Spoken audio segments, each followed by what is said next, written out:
Hello, ladies and gents, and welcome to the second MillionPugs WoT7. We have now reached the playoff stage where we're gonna see 6 teams battling for the win. But before that, let me introduce my partner, my co-analyst for the weekend, Toxic. How are you doing today?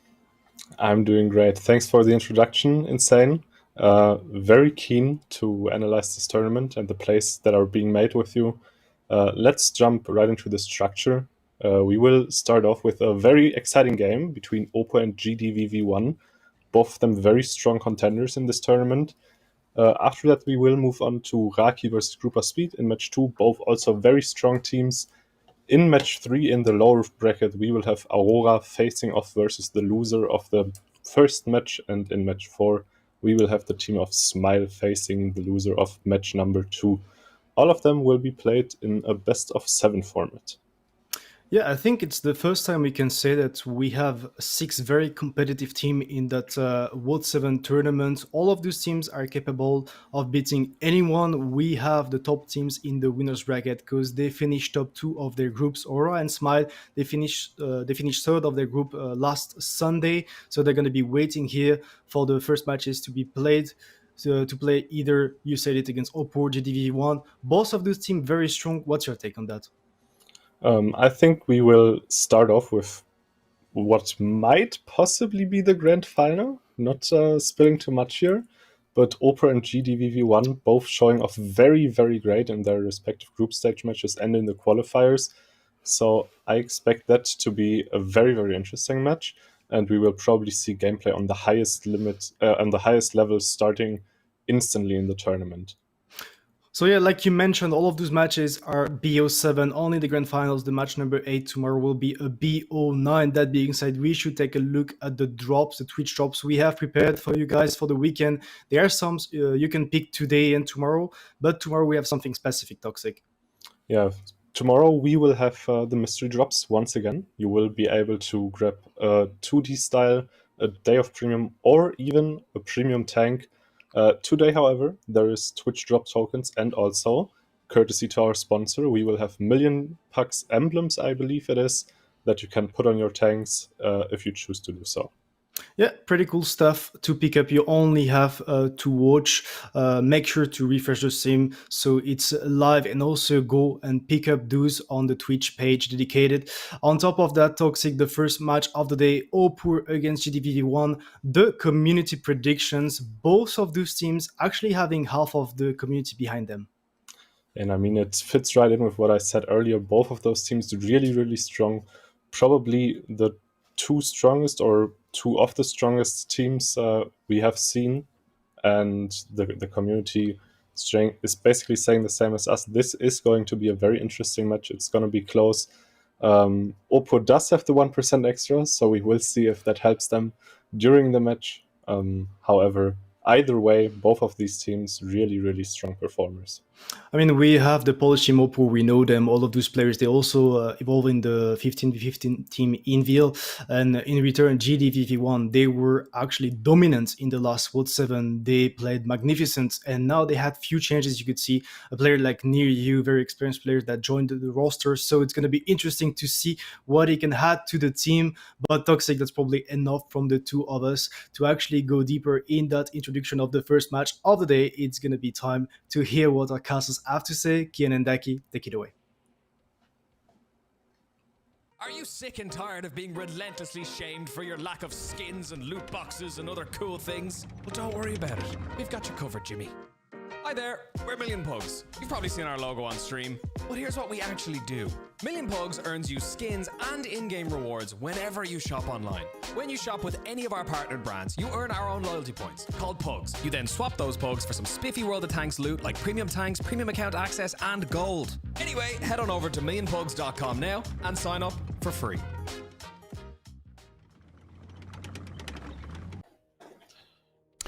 Well, hello there, and welcome to the WoT7 number 11, sponsored once again by MillionPugs. Huge thank you to them, and I'm once again being joined here by Ducky. Nice haircut, man. Thanks, Kian. Maybe next time you can replicate it as well. Because at your point in life, when you have such a hairline, you might consider doing it. I mean, the hairline definitely doing an upwards trend with comments like this one. That being said, I think it is just about time to hop into what is going to be the first match. I think, first of all, we are going to be able to see the lineups. Opor, the one of the, I guess, Polish teams coming in. It is basically an Invil team under their captain of Katsai. I don't think any of the players need introduction. They've been playing together for a long time. There is not really any surprises that I can see. I think we also have to stress the importance of what this match actually means. I mean, this is the rematch from last tournament, right? This is the rematch of the winners bracket match last tournament and the finals match last tournament, if I'm not mistaken. So Opor definitely has a score to settle here with GDVV1 because they absolutely came in last tournament and dominated them, and it wasn't close, it wasn't pretty, and Opor has to, you know, react to what they did to them last tournament. And they said they weren't ready for the meta that the GDVV guys were going to bring, this heavy meta that they brought. A lot of PCs, a lot of super heavies as well, a lot of HP alpha to play around with. But the maps are important, and Opor actually banning Immels against GDVV. Then Ghost Town being banned, that gives us Cliff into San River, with Steps being removed, and then Prokhorovka. Yeah, and if it comes to it, the tiebreaker will be Ghost Town. That being said, though, you already talked about the meta that GDBV likes to play. Very, very heavy BZs, sometimes even 60 TP, stuff like this. And Cliff, it used to be a map where it was played basically very light, a lot of CS tanks, sometimes maybe a Batchat, a TVP sprinkled in, and then like maybe a couple or even 3 fast heavies like 277s. But with the arrival of the BZ in the game, and also with the arrival of GDVV on the EU server, we have seen that meta shift to sort of slower tanks that do prevail in sort of drawn out like shootouts, where it also, you know, it starts going on with the trades, where the higher alpha is obviously going to have an advantage. That being said, casters' predictions, 3 of us saying that Opor is going to take it. Insane being the only outlier, putting his trust, his faith into GDVV1. And I guess we'll hop right in. Opor starting off with a singular 50B, double BZ75, triple 277, and a CS. GDVV in return though, 60 TP, double BZ, a VZ, and triple Batchat 25T. So it's actually Opor with the heavier lineup here by far, with those 6 heavies and 1 CS versus that slightly more mobile but also burst heavy lineup of GDVV. Yeah, I mean, 4 clip tanks here by GDVV. Obviously, the Batchats, they do take some time to clip out, whereas that VZ just has that 2-second burst potential of 1000 alpha. Splitwise, GDVV sending the VZ to the lower side, sending everyone else up. And for Opor, the triple 277 getting sent towards the 2 line, everyone else towards middle as well. T-Sec with the CS is probably going to be the first guy in the middle that is going to spot out what's happening here. Vikshar driving to the crossfire position, Neo driving towards the middle, maybe one to do a shot or 2. And here we see that Nearyu is starting to edge closer here, trying to get shots into T-Sec. Doesn't find them yet, though. First connection coming in. First connection coming in there, and now the 277s from Opor just pushing across towards D3. No delay in that move at all. Nearyu now scattering to the wind. The Justice trying to take on the hill, but he gets tracked, he gets held. He's minus 1,000. Ketsai, Orsek, Piotrix, they're just going for it here, and Opor taking the initiative, taking the momentum in their favor. Nearyu, nowhere to go, nowhere to hide in that batch at 25T. I mean, Trash Panda, they're trying to live in that BZ, but I don't even think Nearyu has done that much yet. But on 21 HP, he's still alive, he's still making the shots, he's still making it count. But look at the HP though, 3,000 lead here for Opor. They do lose the first tank as Trash Panda finally falls. Nearyu, yet still alive. Cisa now coming in with his batch at 25T. Pick up T-Sec there, he manages to do that, and Opor's initial aggression kind of getting halted. But Saisa, I don't think he has a lot remaining in his clip here, doing one more shot towards Orzek before trying to get off the hill here. Justice is gonna receive Orzek here on the hill, but Opor still in the lead here. That being said though, GDVV, they were ahead by one gun, but now two in quick succession falling here. Near also to the grave now, and Ozek should be winning the 1v1 against Justice here on the hill, who probably can do like 2 more shots, but that's going to be it, and that will be an important position. Switching over in control, Justice not even connecting that one onto Ozek here, and Ketsai with another big connection onto Lexa, who seems to be in crossfire in a predicament, and I think Opur with that aggression here against that burst-heavy lineup, they are succeeding currently. Currently succeeded. Justice here trying to gun block Orchek on the hill. Let's see if he's able to do it in that BZ, but no, Orchek has no issue with it. And Opur super aggressive here. Do not want to give those bad shots time to really get into the game, and I would say they didn't.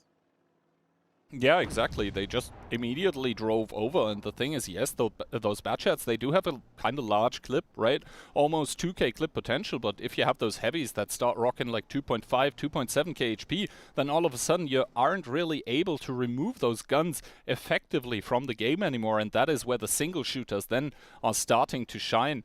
And at the moment, I think GDVV, they're just trying to draw out the time here for a possible tiebreaker to give themselves more of an edge if it comes to that, but Opur, they seem to be ready here. They come into this match alive, kicking and looking strong. GDVV, their triple batchat, their cheeky move here not really working out. No, and in 44 seconds, this game is ending no matter what GDV do about it. Yeah, Cap now going here, 38 seconds remaining, but as we can see by the minimap, GDVV not really making an attempt anymore at even getting those resets, right? Still drawing time. It is over, yeah, they're just trying to extend it as much as possible. Yeah, because of course the tiebreaker is the quickest attack. Opur, this was an extremely fast attack. GDV, they're not even probably going to go for it, because if you wait for the cap to go the whole way, of course takes longer, extends that time, and gives them an opportunity themselves, for example, on a map like Cliff, to come in and take a fast attacking win, if they can do it. But Opur, really good start from them. It's exactly what they need. Exactly, Cap does complete, and I don't think we're going to see more kills here. So this is going to be Opur 1 and GDVV 0 after round 1. And yeah, we do see sort of kind of a cheeky lineup here falling apart under the immense pressure, and I think that was exactly the right reaction by Opur here, just immediately and completely overwhelming those, yeah, kind of squishy autoloaders in force with those very, very fast heavy tanks. It's like you could see the Batchat at D4 getting hard pressured near you in the middle, didn't really have nowhere to run. And they also had, I think, Sisa flanking from around the hill. But that also takes time, even in a bad shot. When he came into the fight, he already lost 2 tanks basically for that. And he also only did his 1 clip, and that's not enough in these bad shots. I mean, he does 4 shots, Vic does 4 shots as well, Near you does 5. So you can see the real issue here for GDVV is those bad shots, not a single one of them actually excelling in this game, where you can see the constant shooters from Opur just having a better time, those 277s and BZs doing what they're supposed to do. Exactly, and so Opur, it seems like after last tournament, where they weren't properly prepared for what GDVV was doing, seemingly went back to the drawing board and came up with some pretty nice drawings here regarding their own tactics. That was very good showing from them. I mean, I kind of get what GDVV wanted to do, and I think against lesser teams that might even work, because like other teams, they might be second guessing themselves, like, yeah, do we actually push in here? Are we able to overcome this clip potential? There was no delay from Opur. No, there was no no delay. 1-2, and they immediately kept pushing. It was like instant. I think maybe if Opur is slow there, I mean, it's not even about lesser team. I think if Opur maybe is like 10 seconds slower, the bad shot is already around the hill, starting to shoot them from behind. Near you is in a safer position, and then you make this middle push, and you probably die for it. Exactly, but yeah, there was no hesitation, there was no second guessing going on from the side of the Polish team, and that is exactly what won them the round. Also, I don't remember who it was, but like one of the 277s started to push off the, I think it was Vic share or Sisa, basically the batchat. It was Vic. It was Vic, because Niru was in the middle and Sisa was around the hill. Yeah, so basically they pushed off one batchat effectively for like the next 30, 45, 60 seconds, removing him from the shootout, removing his clip. He probably didn't get to even properly clip out there. They all did 4 or 5 shots though, like they got their clips, but in this game they need more than 1 clip from those bats. Exactly. So good stuff by Opor here, and we'll just have to wait. Maybe and GDVV thought they had the onslaught ability active on their batch shots, but no. You don't get extra reload. Yep. Yeah, we'll have to see here one. All right. That being said, though, I think the second game is almost underway here, and then we should be seeing more of what is to come in between both of those teams. I have to say, also, like, the way that some of the Opor players phrased it last time, right? They did some proper criticism of themselves. They just said, well, in the end, we weren't ready for what was being thrown at us. They seem to be ready now, and I think now it is up to GDVV. Obviously, it's early days yet, right? It's just one round in. There's not a lot we can deduct yet, but what I want to see here is a reaction from GDVV. Maybe go a little less fancy with the lineups. Go a bit more back to the basics. That being said, Opor coming into this one with the double B and quintuple 277. GTVB, on the other hand, double CS, a bad shot, and 4 BZs, and you know you're really in the deep end when Kihan starts giving you tactical advice, though. I mean, it is Cliff, so, you know, I have a couple of Kihan, positions don't even that start, bro. This is not going to go a good way, man. Yesterday, I had a Chieftain snipe from J2, Kihan. A Chieftain, dude. A Chieftain, bro. J2, that is a very defensive position to take, indeed. Anyway, Opor, as a top tier. I mean, yeah, I would be surprised if the Chieftain is not top No, but tier. like in a lower tier than -2. Okay. Double 277 by Opor driving towards the middle, the rest driving towards the 1-2 line. From GDVV1, they're sending everyone towards the middle. We'll have to see how big the punishment actually is onto those CS tanks. Driving up the hill near you, getting sent around the hill. So once again, flanking maneuver by one of the Batchats. Vikshar spotting out the 277s, does continue up the hill. The same is going on for Saisa, so now we'll have to see how big the punishment from those 277s is. The 50B is not even wanting to shoot there. One of the shots connecting here. Panzfury taking a big one though, and the CS is getting punished, but getting up the hill as well. They got on the hill, and I think that's the main aspect here of what they wanted, but these 277s of T-Sec and Getsai, no delay from them either getting on towards that position, and 2 full HP 277s against 2 CS63s. I know who I'm favoring in this engagement. Exactly. The 277s are going to reach the hold-on position now, and Vikshar and Saisa both are going to be hard-pressed to hold this. Yes, Vikshar does return one onto Ketsai, but the simple HP advantage that is there for Opor on the hill should be carrying them. T-Sec taking some shots in the back by the Batchat now, but Saisa already down towards a one-shot. And we'll have to see if the DPM with the CS tanks is actually going to be able to prevail. Saisa putting one more into T-Sec here, who's down towards one shot. Vikshar does get it, but in turn, the CS tank falls as well, and now it's a 1v1 on the hill. I gotta be honest here, like, this was a misplay from T-Sec. He was very slow to take on the hill with Ketsai. See Ketsai, no delay in it, but here comes the repush though from Opor, realizing that they might not win the hill. Piotrix and Panzerfury crossing over this part of the map. Panzerfury taking a non-connection in the side there. Crash Panda does gives one to Panzerfury, but this move all comes forward from the issue that they have, and it's near you clipping from behind, and this all comes forward from T-Sec not playing with Ketsai.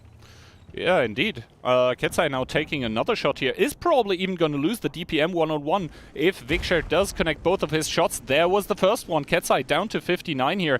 Will probably try to ram... Oh, he does get the shot. He does get the reload. So the hill now in control of Opor. But look at the HP, Ducky. Over 3k now in favor of GDVV. Rexa is probably the one who needs to make his shots count now, as he's the one in the crossfire position. Rishek in the 50B now starting a rotation.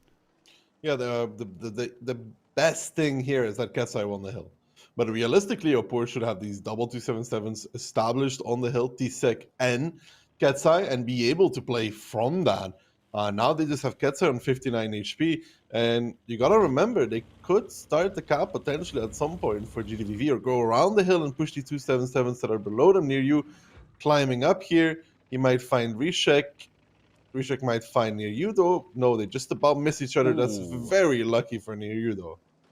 Very, very lucky indeed. Near you does get spotted for that shot though. Didn't have a double bush, so the 277 from the hill is probably gonna be able to give one to Nearyu. Ooh, good juke here, but you can already see from every angle the shots are starting to fly towards Nearyu, whose position is compromised now. He does decide to leave it as well. 1500, probably a bit lucky to still have that much HP. Bit lucky, yeah, but like it's so sad for Opor here. I mean, Trash Panda is gonna take the hill because you know the tanks that were 1-2, they were able to cross over towards the hill here, and there's no more counter. Ketsai there, kind of stuck in a no man's land. Trash Panda might find the angle, or one of the BZs below might find the angle. And for Opor, I think this is a real shame because I feel still that if Tsek took the hill, they would win this straight up. Ketsai is trying to do what he can, but they don't really have the tanks for this anymore. Now, Orchek's crossing down the middle. Ketsai is yet still alive, but I think GDVV just has every position they could ever want. Yeah, indeed. The hill now firmly in control of the team in yellow. Rishek there in the 50B, not really able to do anything either. And now Rexa is getting pulled. Basically, everyone is getting sent towards that cap because that is also going. Look here, they're full HP, almost 3k HP. Ozek taking another one down towards a 2-shot. Piotrik's taking one on the approach. And I think right now it's sort of damage control for the side of Opor. They just want to extend the time that this match is going because the victor is already decided. Yeah, the victor's already decided, and I'm going to keep hammering on it. Tsek there, very slow. Him and Ketsai took the hill at the same time. Now, if Tsek plays with Ketsai, they have double 277 on the hill, and they don't have to do anything. Opor can just hold it. GDVV can't repush it because they can't go to 1-2. They can't drive on the hill. They cannot do anything. But because Tsek didn't go up straight, I think he was looking at the bad shot. He took, what, 3-4 shots from near you? In that bad shot, which he could have completely avoided. Exactly. Also, like, he got kind of lucky because his engine was hit, but he didn't even get set on fire. That would be even more catastrophic for the side of Opor. But this means that now GDVV are immediately gonna answer the first point on the board that Opor took there. And after GDVV's map pick, it's gonna be 1-all in between the rematch of last time's grand final. Yeah, but sadly for Opor, it's not for GDVV. It's not in a faster fashion. But I would still put this as a throw, though, from Opor, nonetheless. Like, I think GDVV got outplayed here, but some individual faders gave them back this round. It's great for GDVV, but if you're Opor there, if you're Ketsai, you're probably not very happy. Yep, and at least I wouldn't be very happy. I mean, yeah, it's kind of annoying when you're the first one on the hill and your buddy doesn't drive after you, and so you end up like, yeah, they did end up eliminating the CS tank, yeah, but at what cost? At everything. 59 basically. HP left on 1-277, where you could have 2 277s, one basically full and one shot. You know. Near you can be an A5 all he wants. Like, what does he do from A5 when they have two tanks against him on the hill? Yep, and we also see that those 50Bs by Opor, they didn't really have an impact. They didn't really find the engagements that because they were wanted. forced to move. And if they're not forced to move, they will do their clips. But you know, you should never be allowed to do 5k in this game. Also, shout out to Vikshar, like he really did penetrate all the shots that he needed to on the hill against those 277s, and that was crucial, right? If you aren't able to penetrate those 277s in the facehug, which can be kind of annoying with the CS63, then you know the tank that does go onto the hill after is gonna have to trade a lot more HP for basically winning it. That being said, though, 1-1 the scoreline, Cliff being parted equally. Both teams converting their attack. Now we're going to be headed towards Sand River, which is a map that last time I think we didn't see a whole lot of. No. How many times did we see it last time? I don't remember.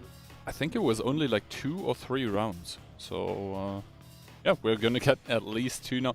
I'm not even sure if one of the maps we didn't see at all, but yeah, let's hope it doesn't stay. I think last time was a tournament where we had like Cliff and Himmelsdorf basically every match, and then some other maps sprinkled in.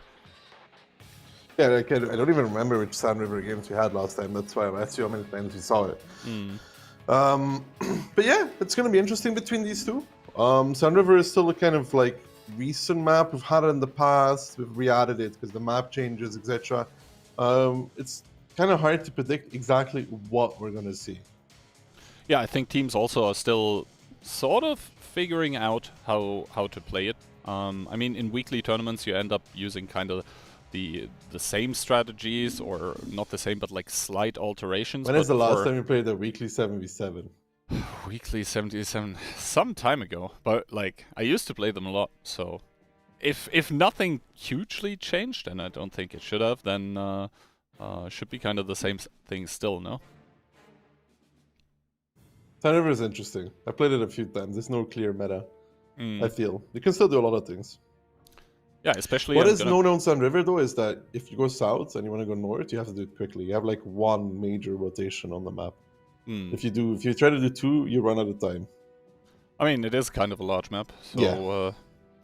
There is that. I'm gonna be interested if we do end up seeing some light tanks even, because Sand River, being as large as it is sort of one of the very few maps in the pool where you can effectively use those. The other one obviously being Prokhorovka, Murovanka as well, but that is sort of the extent of the maps for light tanks.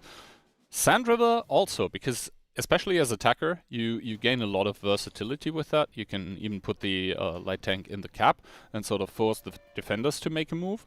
We'll have to see though, as to what the teams actually end up deciding here. Also, the dunes obviously lend themselves to hold-down gameplay. I don't think there is a lot of explanation needed there.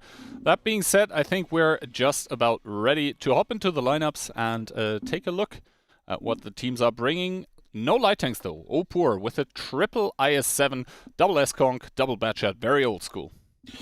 Yeah, very old school indeed in GTVV though. Udas 1516, double CS and E5 and S-Conk and double IS-7. Udas 1516, not a tank too many people would have in their predictions for what will be played in this tournament. Yeah, that being said, I think we saw it last time as well. It used to get picked on Cliff quite often too, Mines because well. of the sorry, Mines, yes, was what I meant. Simply because of the good camo value, mostly on the defensive side. Opening wise, we see sort of a split going on by GDVV, so leaving a lot of tanks in their cap though. Yeah, I mean, or in the spawn rather. Yeah, just watching for somebody crossing through the north. Sometimes this happens, and you can get a little bit of damage on it from the position in the base, and you can also just have your CS spot, and you get some info, and then you can rotate either north or south. You know, you spot the angles, and then you can either decide what way you want to approach the game. One shot taken by one of the CSs from the attacking side now. The S-Kong sort of in the northern part, anchoring a bit the I-7, pushed up close. That being said though, in the middle, there is a push going on by double I-7, and there's also a Batchet stationed. Yeah, there's a Batchet station. Udas is now pushing up. Double I-7 really deep into the middle already though. This again is a lot of pressure from Opur in ways that you may not expect it. I mean, this triple I-7 coming here, I think one of them only got spotted. Now they're backing off with them again. That is just taking time away from GTVV. Time that they would want to use on making decisions, they now have to use on clearing positions.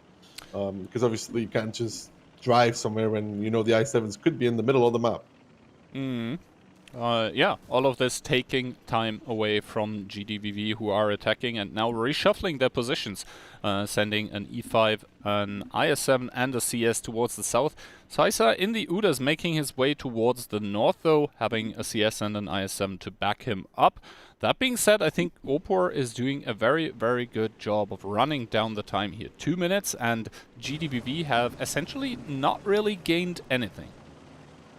No, they haven't really gained anything at all, but it is going to be a 4v3 on the K-line here. Tizak and Orchek do get spotted out, so GDVV will know kind of what's happening, but look how split they are right now. I mean, both these teams really. Yeah, and the thing is, GDVV, they haven't even seen the third IS-7 here in the south. Rexa is still unspotted, and because Ozek is pushing up so far, they are assuming there's a lot of tanks by the enemy lineup. That's why they are driving back right now. Trash Panda now being sent up in his IS-7 to provide those hold-down spots as well, and Ozek taking a lot of information here, essentially for free, spotting everything there in the south. That being said, that's a lot of tanks in yellow against, well, triple IS-7 and one Batchat that's close. Yeah, there's not a batch coming as well, though. This fight could really go either way because it is a 5v5 in that part of the map. It depends really who gets the better engagement here upon the other one. T6 position. I love T6 position here. Trash Panda now driving on towards him, getting set on fire, getting tracked, burning still, and this is not the opening in the south that GDVV wanted. There is one more shot by one of the other tanks that did connect onto Trash Panda, so T-Sec is going to be the first one to put a kill on the board, is going to get focused now. The Batchat springing into action, though, should ensure that Opur win this south engagement. I don't know if there was ever really a way for GDVV to win this triple IS-7 double Batchat. You have that HP armor and then the burst potential coming in from these Batchats versus this CS and other tanks from GDVV. They do get that ammo rack there, so look here, and Lexa here trying to do what they can. Now they get Fixer from behind, though. Maybe we spoke a little bit too soon here. If Vic can stay alive in that CS, because Orchek misses, some magic could be done here. I mean, Rishak is still on reload. Near Use coming in as well. Again, that ammo rack definitely helping out here for the side of GDVV. Lexa is 100% winning against Rexar, by the way. Skunk versus IS-7. It only goes one way, and that is the way of the Skunk. And look here, trying to do his damage in return as well. Amorax, Orchek, which on an IS-7 is a disaster by itself, but it's just Lexa here trying to carry the weight of the team. Orchek shuts down Lokir, though, and Rishek shuts down Vic. Now, even if Near You gets Orchek, they have 3 minutes and 30 seconds to close out this game. It is definitely possible for GDVV. It is possible, but the big problem here being that Near You, the playmaker currently here in the mobile tank, only has 42 HP remaining. Rishek still on a possible 3-shot here even for both tanks by the GDVV lineup. And Panzfury, the tank with less HP, currently not really in the fight here, is in a safe position. So 3 minutes for GDVV to find something, to do something with what they have. And that is a very, very high HP Super Conqueror. But then again, I don't think that tank can cap, really. And so it will have to be Near You that somehow outspots Rishek, but he's already comfortably sitting in a bush in the middle. Yeah, Near You here, probably going to get spotted. We'll give some info. No, doesn't get spotted. Interesting. I thought he would be spotted on the crossing there, but it didn't come to be. Lexa spots out Fury, though. They need this info because they need to find a way to push upon the Skunk, and Near You spots out Rishek. That's huge, actually, for Near You could get a shot here on Rishek. I don't think he will, though, but that's just ideal for GDVV, though. You want that info. You want to know where the last two opponents are so you can push the Skunk of Panzer Fury. And a good shot from Near You, 382. Rishek still or slightly above that one-shot range, but could be a roll. And now Lexa just kind of has to drive, you know, he has to go forward and find these two tanks. Yeah, I mean, Lexa, that's essentially his job by now. Just drive towards the enemy, hope you get some information, hope you find the enemy somehow. Rishek and Panzfury now driving away towards the northeastern part of the map here, and we'll have to see if they're able to actually close it out in time, because the remaining just a bit above 90 seconds, that's going to be hard for GDVV, especially since Near You just needs to be ever so careful because he's on one shot, and as soon as he dies, Lexa is never going to be able to catch both. He literally can't kill both at that time. Yeah, Lexa here going wide. This is not stupid. Let's put it that way. He wants to make sure that the Batchat did not escape through zero line. That is Lexa's job at this moment in time. And Near You gets spotted out. He spots Rishak in return, though. That is good info for the side of GDVV. They need this info because now Lexa can pressure from the outside. But Fury is the one to watch here. If the Skunk gets spotted, Fury will run down zero line. Now, what does GDVV do against that? Nothing. They cannot do anything against it. I think Opur has this simply because Fury is already gambling. He is running, and once he spots Lexa, that is Rishek, he will just continue into E0, and there's no way that they will find this lonely S-Funk at that moment in time. And Lexa does do a good shutdown on towards that bad shot, but look, Fury sees it, knows the info of the two tanks. He's going to be rocking and rolling all the way back into this little pocket here, where in 20 seconds, they will not find him. Yeah, exactly. He even catches the timing to not get spotted by near you. He's just going to be hugging that little dried out riverbed, probably happily whistling away as time ticks down here. With 6 seconds remaining, it's going to be Opur once again putting themselves up by 1 point here, converting their defense, looking a bit shaky in the end. I thought the engagement in the southwest was going to go their way anyway, but in the end, Opur up and ahead here 2-1.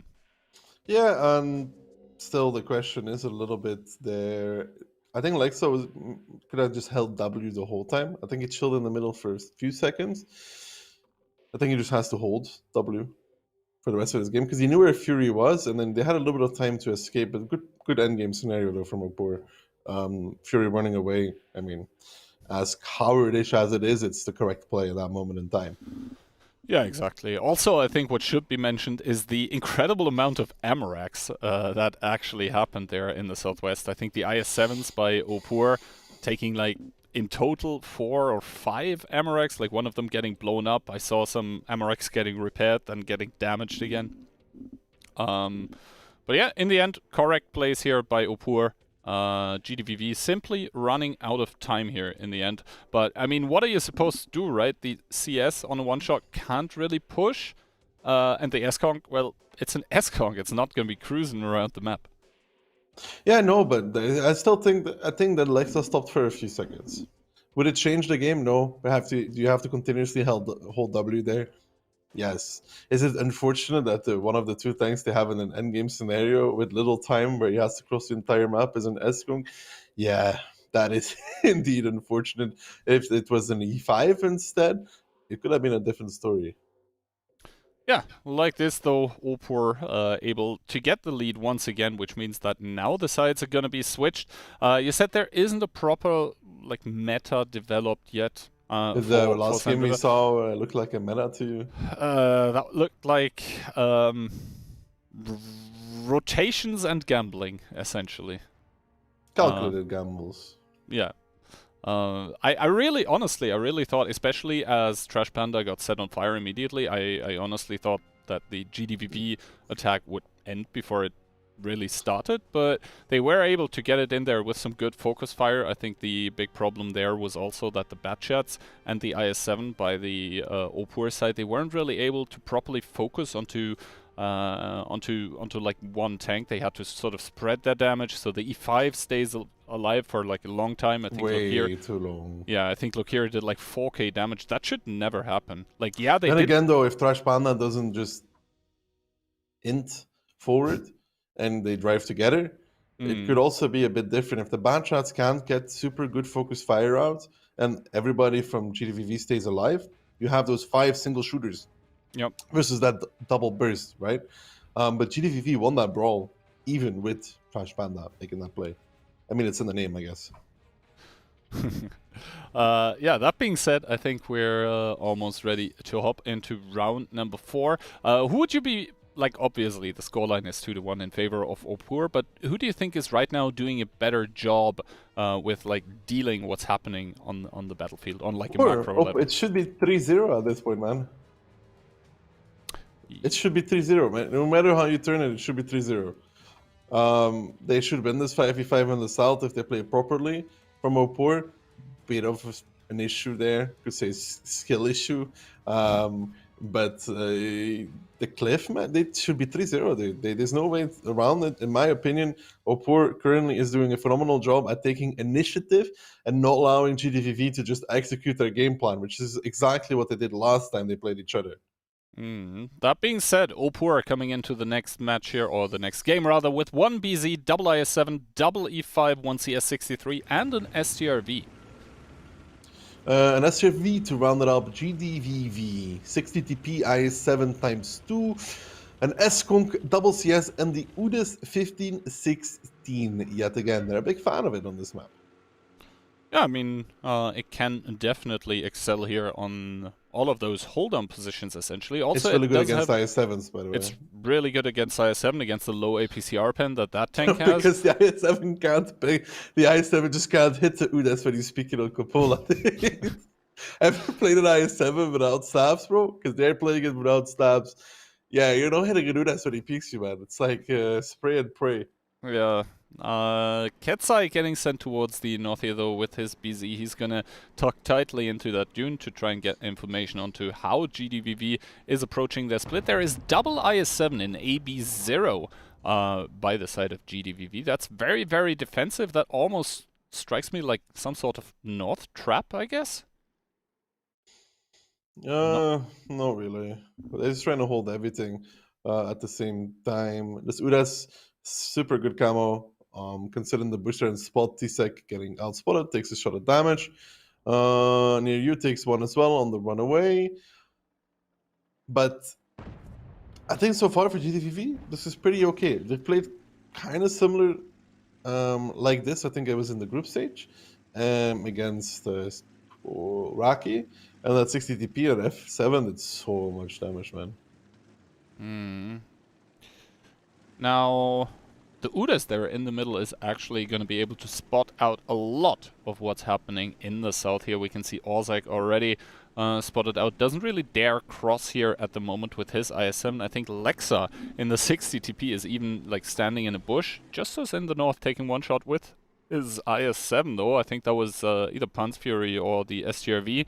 Does get the information onto Pan's Fury, but yeah, not really a lot else. I mean, he's taking a more forward position from which the SCON can probably support him. The other IS-7 should be able to support him.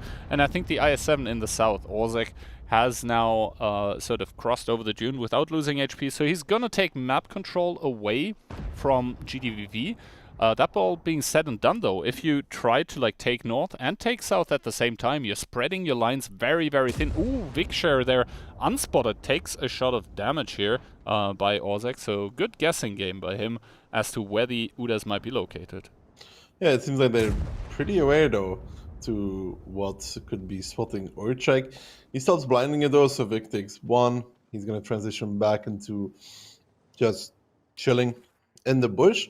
But if the E5 of DJ at some point decided to come below him, he would kind of evaporate. Yeah. Or can he get shot? Yeah, he should be able to get shot. Should be. Yeah, I think he's trying to hug the rocks right now to sort of stay safe, not get spotted. That being said, near you does spot out the south bush here. So Rexa, T-Zek, and Orzak there. All of them, I think, spotted. T-Zek not yet, but Orzak taking one on the drive over towards the southeast here. I think near you also needs to sort of evacuate rather soonish, because that is 3 tanks here and not really a lot of tanks able to support him. They do make it over. They do need to clear out K0, so correct move by the side of Opur. T-Sec taking one shot more for his trouble, but that is a lot of positions actually exchanging hands here in the favor of the team in purple. Yeah, Opur seems to just have a really good clue about how GTVV approaches this defense, because it's very similar to what they did already. They will have seen that as well. They will have learned from that. And you can see how this is coming to work for them in this position. And now Lexa and Vic are going to be repushing onto DJ in that E5, the 60p, and the Udas 1516 are going for it. This will mean near you needs to fall here for the side of GDVV. Piotrix, however, has come back to cover this. I don't know if Lexa and Vic can really fight DJ here with that STRV covering. I mean, Piotrix is going to be dominating that Udas 1516 if he gets the opportunity. Lexa will probably find DJ. He's only one more shot to do it, but T-Sec already relocating in his CS, and I then think Orchak and Rexar will come as well. Lexa finds DJ. HP about even here. Nord getting pushed by GDVV. The Ignite coming out on towards Lexa, though. Then Orchak coming from the side should shut down this middle aggression, though, for the side of GDVV. Yeah, exactly. Lexa and Vikshare here now hard pressed. Meanwhile, in the north, there's also a skirmish that has started off. Lexa is going to get picked up by the 3 tanks here. T-Sec taking the last shot that Lexa is going to do this round. And this means that 2 kills in favor of Opur against 1 by GDVV. Now a third one in their favor, just as starting to drive over against the e5, but in the facehug once again, the e5 should be able to prevail here, especially since Ketsai starts coming up and over. Piotrix also from the back lines helping Vikshar in the meantime, picking up Pan's Fury though, but does get shut down by Ketsai, who is now firmly on track here of putting Opur onto a 3-1 scoreline, looking for that match point. Yeah, it should be 4-0 at this point, to be honest. But anyways, they still get where they belong. Opur picking up the next round on Sand River, schooling GDVV. They're playing with a vengeance, and I think for GDVV, this is a bit of an issue of playing a defense that you have played similar before. And if a team can recognize your tendencies, usually they'll be able to exploit it as well. And that looked exactly like what Opur did, pressuring the sound. They knew about the 60 TP in the bush as well. The Uras, they probably didn't expect to be there anymore because DJ got kind of caught by him. But GDVV already lost too much at that point to really snowball out of killing a singular E5 in the middle. Yeah, I mean, they played it very, very methodically, especially with that south push, together with that, I think, BZ that was sort of in D6. So, yeah, in the end, Near You didn't really have any way to, like, stay safe anymore, right? Because in front of him, there were double IS-7 plus CS-63 on elevated positions able to shoot him, and then he had to stay safe behind those rocks. Meanwhile, from behind, probably out of render, but, like, if you, like, ping the positions, the shots are gonna hit sooner rather than later. So that would be one cornerstone of the defense by GDVV just gone, so they had to react, but like at that point they had lost so much map control that any kind of reaction they were trying to do was costing them too much at that point in time. Too much indeed. And just overall, good stuff from Opur, and it should have been 4-0, man. Be very honest about this. Opur, by miles, deserves to win this match so far.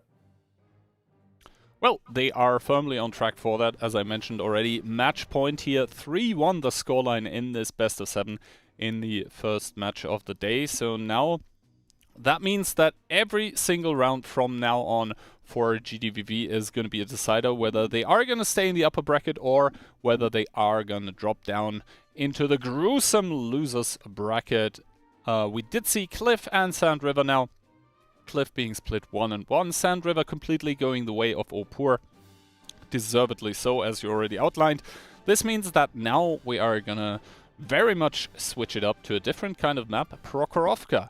I mentioned already on Sand River, sometimes maybe you can pick light tanks. Prokhorovka, it's a very definite possibility. Yeah. It's a hard map. IMO to win 2-0 Proko. It's possible though. But Opur has been a very good Prokhorovka team in the past as well. So it's not like you can really be too confident in GDVV to pick up 2 rounds in a row. And I want to say though, Opur did some really good map bans. I think banning Himmels is smart there because GDVV was very good on it. I think leaving Ghostin out is also smart for them. And then they come onto these maps, these bit more open maps, and I think it's a bit harder for GDVV to play those super well. Outside of Cliff, where they were really good before as well, but even this time got handed.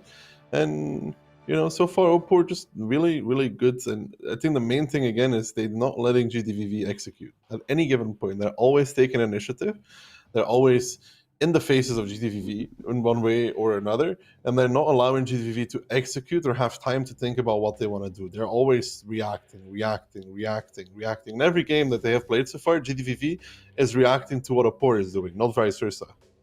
Yeah, exactly. And I think that is one of the key points of that you essentially need to keep in mind to basically beat those inbuilt teams, because those inbuilt players, right, Opur, Holovnici, whatever you want to call them, time and time again, they have shown that if you let them get into the driver's seat of a round, they will not let go of that steering wheel. They will not let go of the gas pedal. So instead, you need to turn around the aggression into their faces. GDVV is not able to do that. We'll see if they're able to do it here against the match point of Opur. Opur coming into the round with triple IS-7, 1 S-Conk, double CS, and Piotrix once again whipping out the STRV.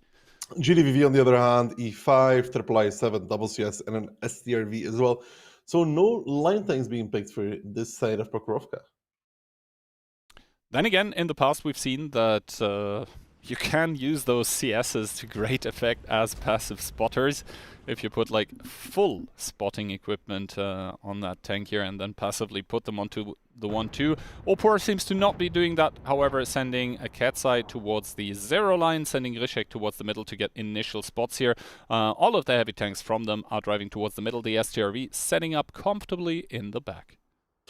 Comfortably in the back, I mean, not a surprise. We've seen our German friends explode there in a skill issue moment, if you remember, Kihan. But the Trash Panda, they're pressuring the east. Sisa taking the hill. Katsai spots it out, runs away now. This time around, though, Opor is a tad more passive, I will say. They will be in a position soon where all they have left is to react. No longer make plays of their own, unless, of course, they decide to do something here. But so far, they're not in... Like, I think Opor's positions are not that great, Kay. Especially since GDVV, they don't know it yet, but they're going to get that 1-2 line for free if they want to. And they do have a lot of information. They don't know about the STRV yet. I don't think, then again, Piotrix just fired, possibly revealing his position. So essentially, GDVV should know that a lot of tanks by Opor are committed towards the 5-6 line, towards the 0 line.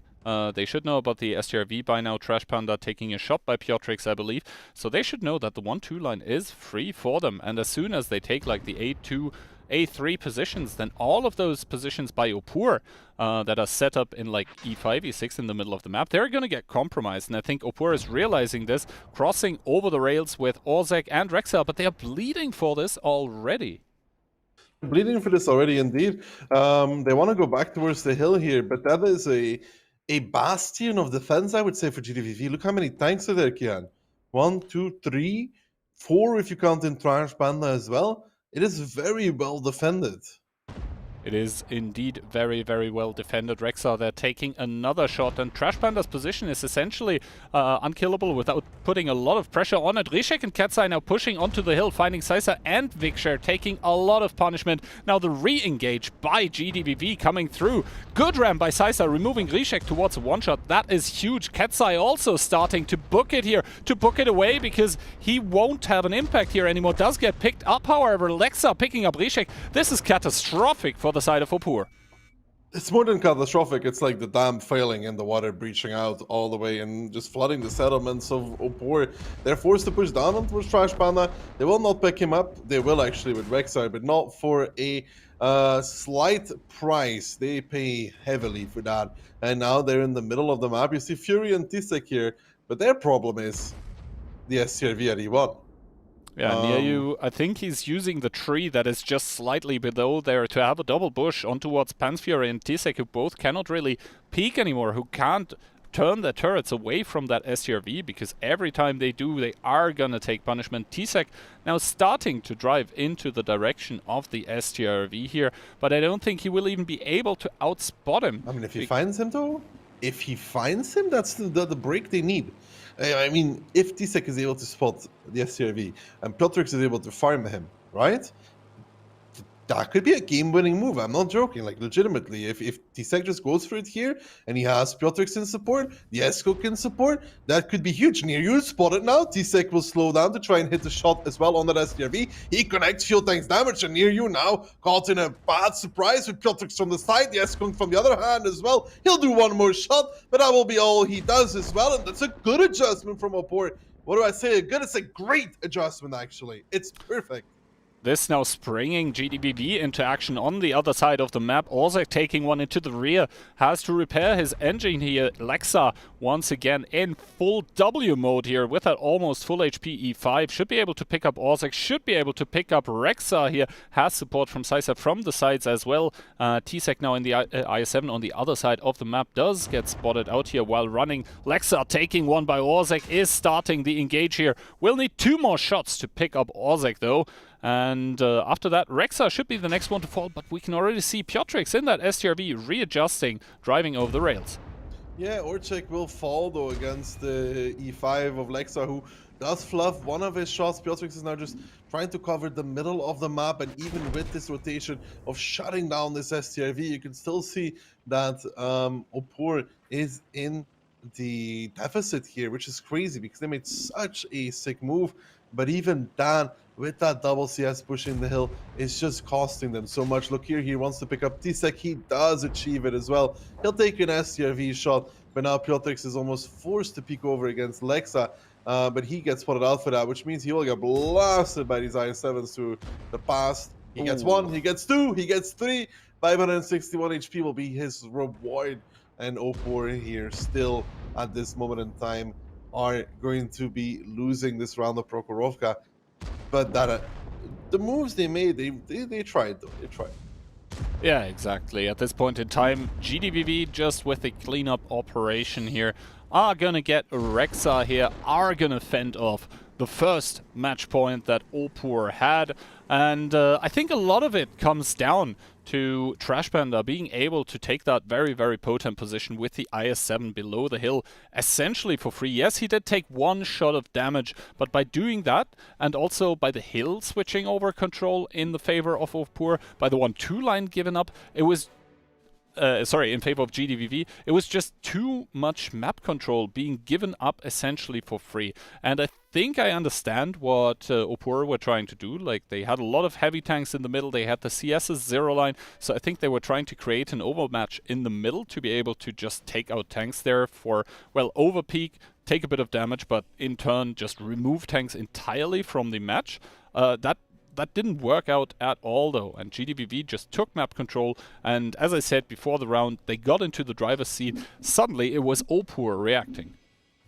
Yeah, this is the first round where GDVV gets to just do what they want, kinda, and Opor is reacting, and I stand by the move onto the STRV, which was great. It was honestly great. It was very smart to do as well.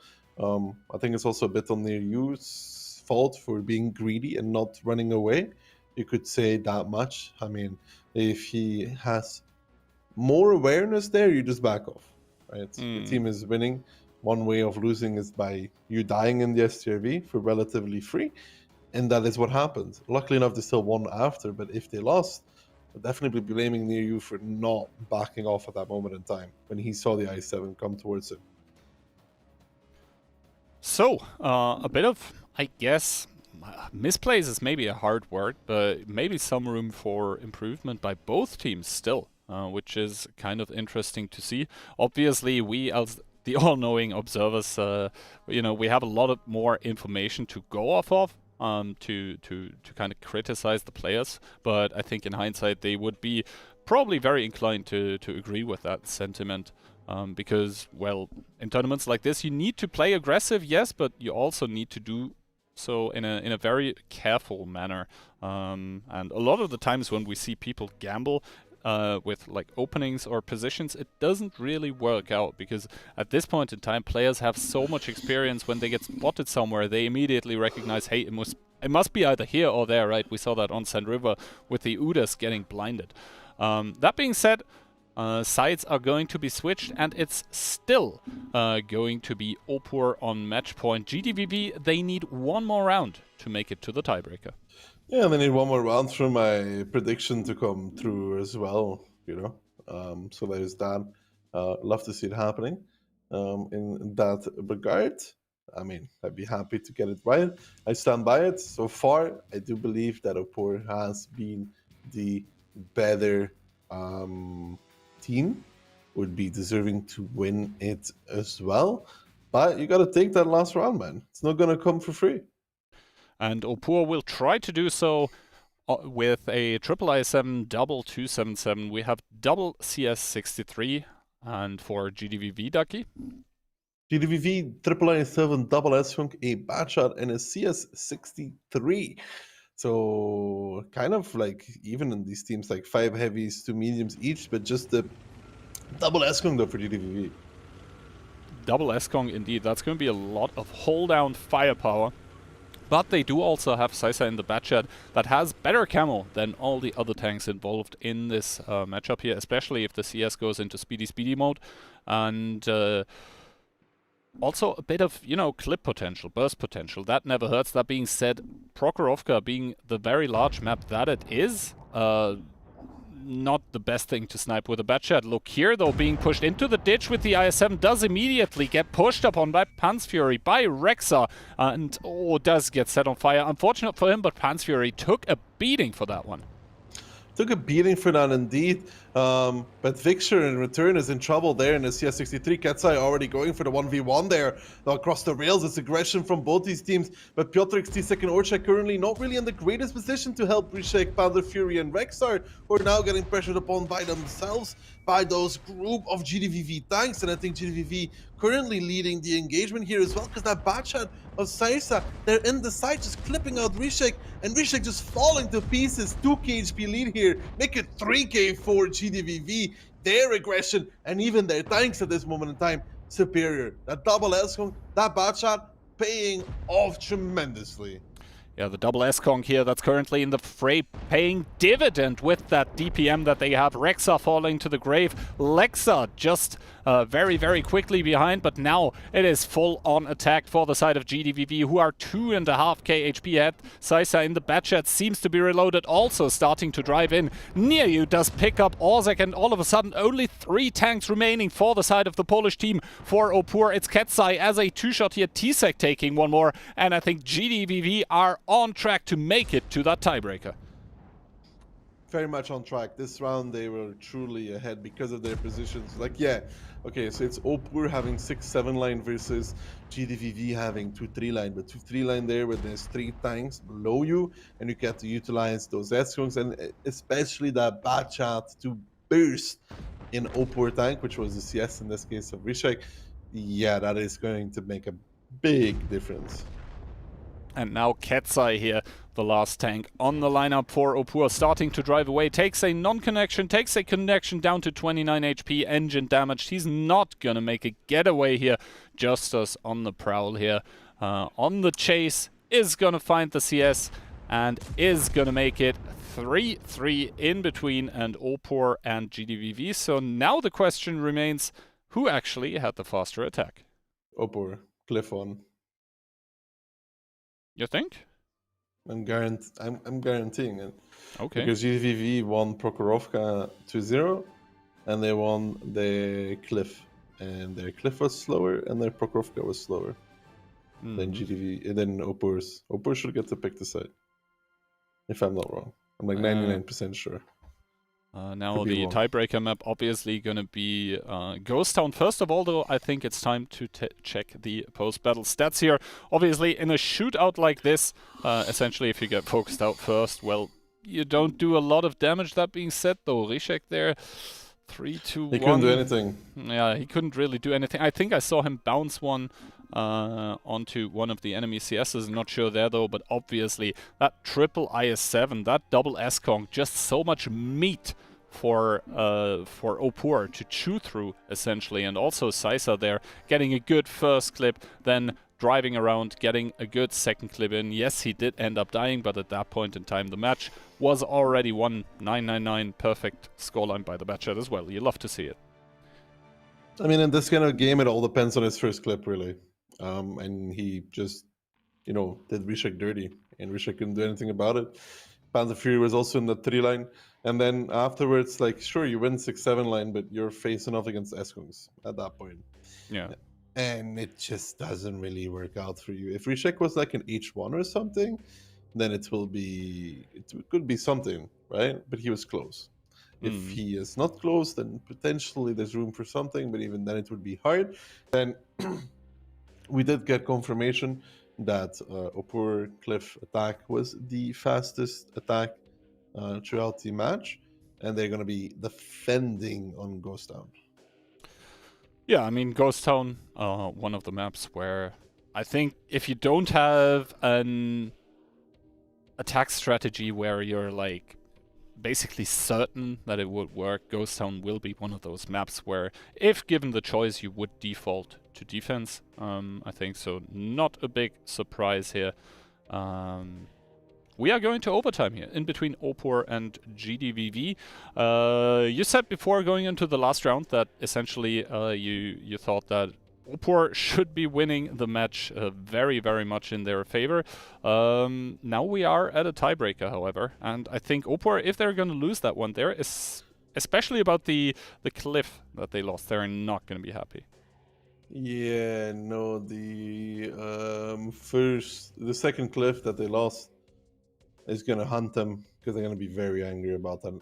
I would still be angry about that one too. So, but no harm is done just yet. Right? They could still just win it in tiebreaker here, and they will be happy with what it is. But that is still something that we have to see. They have to earn it. And Ghost Town, I don't know who I would favor. I mean, in the past, both Polish and Ukrainian teams have demonstrated that, you know, Ghost Town is a map that both of them are very, very versed on. They do have a good understanding of the map. Ghost Town, obviously, a map that hasn't really changed over the course of the past years. So there should be established positions, established meta. The only things that change are essentially new tanks that are being added to the game. None of those, though, to be found here. It is OPOR bringing one IS-4, one IS-7, the double mouse, one S-Conk, and double CS. And returned or GDV double mouse by themselves, 4 277s and one CS63 to round it up. Now, the IS-4, for the first time today that we see it, I believe, is obviously a very, very potent tank. Both side-scraping and hold-down potential, as I think some time ago now, right? The weak spot on top was removed. You can't really overmatch above the gun anymore, making it a very, very potent hold-down tank. Opening-wise, GDVV sending the 277s into the city G and H line, the mouses directly behind, and the CS towards the south. OPOR sending some tanks towards the city, but also a lot of them basically on the A line here. And, ooh, Ketzai getting the spot on what is a very, very aggressive move by GDVV. Yeah, GDVV instantly pushing there with 277s, not something you see quite too often. Orchak there in his mouse stops to shoot, gets farmed by Lokir, gets farmed by near you. They want to get these mouses apparently into a pincer crossfire, and so far for GDVV, things are looking okay. Saisa there, not a good result for him in that 277, makes a bad peak, gets punished heavily for this, and I think Rexer has found a pretty good position on towards them here. As I say that though, he takes a 2 to the face, but not before Saisa drops to 855 HP in return. And this initial aggression from GDVV looked good on paper, but now it just feels like these 277s there in front of Ketzai, they're just getting battered, they're getting bruised. Yeah, Ketzai now with the overpeak, able to remove Saisa from the game. Does take one in turn, but Rexa puts Justice down to 384. That's a big problem as well, and Ozek seems to be able to stop the bleed there as well in his mouse. Hasn't lost HP in quite some time. Piotrix now with the peaks onto Lokir as well. And yes, Cap has been started by one of the 277s by GDVV, but that's probably not going to remedy the situation, as the second 277, Saisa, also falls. Yeah, Saisa falling, and now OPOR have stabilized this game, have stabilized the match yet again, as they have a 7 tank versus 5 tank advantage of 2. They have HP as well, they have positions, they have almost everything for OPOR. It looked a little bit shaky there in the beginning. These mouses look to be in a crossfire, but then DJ and Orchak readjusting, getting behind the corners, and Saisa and Justice really nowhere to go, nowhere to hide, just getting pounded by the mouse from DJ, I think, and then Vexar and Ketzai chiming in with a shot or two, shutting them down. And as a result of that, we can see now that, yeah, the HP not that far apart, but it's really not gonna happen for GDVV in this one. Yeah, no, Lexa taking 2,000 there in the span of a few seconds here. Does get picked up by DJ. Look here, the next one to follow to the grave. 4 unanswered kills here by the side of OPOR, who are now starting to close the distance against Near You. Yes, T-Sec is pretty low, but that's not going to matter. He's just going to stay safe from the guns. He's going to do those opportunity peaks here against the last 3 remaining tanks by GDVV. And OPOR, they make it yeah, probably closer match-wise than it needed to be in the end, but regardless, they're gonna take the win here in the first match in the upper bracket, relegating GDVV downwards, putting themselves into a very comfortable spot, namely the upper bracket finals that are going to be played tomorrow. So we are not going to see more from them today. GDVV, we're going to see in the lower bracket. Yeah, I'm going to see them in the lower bracket. I mean, they still put up a good showing. I think just in this match, at this moment in time, Opor was indeed the better team. But GDVV have shown that they're still a contender, that they are in no way, shape, or form a team to be brushed over or ignored. They will not be getting the better end of the stick this time. They're going to be moving to the lower bracket, and I feel bad for anybody in the lower bracket that's going to be having to face off against them. They're still looking good, but Opor, I don't think anybody can disagree that they were the better team. Like, sure, they made some mistakes, but arguably they could have finished this 4-0 and GDVV would never have been back in it. I mean, normally we don't get to... If things play out like they should, we don't get to Prokrovka. That being said, let's take a look at the post-battle stats. Lexa are not really able to have an impact, but I mean, then again, if you're fighting mouse against mouse and the other mouse always has an angled turret, you have a pretty hard time.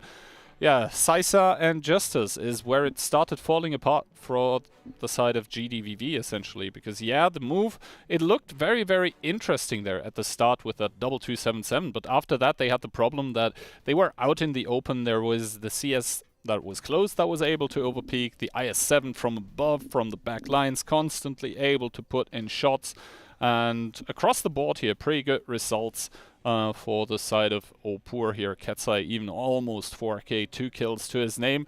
So in the end, Opor, they make it closer than it needs to be. Then again, they probably saw my prediction and wanted to make it come true. And yeah, with that, I think that is quite enough from the two of us for the time being. Let's see what the analysts have to say about this one. Take it away.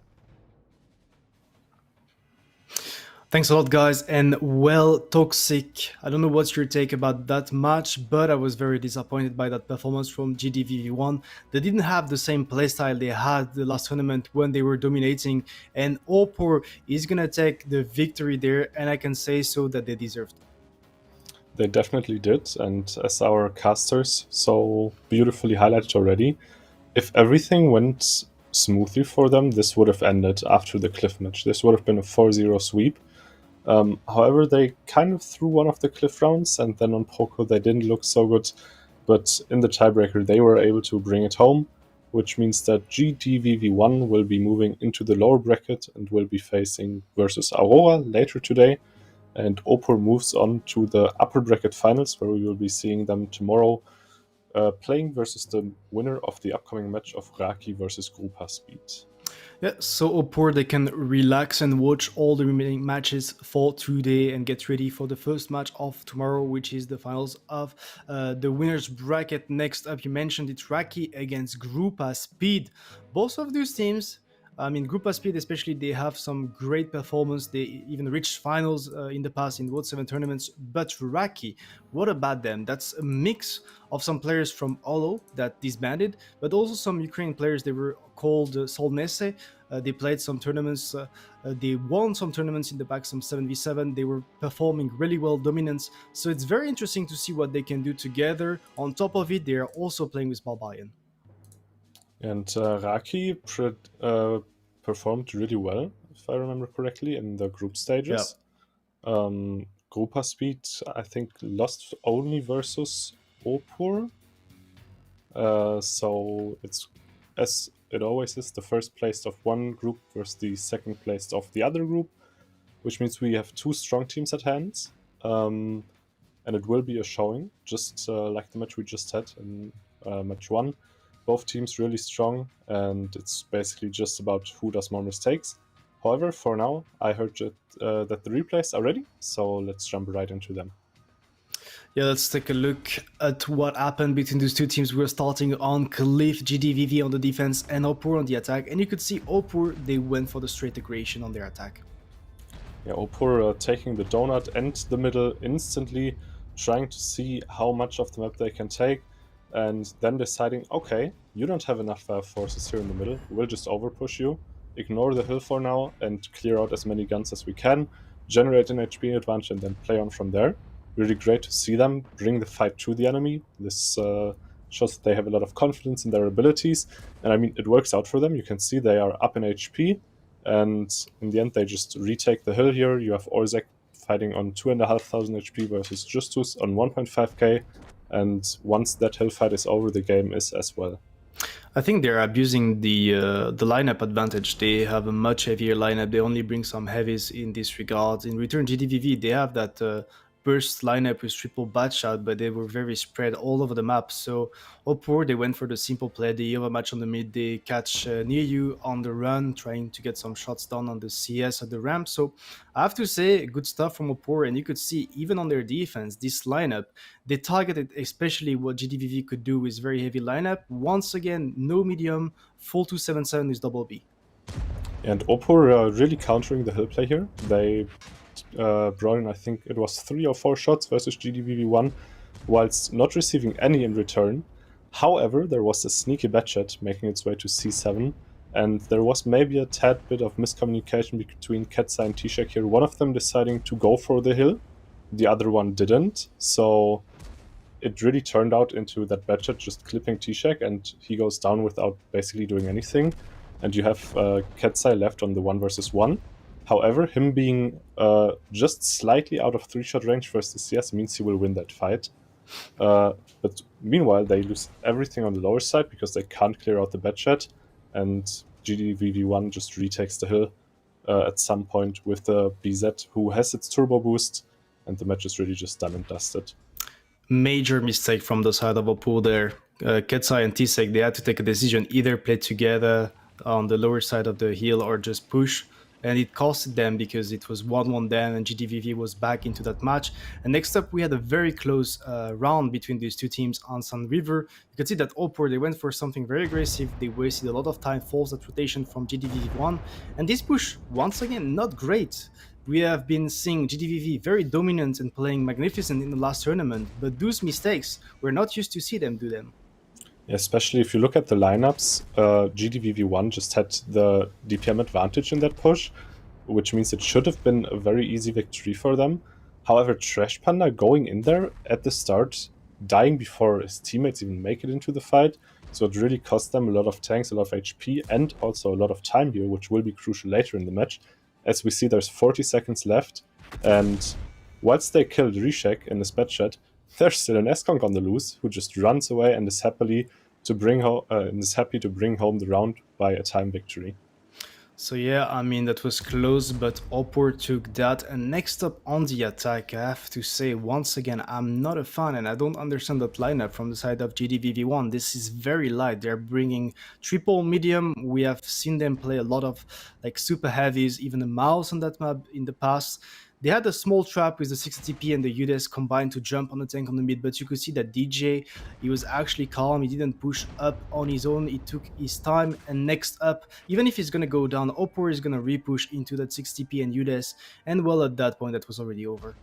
And especially Piotrix going to the middle there in this SCRV, I think was able to put in 3 shots into that mid push of Lexa and the UDES. So great stuff there, great rotations. And then it's just a pick-up game for Opor. And it should be over at this point, but as we highlighted earlier, they threw one of the cliff games, so they had to go into Poco, where we saw them trying to repush the hill. They didn't know that Lexa was there, so this is kind of a very cool trap. And what we will see here is a peak focus fire. You see Rishek is on lower HP, yes, but Ketsa is the one who can still make it out. So they all focus him, really high level gameplay here. They kill Ketsa because they know Rishek can't escape anyways, let's just focus the other guy first, and they gain the tank advantage therefore. Yeah, this is a beautiful focus fire, and this is a crazy highlight to show, but later on, a slight mistake from the side of Niu. It's not going to cost his team at the end of the day, because they're going to take the run on Prokhorovka. But you could see that on that map, Opor, they were pretty confident on the past maps. They played well, apart from that slight mistake on the hill on Cliff that costed the round. But on this one, this push, that was pretty blind, that was very aggressive and pretty gambly to go for that. And you could see that GDVV, for once, they had the setup for it. GDVV1 was definitely ready for it, and I mean, Opor played perfectly into their hands, and at that point, GDVV1 just has to take the match. On the next one, we saw straight mid aggression from both teams actually, which is really cool to see. And Opor is actually able to catch the CS of Vichar pretty much for free here. However, the big mistake that they make is they don't have a tank back towards K1, K2, that area, that is able to then punish the overpeaks in the middle from GDVV1, which just costs Opor so much HP. They get one tank for free, but in return they lose 3. That's not really a trade you want to be making. Yeah, I mean, you could see that the bad chat from GDVV was kind of free to push the 2-line because no contest over the 1-line. I think Rishek was used with the CS to push the 277 to reach the hole faster, but at the end of the day, GDVV took it before. And on top of it, you could see they have the S-Kongs, and those tanks are just dominant on the mid. Opor, they only did bring some IS-7s double CS, but at the end of the day, the Ukrainian team perfectly countering it. Yeah, and Opor, having the faster win, was able to decide the side on the tiebreaker. They decided to go for the defense, as most teams usually do. GDVV1 going for some straight aggression there with the 277s. However, Opor is very ready for it. They punish them a lot. And this position, whilst it may seem good, it's not really safe. We see this here. Both of the 277s just got picked up for free. Opor has a 4k HP lead, and at this point, there's almost no way of coming back in a 7 versus 7 format. 4000 HP is so much that you don't really have a chance anymore. Yeah, definitely. I mean, this push early was not that bad because it's essentially cutting the tank from Opor to take K3, which is very like common in defense.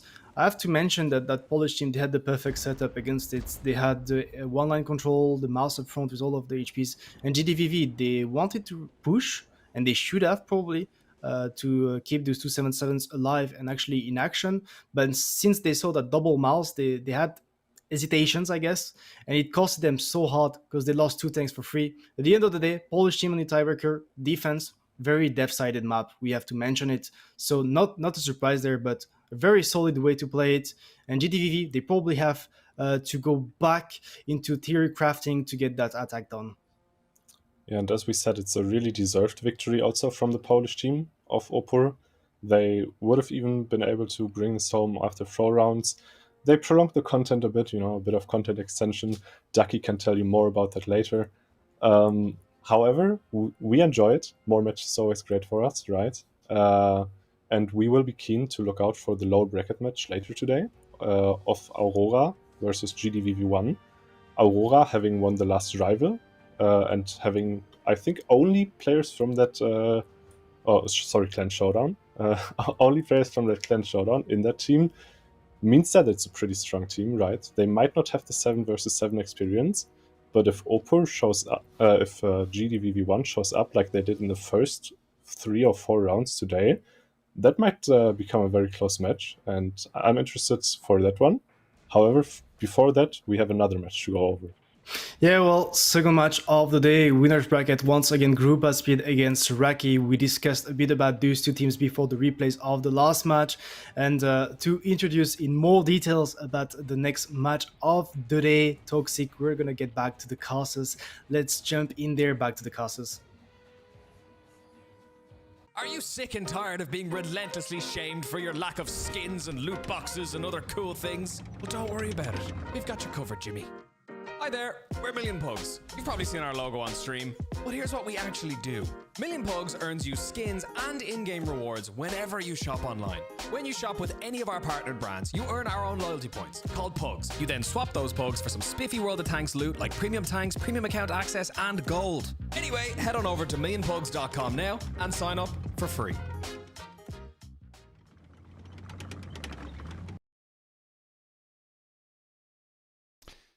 Well, hello there, and welcome back with Ducky and I to the second upper bracket match of the day.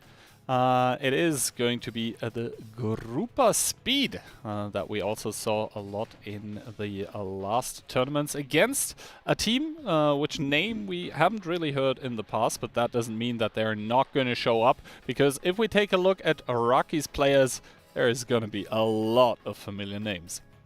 Yeah, like the analysts already mentioned, this is a mixture of Holovenitsi with then Solness, with then Barbarian in addition as well. This team has a lot of FCs, to put it that way. Barbarian, Tomek, the other monster. I mean, a few more and they can end up with 7 FCs, which would be it'd be something special as well. But yeah, good stuff. They did very, very well in the group stage, top in their group. Group of Speed also doing fairly well in the group stage, not being able to win the group, but at least getting second. Yeah, and that is obviously important, since with that you're able to get your starting spot in that upper bracket. I don't think we've had anyone win a tournament yet coming from the lower bracket immediately. That being said though, a map Starkey. We see Ghost Town and Cliff getting taken out of the picture. Then Grupa Speed, the Polizia, coming in with the Tundra pick being answered by Sand River by Rocky. Then we see Himmelsdorf banned out, Prokhorovka, probably the next map if we get to it. And then Himmelsdorf is going to be our tiebreaker should they treat us to a total of 7 rounds. That being said, Tundra, the first map, one of the very few maps I believe who everyone considers to be attack-sided. We'll have to see if that holds true. And yeah, all of us saying that it's going to be Rocky, with essentially half of their team being FCs who are going to pull through. That ensures obviously that a lot of players are going to have a lot of oversight over what is happening. Then again, maybe they might disagree on how to react to certain things. That might be a potential weakness to exploit. We'll have to wait and see. You already said they did very, very well in the group stage though. Extremely well in the group stage, but both these teams can beat each other at any given day in the week. Group of Speed is going to try and do it with double VZ55, double E5, an E100, a BZ, and an AMX M4. Meanwhile, Rocky coming in with the triple IS7, the double 277, a VZ as well, and Monster finishing it off with a singular Batshot. Yeah, so we can see the lineup difference here. I mean, Krupa has specific tanks for specific purposes. Rocky is a bit more, you know, everybody's the same. And opening-wise, though, Krupa, a lot of tanks taking down 1-2 here. Indeed. I think they're fearing that with those kind of fast heavy tanks, like all the 3i7s, the double 277, the VZ even, and the Batshot, all of those tanks fairly mobile, so they want to avoid something like Rocky taking the south, the K line immediately, just threatening to do that by simply picking the tanks that they have. We can see they're not doing that yet, however. Monster peeking out here, getting already the information onto Solo, onto Gursky, onto Marcel. So that is 3 tanks over which Rocky already... yeah, they already have information, they already know their whereabouts. Now it's what they do with that information. So far they haven't shown a singular vehicle from their lineup, even the E100 getting spotted. So that is 4 out of 7 locations known here of the Grupa tanks. Piotr, however, taking a shot here. Elian taking one in turn, and Twist taking one in his meaty E100. Miko now with that rotation in the VZ is going to drive north, because I think Grupa Speed, they have realized that there is no immediate south push coming. Yeah, there's no immediate south push coming, so they just establish there aggressively in the beginning. You know, take over control over that area of the map, enforce if there was a quick push from Rocky, they would be able to hold it. And now they're starting to make their moves, to make their rotations. All of this is spotted though. All of it has been spotted as well. So Rocky knows what is happening, and they should be able to react accordingly. Now the question is, will they do that? We'll have to wait and see. Currently a lot of tanks by Rocky committed down into the water, into the waterways there. They're starting to do rotations everywhere.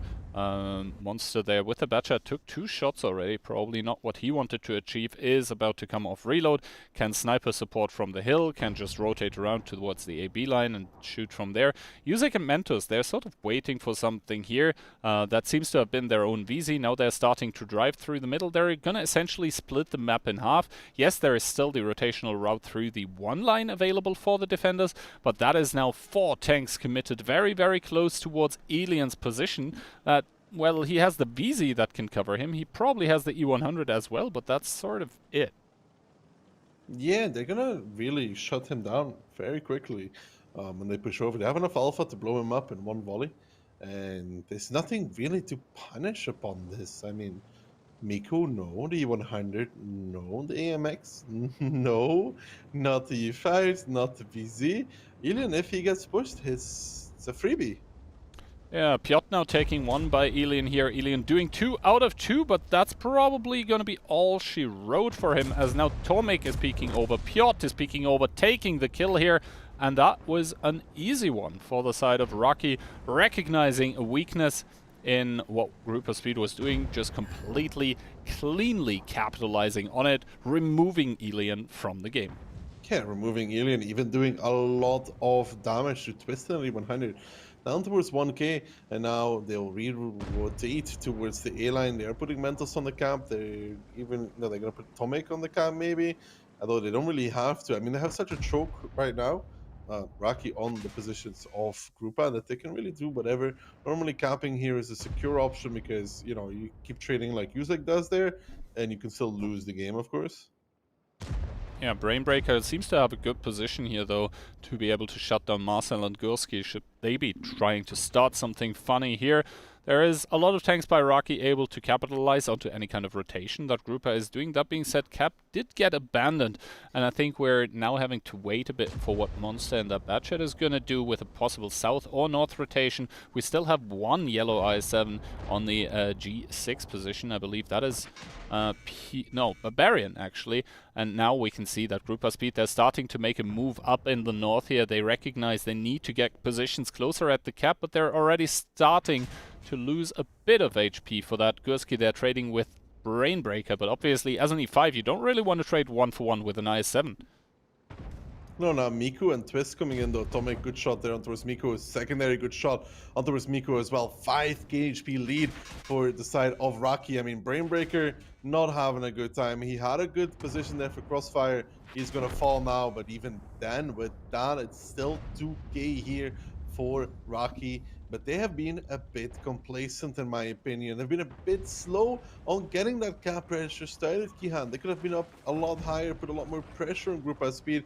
And now Barbarian facing off against Marcel. Marcel somehow missing that shot. I will say, though, that for an IS-7, it's a super hard to pen an AMX in facehug. Piotr somehow dying as well. Marcel not going for the facehug. Just pretty weird to me because IS-7 really does not like face hugging AMXs because of that upper hull. And now Solo and Fanak finding themselves a little bit of a Mentos there in position to get isolated and picked up. Fanak gets the kill. Tomek there with another good clip in that VZ. Miku and Twist now probably going to be forced to pressure up again through that A-line, knowing that Tomek is on reload, knowing that Solo and Fanak, they need some milk, they need some help here. As Miku finds Uzek on the run, hits his engine, a fire waiting to happen. No, just the fuel tanks. Still though, 3,000, well, 2,500 lead for Rocky, but they've managed to kind of make this very hard on themselves. Yeah, somehow Grupa Speed managing to hang on for the time being, but Barbarian now peaking, sealing the deal here with Gursky. So once again, it's a 4-on-3 situation, and Monster, with that clip starting to come close in the batchat, needs to be kind of careful because Miku could really reduce him to a one-shot rather quickly. And also, it's only like 1.5 minutes left here, so the playmaker is going to be Tomek here in his VZ, starting to drive in, starting to find Miku, though, readjusting, not really wanting a piece of that clip that Miku still has loaded. And 70 seconds remaining. Tense moments here, but Rocky with that 2.5k HP, with that double HP advantage, essentially should be able to close it out. Good shots by Barbarian and Tomek into that E5 to finish it off. Miku now leaving his position, doing a shot of damage onto Barbarian, is reloading now though, and that is gonna seal the deal. Rocky is going to get that first round on the board, 1-0, but I have to agree with you, they made this so hard on themselves for no reason. No, the cap was always open for them to pressure and force Grupa to repush earlier into setup positions, because Brainbreaker kind of died for nothing at the end of the day. I mean, he traded it off, but it's like, yeah, the cap, man, they could have put Monster and one more on it. That's so much pressure, so fast on Grupa. They don't have time to think then. They still close it out, but you can say, though, that it should have been a bit faster for the side of Rocky and Grupa there. Yeah, Elin was a freebie, man. It was so free. Yeah, I mean, he did his clip, which is probably the most positive thing you can say about him dying there in this situation. But essentially, I do agree. There was no one to cover him, and Araki just being able to surgically find that.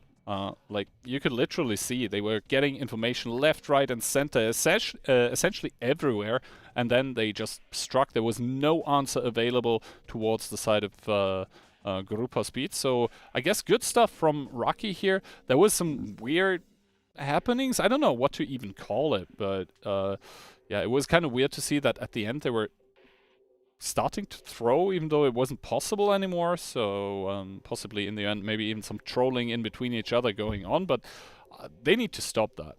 Did you move closer to me during the break, by the way? I feel like you moved closer.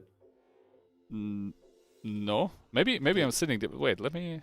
Yeah. There we go. Keep some space for me. Right? Social distancing. I understand you've been on a boat for a few days and you have to be close to each other, but like, here, stay away. Okay. Okay. I see how it is. Anyway, though, after this first round here, I think it's safe to say that it seems like having a lot of FCs in that team is indeed paying off, because obviously there is a lot of like different angles of trains of thought, if you know what I'm getting at, to be able to harvest, essentially. Like, there's going to be so many minds in that team coming up with ideas how to approach situations, and right now they seem to be doing a good job of making the best move possible with the information at hand. I think that became very evident with the clean pickup onto Ilion. That was beautifully executed. We'll just have to wait and see if maybe Garupa Speed will be able to put something up against that with possibly some very weird, very aggressive openings that just catch Araki off guard. But the first round, very decisive. I don't want to say clean in that case, because the end was very, very messy, but it was decisive.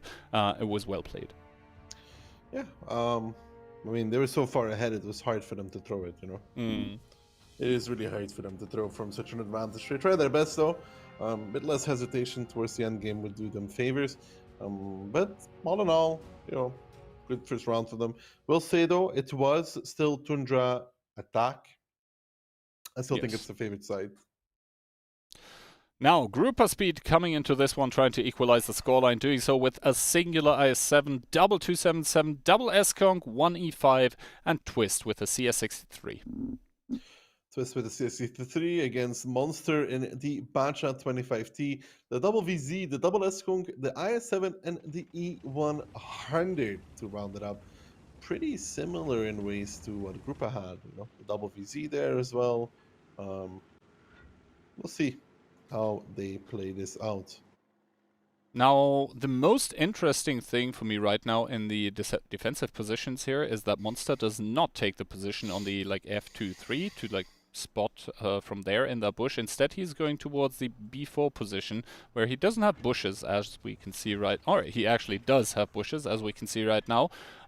He doesn't have hardening on the Batchat, which is kind of odd in 7v7. Then again, with that turbo, not sure I actually agree with the modules he put there, but then again, it's him playing there for a reason, not me.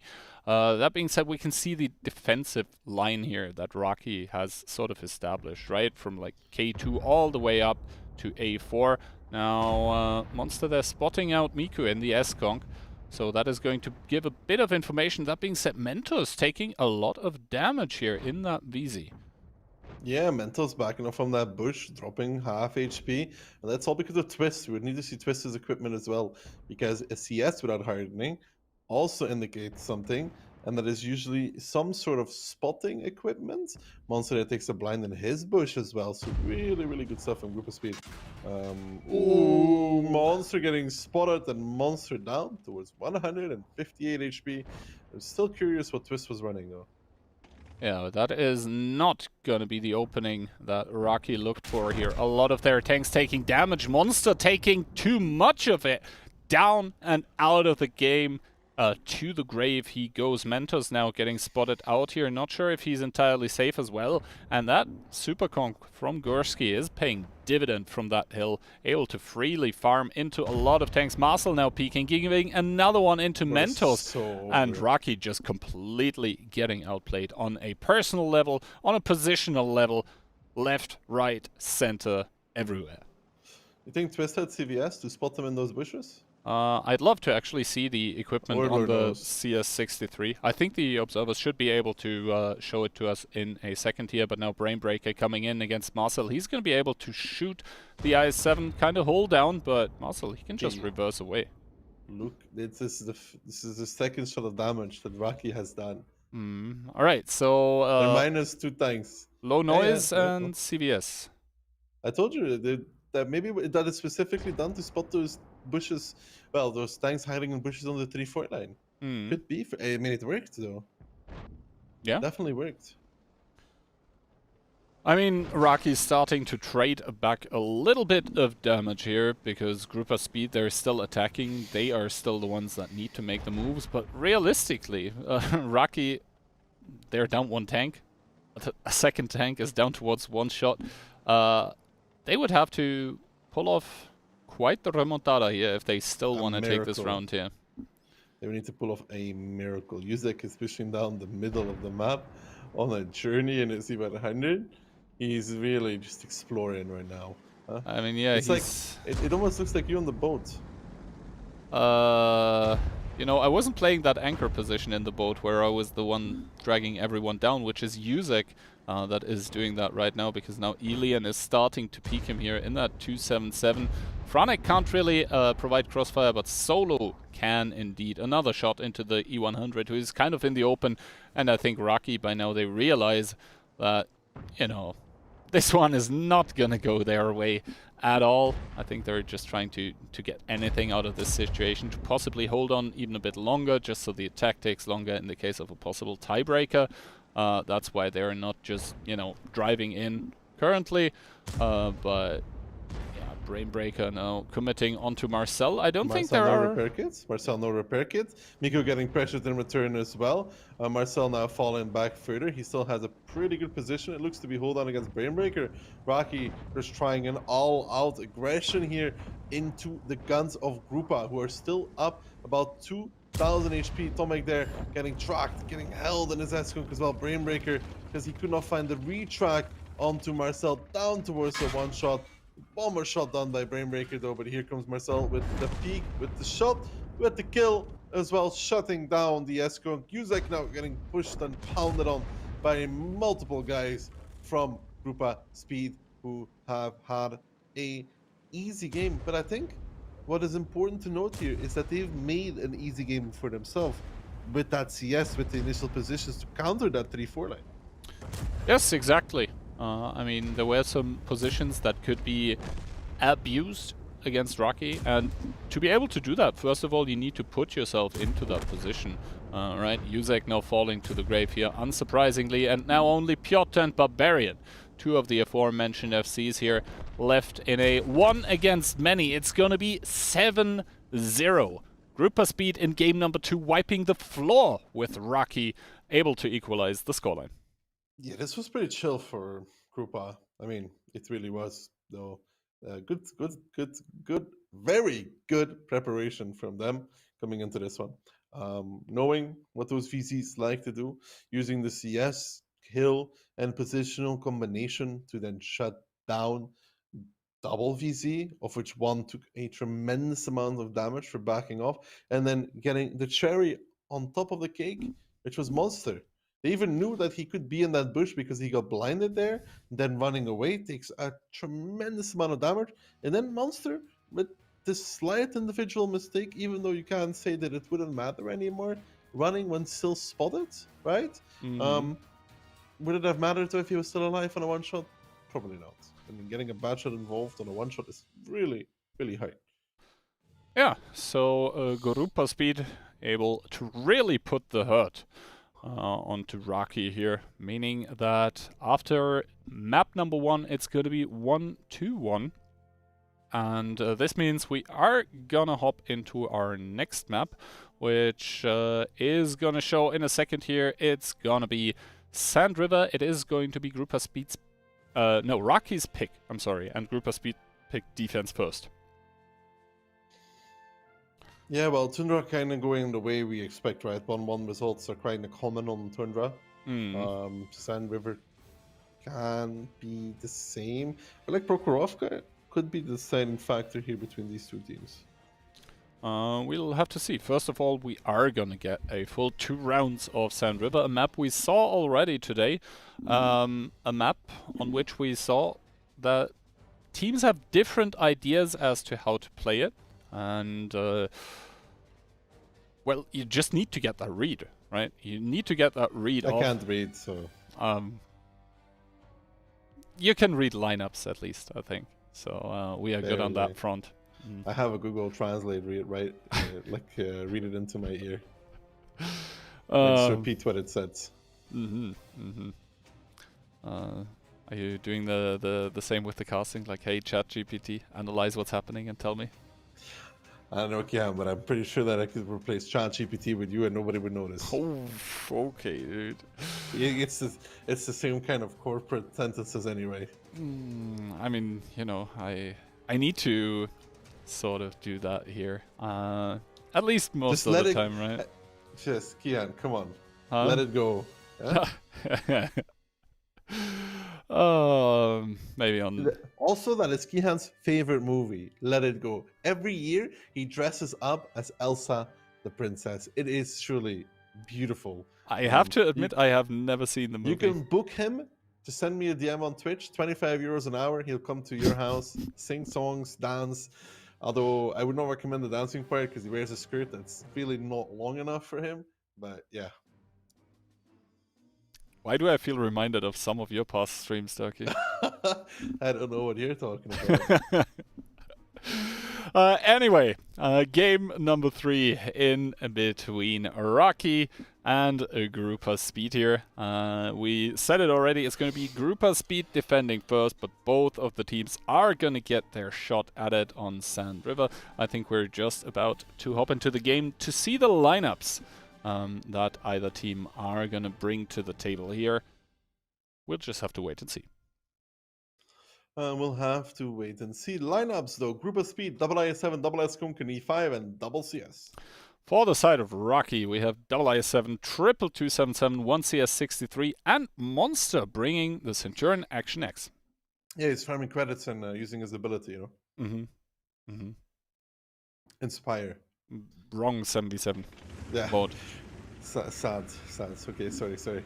But yeah, opening wise, we'll see. I mean, there's a lot of those Russian heavies there for Rocky. Not really any of those hold down tanks outside of the Centurion Action X, of course, but that's not really the same role as in Skunk. Yeah, I mean, the Centurion turret, you can even penetrate with for example, the Skunk APCR with the E5 heat. You are able to penetrate it if you hit it in the right spots. That being said, Twist also with the full scouting setup on that CS63, bringing optics, CBS, and low noise. Solo here taking the northwestern part of the map, starting to drive there, not really taking a shot of damage for it. Miku, however, Monster does get spotted. 420 roll it is going to be the damage that he takes for his troubles. Yeah, he takes a shot there in the Centurion Action X. Not going to be too happy about that. But that is also, by the way, a setup and a half. Like, why? What's so weird about it? I mean, no, it's not weird. It's just that I haven't seen it yet. But I think teams are experimental HP kind of makes sense though on the CS63 because of the fuel tanks. Amarak is not the strongest either though. It does make sense in that regard. I can get behind it. Oh, Elian there. I think the S-Kunks are also using it, and Elian also, because Elian should have 2,550 HP, I think, with bond HP. Elian there, it does get spotted though. Brainbreaker taking one shot in his IS-7. That should indicate to him that he is essentially perma-spotted. Twist now starting to leave here. Has to do that though, cannot get proxy spotted. Because otherwise he would be losing a lot of HP. Does get spotted on the way away though. Makes it out without taking a shot, taking 150 by dropping though, and now indeed this is kind of really bad for Grouper Speed. We see Solo taking damage as well, but the worst part of it is that Brainbreaker now sort of has a crossfire position onto the S-Kongs. It's not bad, it's worse, it's awful. There's no tanks to even repush zero line with right now for Grouper. All of these tanks here, these S-Kongs, etc., they're all in a bad position. the cap at any given point could get started by Rocky now, and there's nothing that can be done about it. I mean, the CS 63, Tomek could start the cap whenever he wants to. There's no potential for Krupa to push through the A line because they run into 3 tanks. There's nothing to push on the 667 line because there's just nothing there. And they don't have the tanks to push 0 line with right now. Indeed. Now, we do see Tomek with his CS starting a rotation here. They probably saw, Rocky that is, they probably saw the damage that they did onto Solo and probably think they can maybe capitalize on that. But I do agree that they should double down on that 1 cap here, rather. Just put someone hold down into the cap, let him chill there, let him cook for a minute. Let him cook. Yeah. But they're not doing that. Instead, Tomek is starting to feel out the northwestern part of the map here. The WoT7v7 also having left the D2 position close to the spawn. They want to get involved rather soonish here. And while no HP are being lost by the side of Grupa, with every second that passes by, they are losing map control. They are losing positions. Yeah, I feel like this is the harder execute for Rocky. Doesn't necessarily mean it is a bad one, though. Let's put it that way. Yuzek and Piotr have been able to arrive here without getting spotted. They will find Solo even turned backwards towards them. Solo there, first non-connection though, on towards his Barbarian will not be missing this, neither will Yuzek.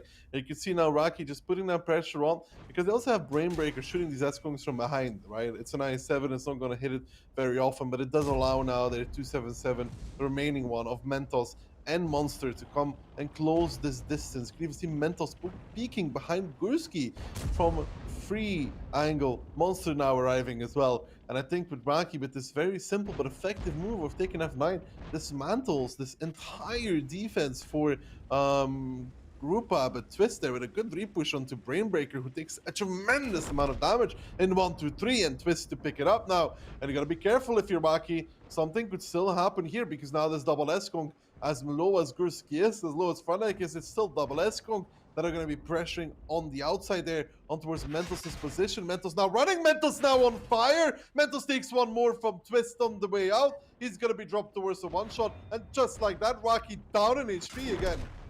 Indeed. Now Monster starting to get involved with his Centurion Action X, but the CS63 that is in the southeastern position is going to provide crossfire for the remainder of the game. This is why Tomek and Piotr are now deciding to push on to Ilian and Marcel, but I think in a pure DPM fight, the E5 is going to carry the day here for the team of Grupa Speed. Now Gursky and Franek getting more and more aggressive with those S-Konk here. Oh, a crucial miss though coming out from Gursky, or non-connection rather, onto Barbarian, not really able to do damage.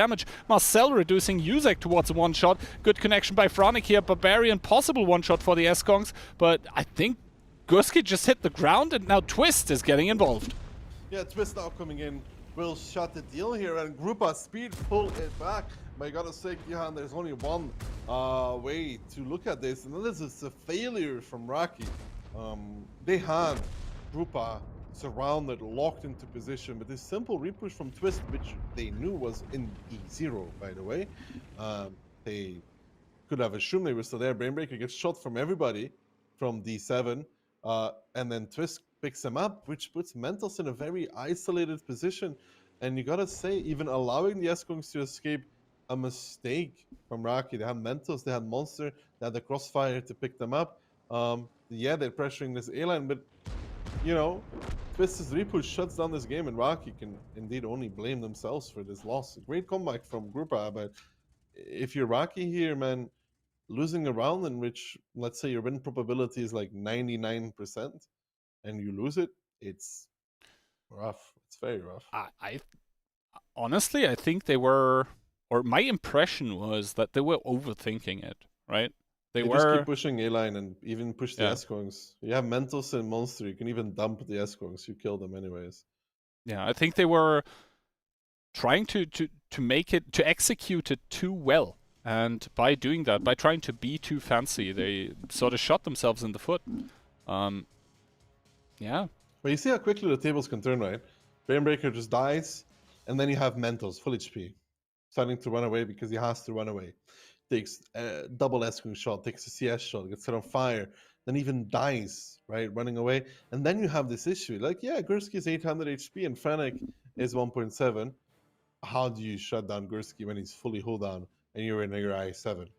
Yeah, and you can see Franek there with 5.7k, so he was able to continuously put on the hurt onto the team of Grupa. That it seemed like they had all the trump cards in their hands, right? They had map control, they had information, and then they decided to go for that for the push that they did, which can still be okay. But as soon as Brainbreaker gets removed from the position that he's in with the IS-7, where he's able to put on crossfire onto the S-Kongs, which, by the way, they could have just done that for longer, right? There is no need for the other engage with the 277s onto the IS-7 yet. There was no necessity for that to happen immediately. They could just wait. They could just play the positions. I think they were trying to get too much done too fast, and in the process ended up fumbling it, where the S-Kongs ended up with the perfect positions to counter anything. Grupa is very happy now. Mm-hmm. You should be, because this defense from Grupa and Brainbreaker's move, taking the base there, owns the defense, by the way. Like, they put a guy on the cap afterwards, they have nobody to spot him. Like, okay, imagine a world with this, you put one of their IS-7s or 277s, Barbarian, he keeps taking the south, and he gets onto the 5-6 line to you, right? Yeah. And you have the CS capping. Yeah, or even just if you take the CS towards the IS-7 as well, so the IS-7 can't get repushed by the by Marcel, by the CS in the enemy team, then you have two people suppressing the S-Kongs, constantly shooting them into the side, into the back. Then you essentially have freedom to do. You still have the Centurion Action X that you can rotate around, that is also going to be a source of DPM onto the enemy tanks that need to react. Then, yeah. I think it was a misjudgment on a tactical level by the side of Rocky. I don't know. It's a throw from Rocky. There's no other way to call it. It's just a throw. And yeah, well, I mean, you don't deserve to win if you throw your games here. Exactly. Now though, Grupa Speed trying to make it towards a match point, doing so with double IS-7, actually that's quadruple 277 and a CS63. And for the side of Rocky, we have a 60 TP, we have an IS-7, we have triple 277, a CS63, and Monster in the STRV. Monster in the STRV to round it up versus Twist in his CS. Then you have the 4 277s and double IS-7 for Grupa. That is kind of similar to what we saw from Rocky. Yes. I mean, the lineup by Grupa is a very, very mobile one. So they are not necessarily committed to anything if they do a fast rotation somewhere. That being said, that is definitely a commitment in here by a lot of the tanks of Grupa Speed. We see quadruple heavy tank just booking it directly through the middle, double heavy tank towards the A line here, and we have the singular CS in the middle of the map, trying to run away already because he saw one of the 277s from Rocky being rather close. Twist is going to make it away here because that hit squad by Mentos, Brainbreaker, and Yuzek is probably not going to stop. No, it's not going to stop at all. Cap will get pressured here. You can see now Grupa is making the rotations across the A-line back to take back C1. Why do they want C1? Why do they want B4? Well, you can see the 60p from Piotr is going to start wrapping around the outside to try and get the resets. From there, they need to be able to shoot the 60p, right? Mentos again getting set on fire to no fault of his own. But probably going to be not too happy about that. Another ignite coming out, this time on towards Piotr. 7 seconds left, there has to be a decap. Finally, one comes in. Piotr now taking more damage from the base in his 60 DP. He's kind of like, okay, I'm not sure what I have to do. Tries to get a shot there. I think that was an HE shell. Does get the reset. And now it would be time to see Grupa probably abandon this cap at this moment in time. They're still trying to put the pressure on here. And Rocky falling to pieces. Good setup there. Marcel as well picks off Piotr The base is being held C1, C2 under control of Grupa Speed right now. And the main part is the cap again, 12 seconds left. There has to be another reset. Piotr is dead. Barbarian's gonna have to be the one, but that's an IS-7.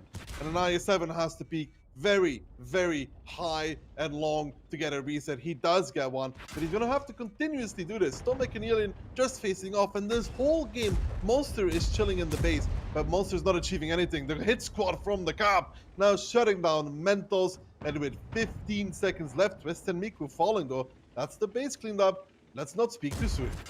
Let's indeed not speak too soon here. 10 seconds left on that cap. I think Barbarian is now being pushed in to get those crucial resets here. Is he gonna get it? I'm not even sure. He does get it, however, resetting it to 20 seconds. I think Tomek, though, will win this DPM fight here against Alien, but keep in mind, there is 1800 HP out of the game for the team of the Rocky. That is Monster in that STRV. That's gonna be crucial moving forward. Alien is probably gonna fall here, but Barbarian in turn does get cleaned up by the tanks on the cap that have left it. Yes, Tomek does get Alien out of the picture here, and Yuzek actually has a good jump here on Marcel, but we'll have to see how this all turns out. Marcel now also down towards a one-shot, and yes, Grupa, they have more HP, but they're sort of stranded in the middle of those tanks by Rocky, but Franek, I think he has found Tomek, so that's going to make it 2 tanks only for Rocky. As soon as Franek has had his way with Tomek here, driving towards him, driving to him, does get Amarak, but I think as soon as Tomek falls to the grave, Grupa Speed is going to have an easy time. Yeah, they're gonna start capping again. I mean, they might lose Marcel, but Monster has to move in with his STRV. They're trying to find Marcel first, Yuzek and Monster. They're trying to pick up that singular 277 there, and then you never know, right? The STRV could do some magic if there's some non-connections coming out. But Gursky is already pressuring through, trying to block off at least one angle. Now Marcel gets spotted out, Monster picks it up, he does get spotted in return for that. If Gursky just pushes into Monster now, Monster will be in a little bit of an issue. There you see Gursky's just chasing in his IS-7. Monster now realizing it's do or die. He's going to peek out. He spots out Franek though. Franek not connecting, so he's going to do the shot there. That's Monster. Now Gursky though does not care anymore. So he's going to drive into this STRV. The big ram as well, pushing Monster down. And sure, even if Yuzek hits this, which his teammate is kind of blocking the shot, you can see Yuzek they're trying to hit it. He may find it as well. He does find it, but now Franek shutting down Monster, shutting down the hopes of winning this round, as well as Raki are going to be facing off against Grupa Speed on match point. Exactly, 10 seconds remaining, and Solo as well as Franek will have capped through. Yuzek taking another shot here, but it's not going to matter anyway. Cap does complete. Yuzek does die in the end, and it's going to be 3 for Grupa Speed and only 1 for Rocky. Only 1 for Rocky, and it all started on the previous round of Sound River. Yep.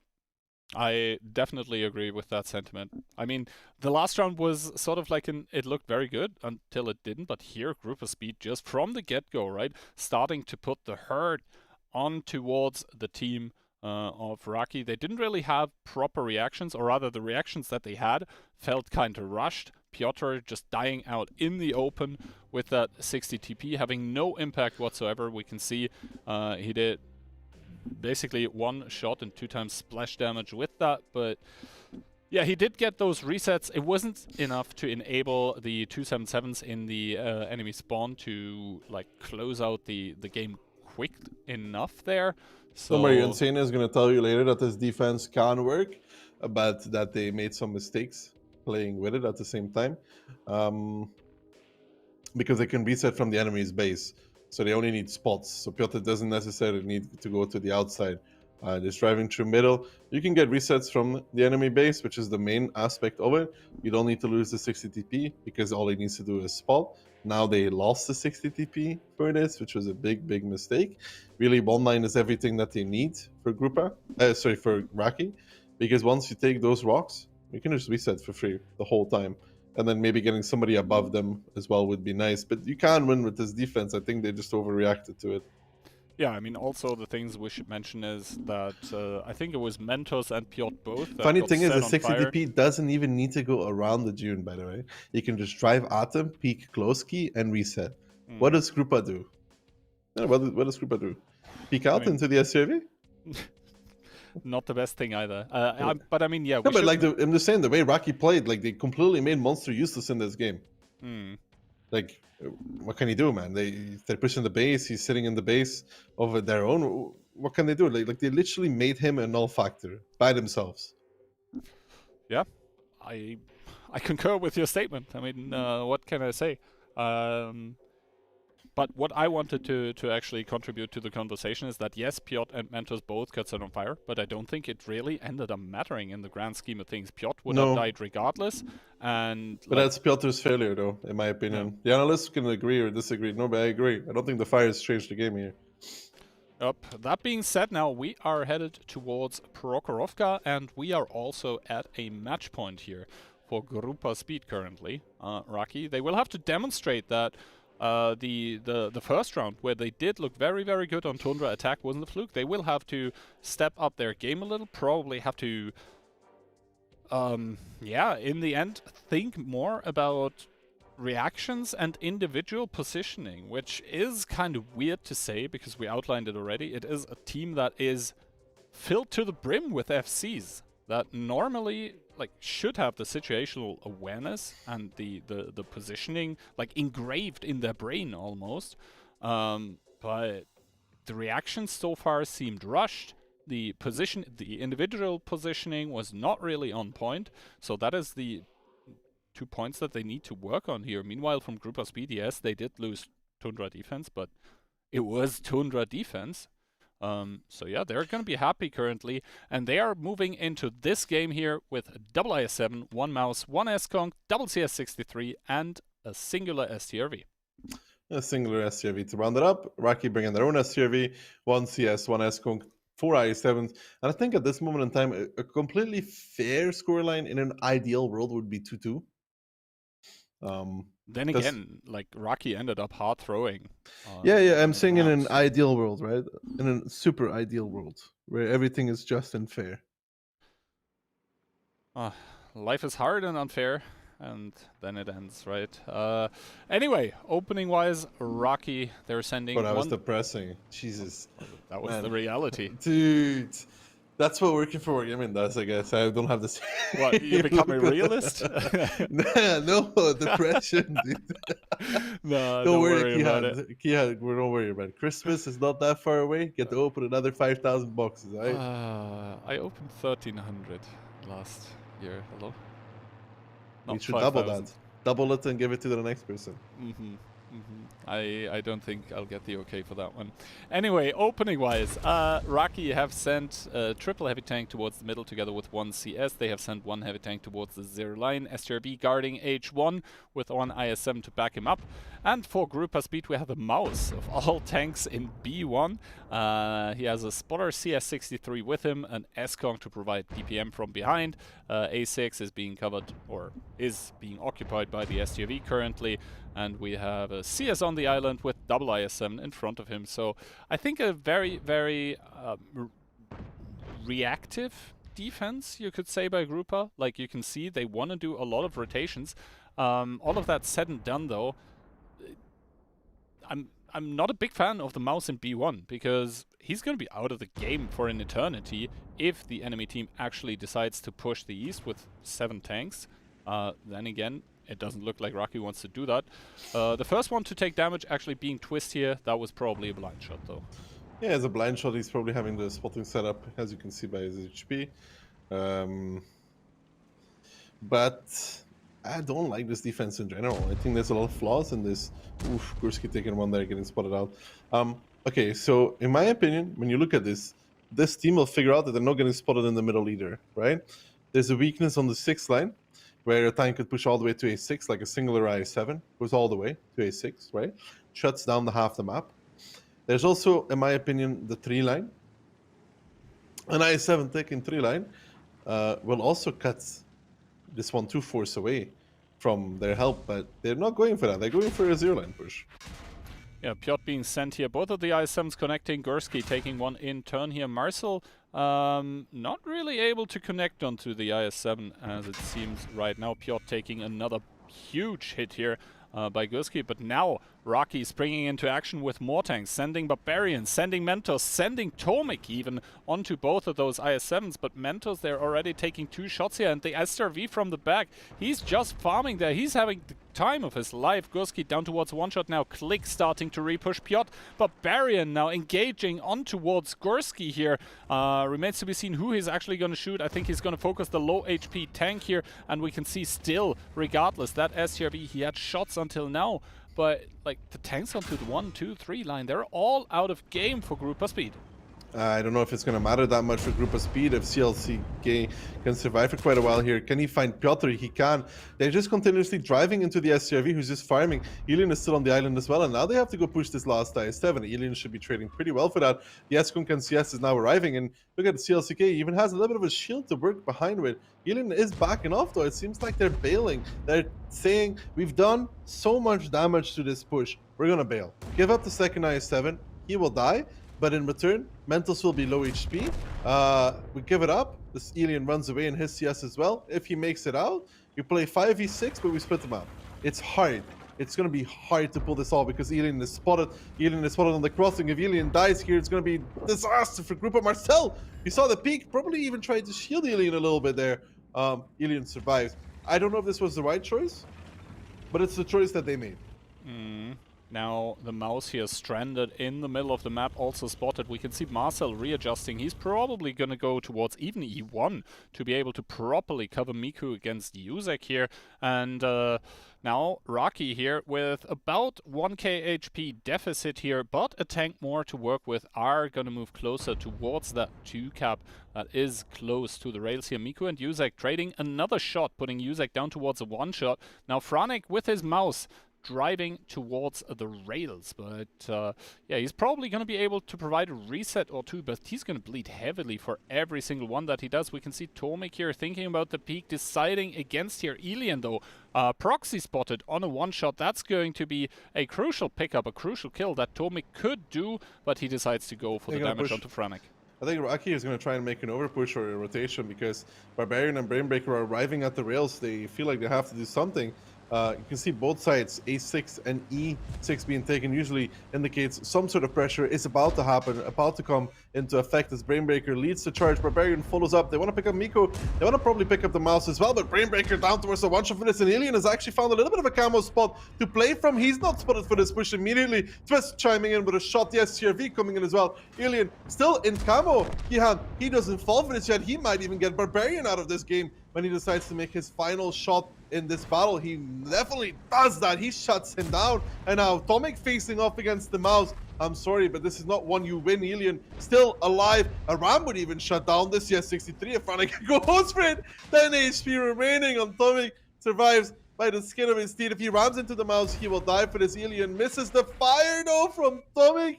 The RNG fire. Franek tries the shot, doesn't connect. Marcel picks up Mentos, who doesn't find Elian.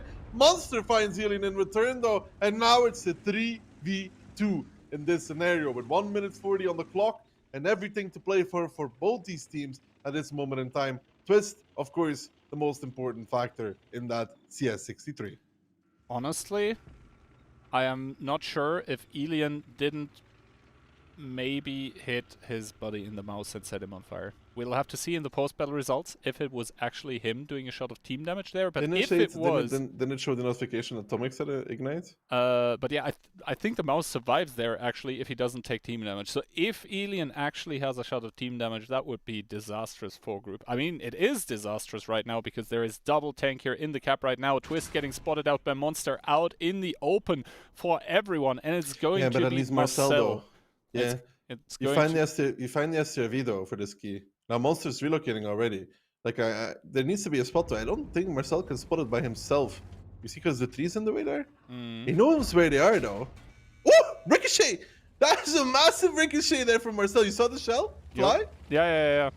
Twist now coming in, trying to provide the spots here, and that would be huge because like there is not a lot of HP, but he doesn't get the spot here, and there are no resets that he's currently able to do. He does get the blind reset, and the problem now being that no, it's APCR. It's APCR. They can't overmatch him. Like He's It's just over. going to chill there. Wait, 18 is it seconds over? here. No, Tomek had to leave the cap immediately to go ramen to the SJV. Now Tomek leaves the cap, and this means that Marcel is going to drive towards the red line, but he's not going to get spotted here by Monster. He does fellow 3, but little is it going to matter. 5 seconds here. They're trying to create the angles. 3 seconds. Tomek finally does proxy spot, but Monster is not going to be there in time, and Marcel is going to carry it over the finish line, and Group of Speed makes it with a 4-1 scoreline.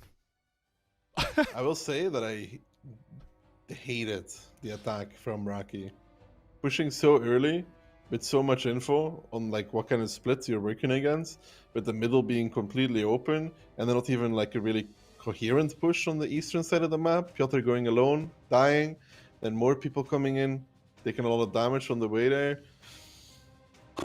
It was not pretty, I think, the attack. Yeah, it wasn't pretty. It wasn't a pretty match after all here for Rocky, a team that we all thought was going to pop off here. But instead, they ended up getting popped like a balloon by the Needle of Grupa Speed here, who are going to make it to the upper bracket finals tomorrow. And yeah. If Tomek leaves the cap immediately, by the way, they have a chance of winning that as well. But yeah, what a weird round. And yeah, Elian indeed. See, 426 team But he damage. wasn't the one that set off the fire on the mouse, though. But I think without it? Bro, Tomek is on the side of the mouse. And there's nobody to shoot him because he's an A6. Right? So you have the issue that... I mean, if Elian kills Tomek, sure, key. But it depends on what kind of shot Elian had, right? If it's like a pixel, then yeah. But in general, the CS on the side of the mouse, Franai cannot hit him. So it would have to be Elian to hit him. But then again, Elian was already kind of lucky to survive. You know, I feel like it's the universe resetting itself more than anything.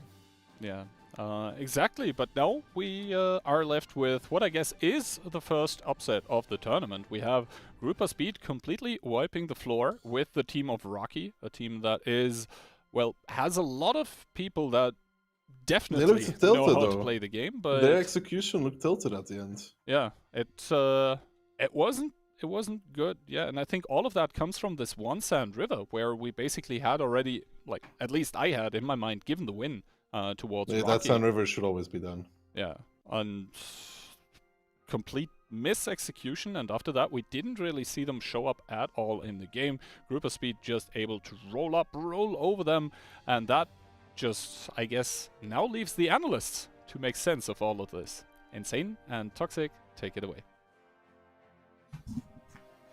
Well, thanks a lot, guys. And Toxic, I guess our predictions were wrong, because Grupa Speed is gonna take the win, and in what a fashion, 4-1 victory for them. And what a final round. I don't think it can get any closer than this. The last second decap, and then he survives just barely long enough. Wow. And I mean, we didn't expect this from Grupa Speed. Me and Ducky both giving them just 1 round. You and Key gave them 2 rounds. And in the end, they just completely annihilated Raki with a 4-1. It's going to be very interesting to see if they can keep up this performance and show us tomorrow versus Opor that this wasn't just a one trick. I mean, they have beaten like top teams in the past. I think all of Nitsi. There are some players in Raki from that team. They have won against them in the past. This is Grupa Speed. This is a team that is capable of beating essentially anyone, but it's going to be much harder for them to keep up with this performance and make it all the way to the grand finals, because as you mentioned, they're going to be meeting Opor in the match number 5, first match of tomorrow, finals of the winners brackets. That being said, we have now to take care of the losers bracket match number 3. The next one coming up is going to be GDVV1 against Aurora, the German team. What's your take on that? I mean, I have to be honest here. As much as I like the players in Aurora, and I know some of them really well and I've known them for years, I don't think they stand a chance in the 7 versus 7 format. I think GDVV1 is just straight away a better team with more experience in 7 versus 7, and I expect it to not be a very close match. I mean, honestly, I think that in Aurora there are players that are dedicating to watching replays, adjusting to the meta, even coming up with some aggressive playstyle. And I have to say that even though they don't have the experience, they have the skill on those players. So I would give them credit. I hope for a close match. But that being said, we should take a look at the replays of the past match we have just seen between those two teams. Group A Speed against Raki. That we will get to see what happened. That Raki took such a defeat. And we're starting on Tundra. They were on the attack. And to be fair, they were very impressive there. Yeah, Tundra, not a map you often see in 7 vs 7. However, Grupa Speed being the team that is oftentimes playing on this map, they apparently like it. Took quite the beating in their defense. You saw their Elians dying at the start for free, and they do get the pickup here on Brainbreaker, yes, but it cost them so much HP. And if you look at the positional advantage, the HP advantage that Raki just has, it just wasn't a great opening here from Grupa in their defense. After all, this map is attack favored, but still, I think they could have done better. I think I would have liked to see a Mino at the D-line. He would have done more damage than the VZ, and it would have been much harder to get rid of him with this overpick from the Raki tank. So you have to admit that Raki, they realized the lack of the Mino to play that position, so they went for that overpush, because you always expect a tank to be there from the side of the defensive team. Next up, they had control over the base once, so I have to say good stuff in their attack. But next up on their defense, this position with Twist and the CS, very interesting. Yeah, very interesting. We saw he was running Rammer, CVS, and low noise exhaust system, therefore being able to outspot Monster here, and doesn't really go well for the Polish superstar. Takes quite the beating, and Raki just seems very clueless as to how to rotate on this map. As I said, it's not a map that gets played often, so maybe they haven't trained it as much. And it really showed here in Grupa's attack. They were able to win quite convincingly. Oh yeah, that was very convincing from the side of Grupa. That CS also spotting Mentos in his VZ and him dropping down. They had no opportunities to actually spot properly. And you could see Grupa Speed at the end 7-0, a very clean attack from their side. We didn't give them enough credit, I guess, for our predictions. Yeah, we definitely didn't. I mean, the showing that they had here, even you see this situation, right? They're down 1.5k HP, but Raki kind of has to make a move because they are in the end in the attack. And Grupa just really rotating well, reacting to what they are doing. You know, they have the tanks peeking from A8 here, maybe doing a shot or two. And most importantly, the IS-7 gets out and lives a bit longer, buying Grupa time to rotate and adjust their playstyle. I think the mistake there was that Brainbreaker was left alone with no coverage at all from his teammates. You could see that Monster and Mantus, they closed up to the mid, but at the end of the day, that play from Mantus was the wrong one because he was completely out of position. And you could see when Brainbreaker is gonna fall, then those things on the middle, they're in trouble. Yeah, they're really forced to kind of drive into this valley now, which is what they will do, but they will be driving into crossfire. The fire not really helping them out here. And in the end, it was 4 tanks left for Grupa versus Piotr. Not really a situation where you will be winning, even if you are one of the best players on the European server. Next up, Raki on the defense and Grupa on the attack. You have to admit that they were lucky with all of those fires, but their tactic is great. Their positioning, the straight cap pressure, the tanks covering over their spawn, and also that 277 at B4 that is very annoying to deal with. And the Raki, they went for like an aggressive opening, and you have to admit that the straight cap pressure is probably what they were feared of. Yeah, Grupa really taking a gamble kind of opening here, but it worked out perfectly for them. There was no tanks to really catch them towards the cap, and it left Raki in this awkward spot where you have people like Barbarian having to overpeak for the decap. He just loses all of his HP for it, and whilst we see Elian losing his 1 versus 1 here, I think he missed a shot or two, it's still just Grupa can stay in the cap. The only thing that can contest the cap at this point is the 277 from D2, and you have 4k HP, but all of it is on the SCRV. There is a small mistake from Tomic though. He didn't run and then they had Franek going to pick him up. Because I think that in 3v4 it's still possibly doable. But anyway, next up, Grupa Speed was on match point on their defense on Prokhorovka. And you could see Raki, they went for something pretty standard, having Piotr in his IS-7 pushing the zero line to gather some information and react accordingly. Those tanks from Mentos, Barbarian and Tomic followed, but Grupa, they managed to hold all the way. Yeah, they did. After all, Bale though went back here, which forced Raki to kind of get into this overpush, which didn't end great for them. They lost a lot of HP here, and the only reason it really still came close in the end is because Franek in his mouse got unlucky, or maybe didn't play too well. He got set on fire here and isn't able to pick up Tomic, who lives on 10 HP. And at that point, it's just Twist and the STRV who have to try and pick it up. But that's not going to be easy, as we will see. Huge misplay from Million. I mean, he team killed his mouse there and missing the CS. But at the end, clutch play from Marcel, actually getting the kill. 25 seconds left.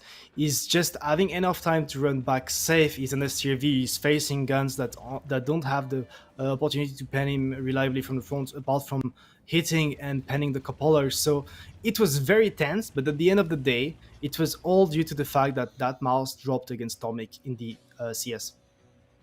And I mean, the STRV did have quite some chances on decaps in the end. Yeah. If the other team got a bit more lucky, maybe they could have penned some more shots into the cupola or something of the STRV, and it wouldn't have ended like this.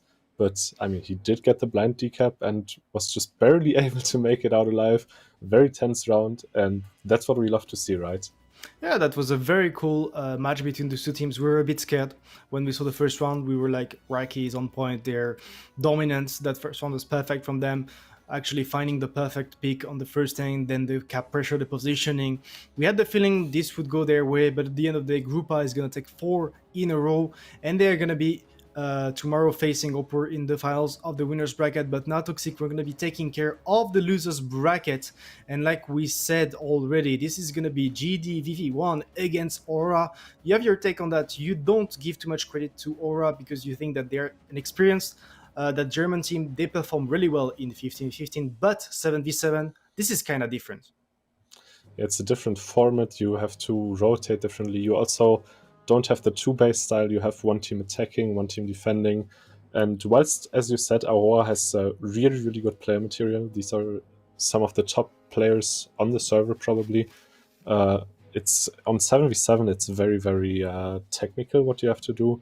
I don't feel like they have the experience, or maybe even the FC to have the experience in the 7v7 format. Well, community predictions, it's pretty much a 50-50. You even have more people actually giving credit to Aura for that match. GDVV1, very dominant in the last tournament, but you have to admit that after that first match against Opor, the community is not really after them. And I mean, that's understandable. They really underperformed in their first match. It could have been a 4-0, it ended up a 4-3. Not really reflecting how the matches went, in my opinion. They do have to step up, and I think it also comes down to how they play. If they play like they did in the first match today, Aurora definitely has a chance. But if they play like we saw them play in the last tournament, I don't think Aurora can reach that level quite yet.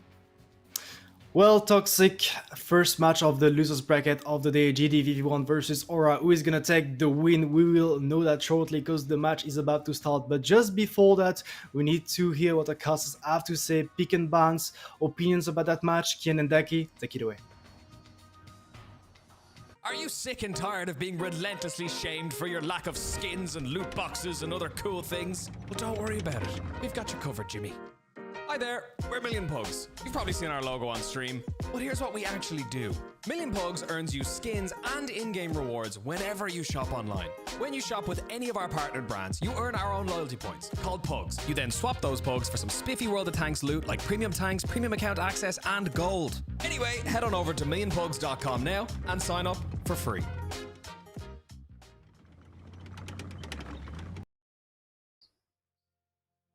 Hello there, and welcome back to the first lower bracket match It's gonna be in between Aurora and GDVV. It's going to be a very, very interesting one, especially since Aurora, the winners of the last Clan Showdown 15v15 tournament here, coming in under their captain Old Kings. A lineup of German players coming into this one, and they are taking it up with the Ukrainians, with GDVV, who we just at the start of the stream saw lose in a tiebreaker situation against Opur. They did look very, very aggressive though in some of the rounds. They did look very good. They also looked like they could be hurt. Aurora coming off of their 15v15 victory. We have to say though, 7v7 is an entirely different ballgame. I mean, there are clans that have converted both, let's put it that way. There have been teams that have won in 50v15 and then continued winning in 7v7. I think Invil and Fame have done it. Aurora would be the third, I guess, to complete this double. But if the group stage is an indicator to what we may see from them, then we know how this will go. Yeah, indeed. Aurora just making it to the lower bracket here. Meanwhile, GDVV obviously starting off in the upper bracket. Then with the, I guess for them, misfortune of directly having to face off against Opur, together with GDVV, are definitely one of the favorites to win the tournament. We'll have to see how all of this pans out. Aurora, I think all of us are not really gonna favor their team, but then again, we didn't think they could make it through the finals in the 15v15, and they all surprised us in those finals with a spectacular showing. That being said though, Pick and ban Starkey Ghost Town, getting taken out of the picture first, being followed up by Moravanka.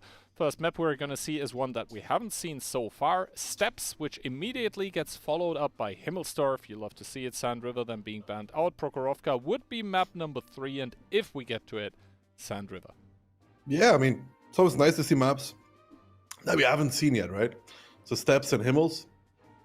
Usually Himmels would be one of the more picked ones, but so far, no. It's the first time we're going to see it. The Steps, I think, could go either way. I think Himmels is the brick here for Aurora. They need to do very well on it. I could see GDVV win Himmels 2-0, for example. Or more than I could see Aurora do it. And it's not to bash on Aurora, it's just GDVV is an extremely, extremely good team in this format, as they won the last one in a fashion that was unseen for a while, taking down the Invil teams at every given point. So, you know, I'm going to be having to favor them throughout this match. I think we all are. Probably predictions coming up rather soonish, so we can start with a banter about that. And yeah, you're saying 4-1. I copied that homework. Toxic says 4-0 clean sweep. Clean sweep insane, however. Once again, the outlier saying that the German team is gonna take it in a tiebreaker. I don't see that happening yet. I don't see that happening either, but you know, he's playing it. He's playing the off game. You know, if all of us are wrong, then he's gonna be right. So, well, we'll have to see. I think we're just about at that time where we are gonna see the lineups. GDVV, after losing in the upper bracket, are now coming into this match here with one IS7, double S-Conk, double E5, one Batchat, and a CS. and the CS to round it up. Aurora, double Bat, double S-Conk, triple IS7. So no Minos of any sort, which we sometimes see to play A2, A3 with. I mean, no TDs in general, which is sort of surprising. You can play TDs both on defense and offense on Steps. Both are a possibility. Aurora now at the start here, sending Feli in the Batchat towards the northwest, probably to spot what's going to happen on the A and B line. He's going to be backed up by double IS7. The rest of the tanks driving towards the eastern side of the map, namely two IS7s. Two S-Kongs, an IS7 and a Batchat. And for the side of GDVV, Trash Panda is doing a spot in the southeast, or in the eastern part of the map in his CS. Feli does not see anything yet in the north, however.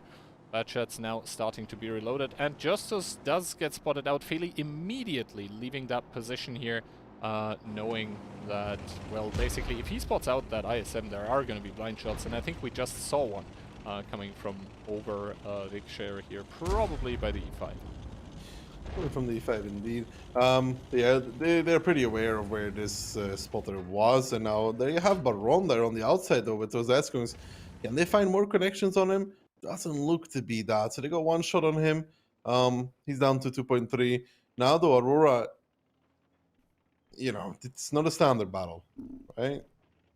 Camping the full K line is not going to work for them. They're making some sort of trap, but Yeah. I doubt GDVV drives into this. I mean, I don't They have see no it. reason to. Yeah, that's the point. There's no pressure on the other side of the map. Why would GDVV do anything?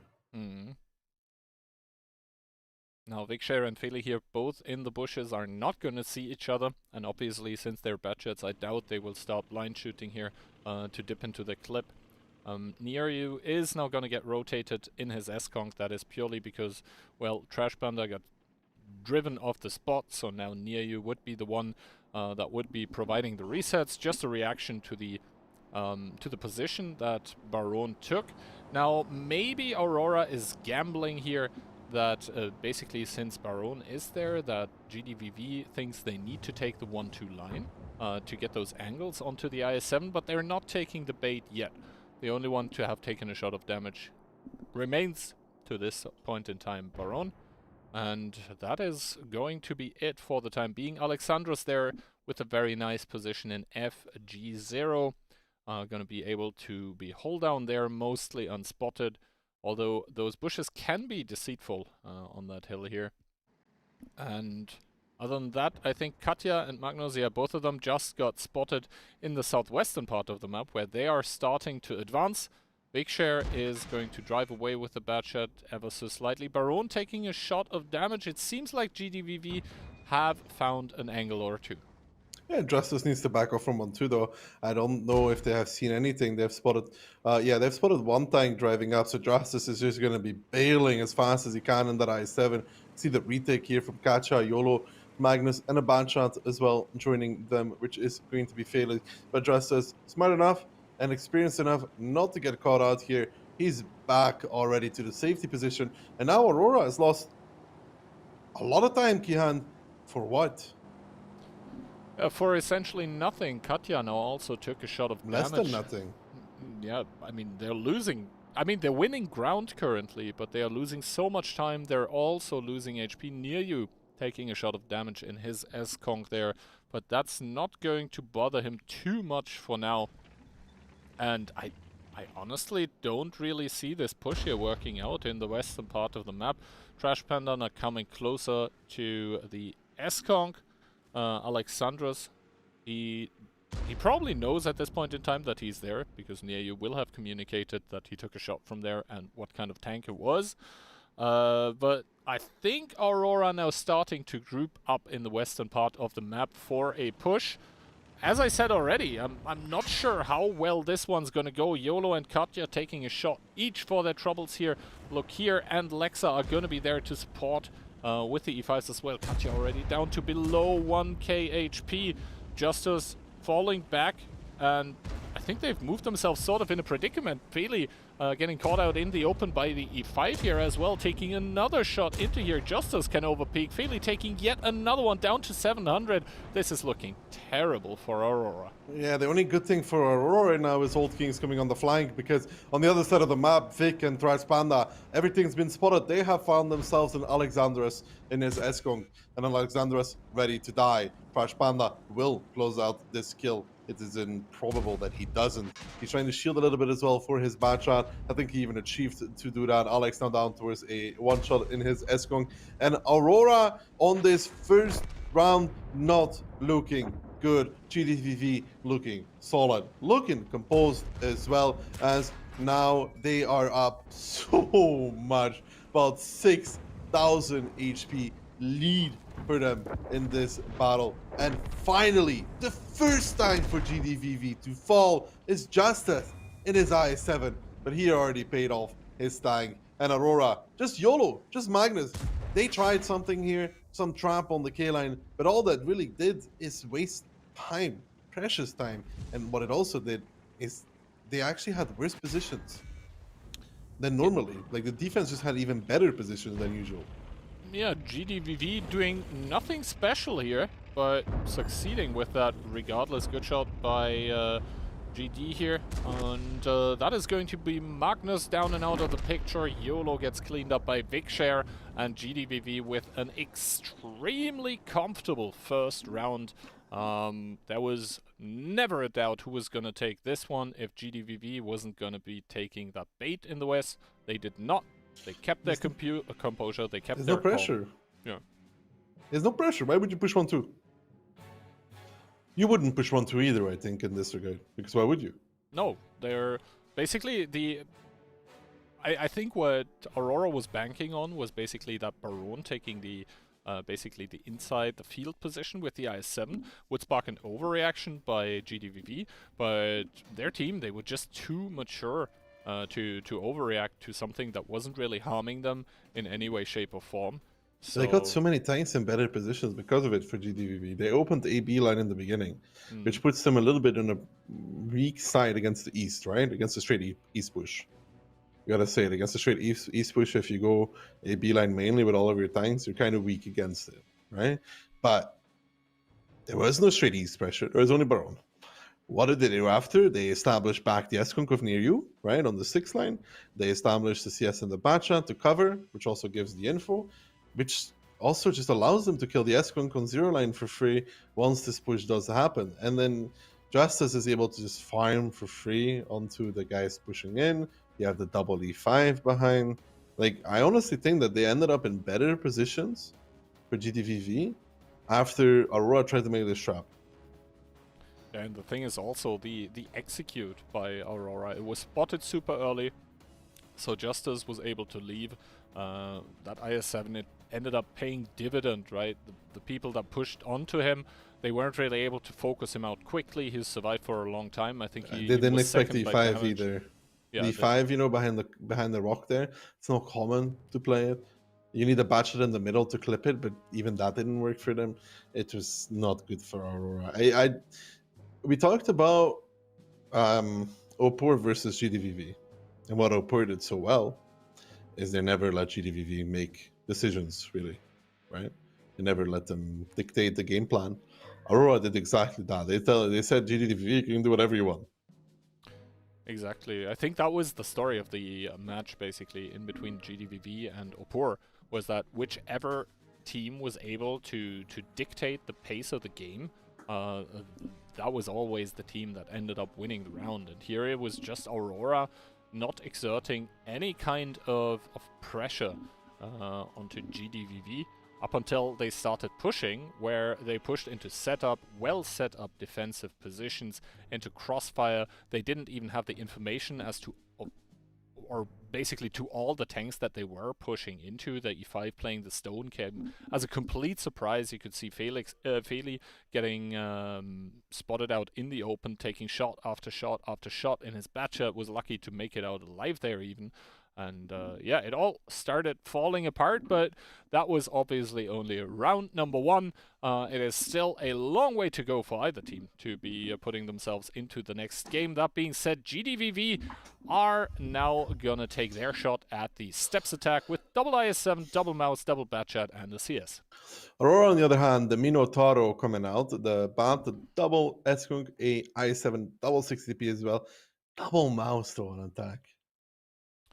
And the thing is, I don't actually hate it against the setup by Aurora, because if you think about it, the only tanks that really have good pen are the S-Kongs, maybe the Mino, maybe the Batchat, but like the IS-7, the double 60 TP, those are all tanks that do struggle against mouses. True, but 60 TP against mouse. Mouse also struggles against 60 TP though. In return. And you should be getting those connections still. Not all the time, but, you know, Philly doing an aggressive run there. Vic getting pressured back. Gacha aiming. Oof. It's always scary when a 60 DP looks your way. He didn't know that, of course. Yeah, that's a very aggressive opening from Fairly. He's nothing on 1-2. Gives decent info to the side of Aurora at least. That was kind of unusual though by Big Share to not be taking the bush. Yeah. Not taking the bush and doing an opening run. I think it's because of the CVS. I think he wanted to spot everything super quickly. And now we also see what the Mino is for. It's actually not going to go towards the A4 position that you would kind of sort of expect him in. Instead, he's playing the hold down behind the cap. It's weird though that he's not playing C0. A lot of teams play him C0 as well. Because no, you cannot kill him at C0. It's not happening, by the way. Yeah, no, I think the reason why he's playing there and not C0 is because Aurora is playing pretty aggressively on the western part of the map, and playing C0 would be very much split off from a lot of the tanks. Yeah, but there. you switch Old Queen's positions with Alex, or I mean, I don't know if it changes too much. We'll see. I mean, maybe it's great. Doesn't see the double mouse. The double mouse is taken out. The elusive double mouse here. And Vic and Failure are within 1 square from each other as well. But Lexa and Trash Panda here just rolling around the corner, having a good old time on a road trip. The boys. Finally, they do get spotted out, though. Not sure if it was Old Kings or Alex seeing them. Alex taking a big hit here in his Minotauro. Not sure by whom. Possibly one of the IS-7s here. Maybe threw the track into the overmatch. But Old Kings needs to be kind of careful here.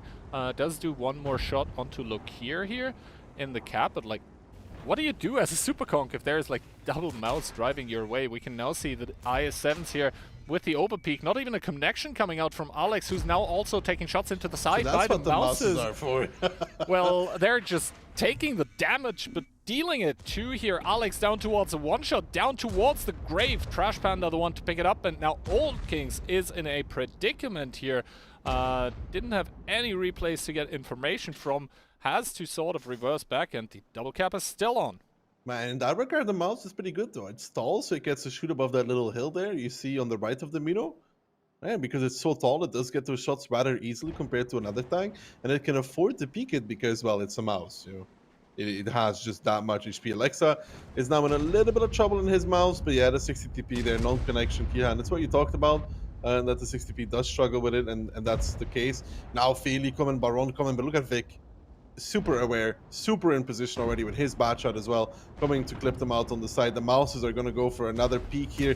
You see Philly, they're just getting blown up. Vic in return gets a little bit of damage as well. GDVV bears the worst of it in his CS63 HP, even though, but this bad shot on the flank is so important here for the side of GDVV. And these mouses, they're just such an annoying tank actually for Aurora. I mean, finally, big connection from that 60p of Kacha on towards Trash Panda, who's going to make it around the corner at the very least. And Aurora starting to win these trades, starting to win this fight ever so slightly.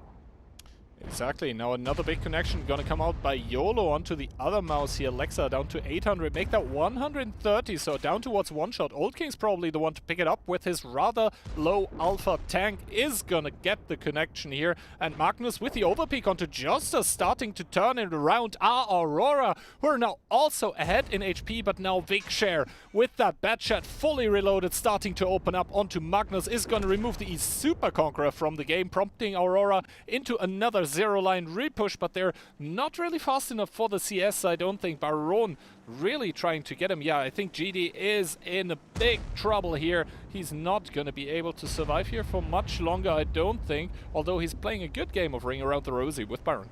Yeah, he's playing a very good game of Ring Around the Rosie with Baron, and Nearyu is coming from behind as well. Now YOLO is coming though, in that big old 60 TP. A big meaty 60 TP is walking up to the corner, picks him up as well. And I'm going to say it, Kihan, GDVV there, that CS63, misplayed. To the moon, man. He can play unspotted at C0 key and farm everything on the lower side. He got spotted. And he got pressured back. If you just play next to the rock and the bush, nice though from Nearyu, picks up Old Kings.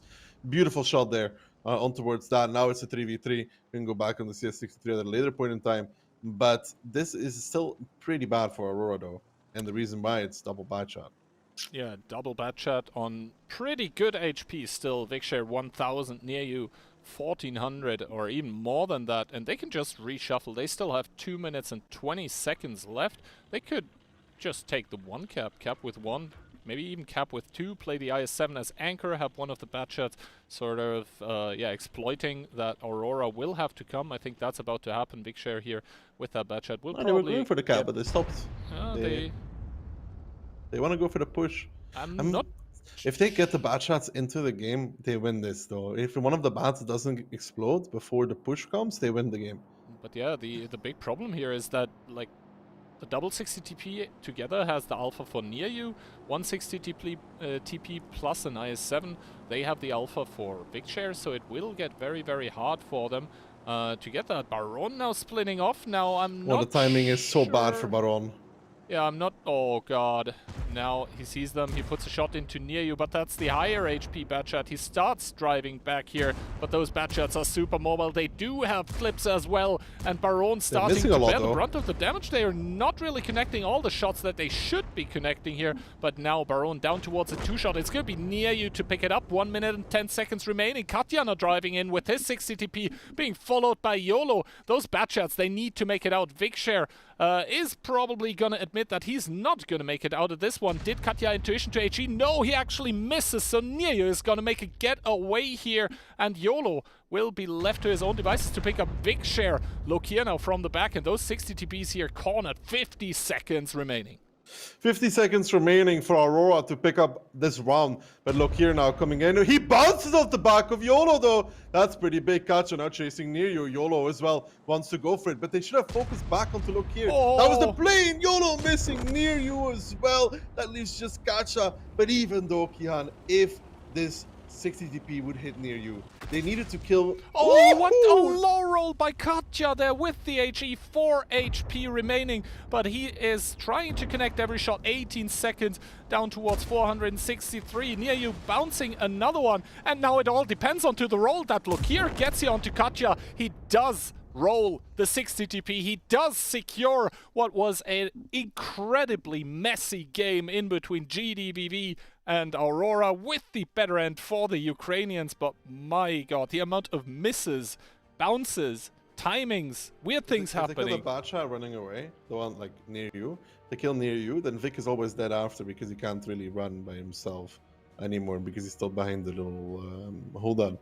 They didn't manage to achieve that. But I will say though, Kihan, is that if GDVV in his CS63, I mean the Mino, yeah, and Fury couldn't do much either. If GDVV in the CS63 plays properly on that zero line, he can support the mouses a lot. Like sure, he did 2.5k damage here, but IMO, you know what I mean, right? If he plays next to the little rock, if he plays next to the little rock, he's just farming unspotted the whole time. He was a one shot. He should be full HP.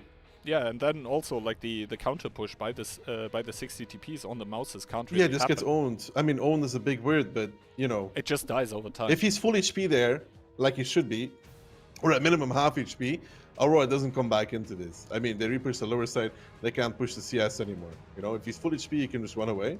Now they're like losing the mouses, but now on a one shot, yeah, sure, he played Ring Around the Rosie, but. Yeah, I mean, in the end, I agree. GDVV should be winning the round, but they shouldn't let it get that. No, definitely not. Definitely not. So that is their map pick being converted into a 2-0 scoreline. However, obviously that scoreline doesn't tell the whole tale of the match. Aurora definitely showing up. The openings not really favoring them.